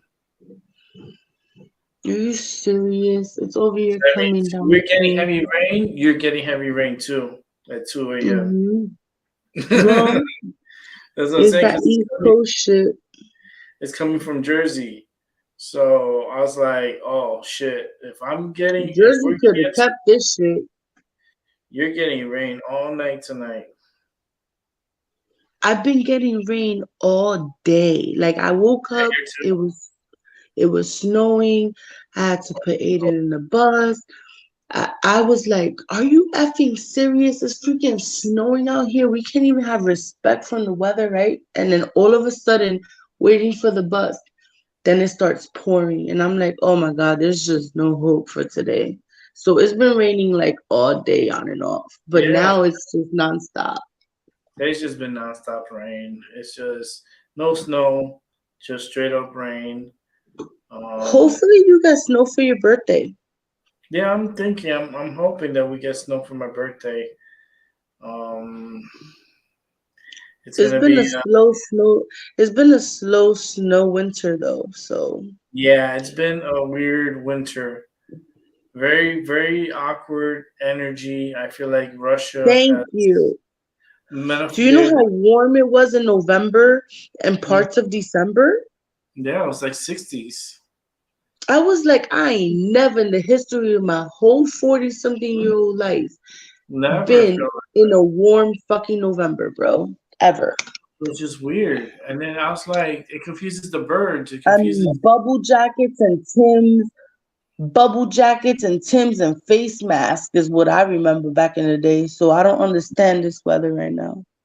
And remember you had to like wrap yourself up like a little cocoon too.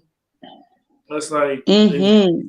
cold. It's to get really fucking cold, and it was like that bone chilling.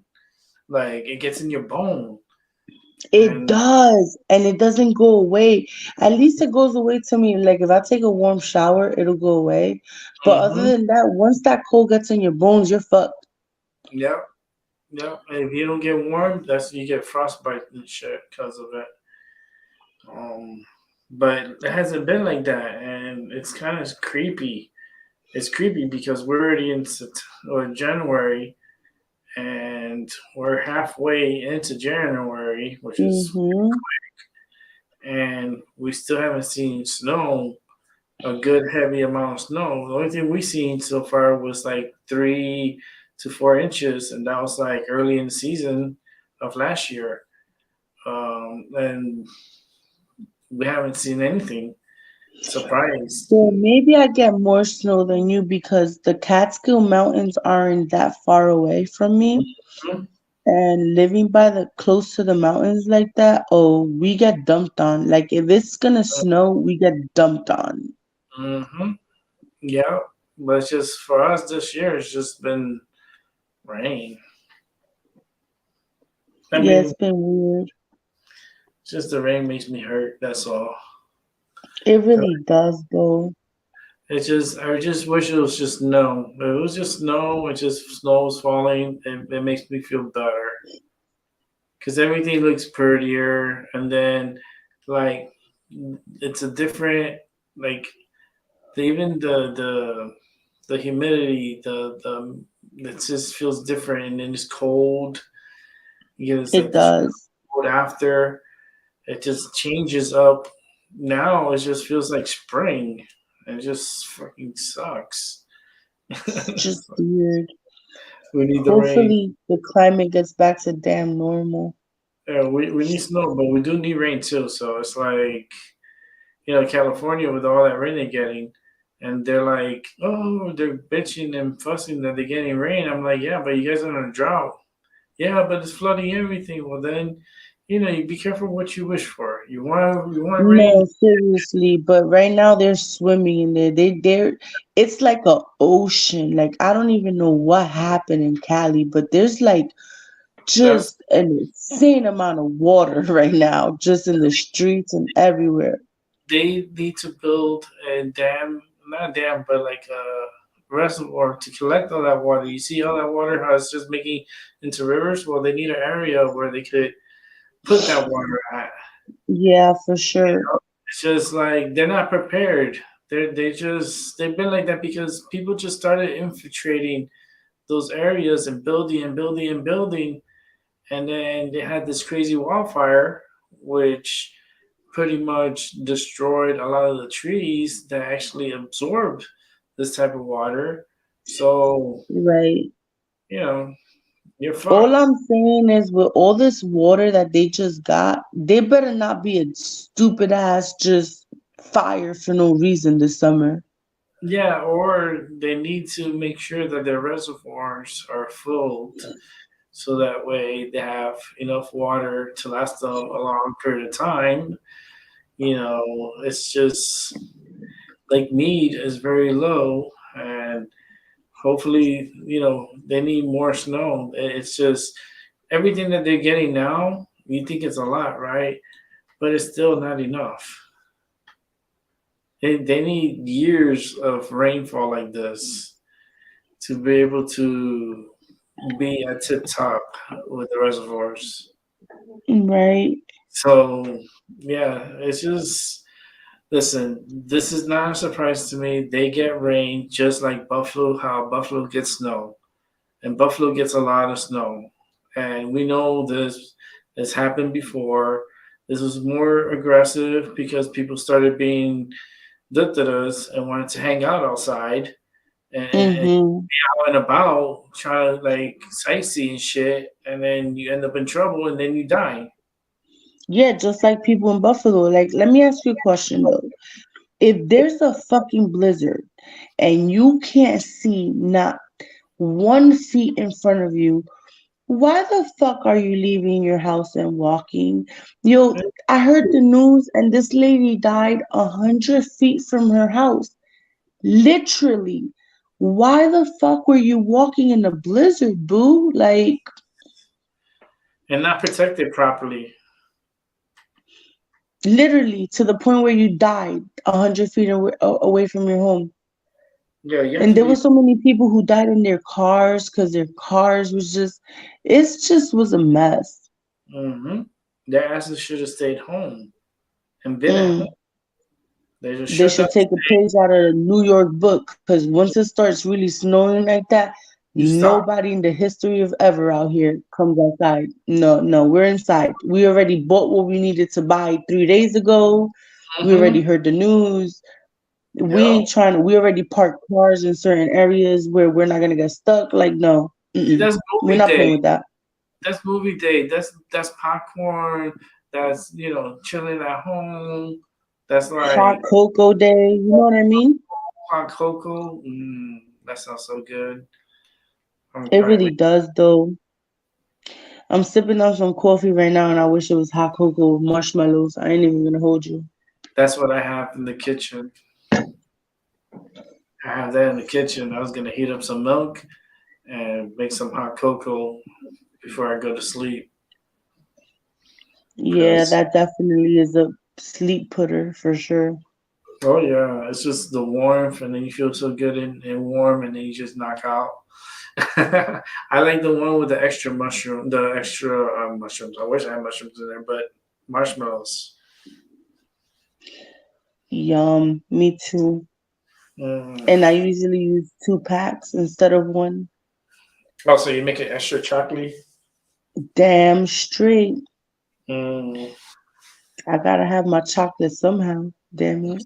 Shoot. Oh man, I am going to. All right, I'm gonna let you guys go. I have to like really cook. It was Yeah, nice talking to you guys. same here. I'll probably be on. Let me see. What's tomorrow? Friday. Yeah, I'll probably be on tomorrow. So if you want to come through, you come through. I'll be chilling. We could just chill Yeah. again and talk a little bit more with the paranormal. You know it. Bye, Albert. Have a good night. You too, Gigi. All right, All right, Albie. later, guys. All right. Good night. Good night, Albie. Good night. All Get right. those sweet dreams. You too. And I wish everyone a good night, a good day, and a good morning. I'll catch everyone on the flip side. Peace.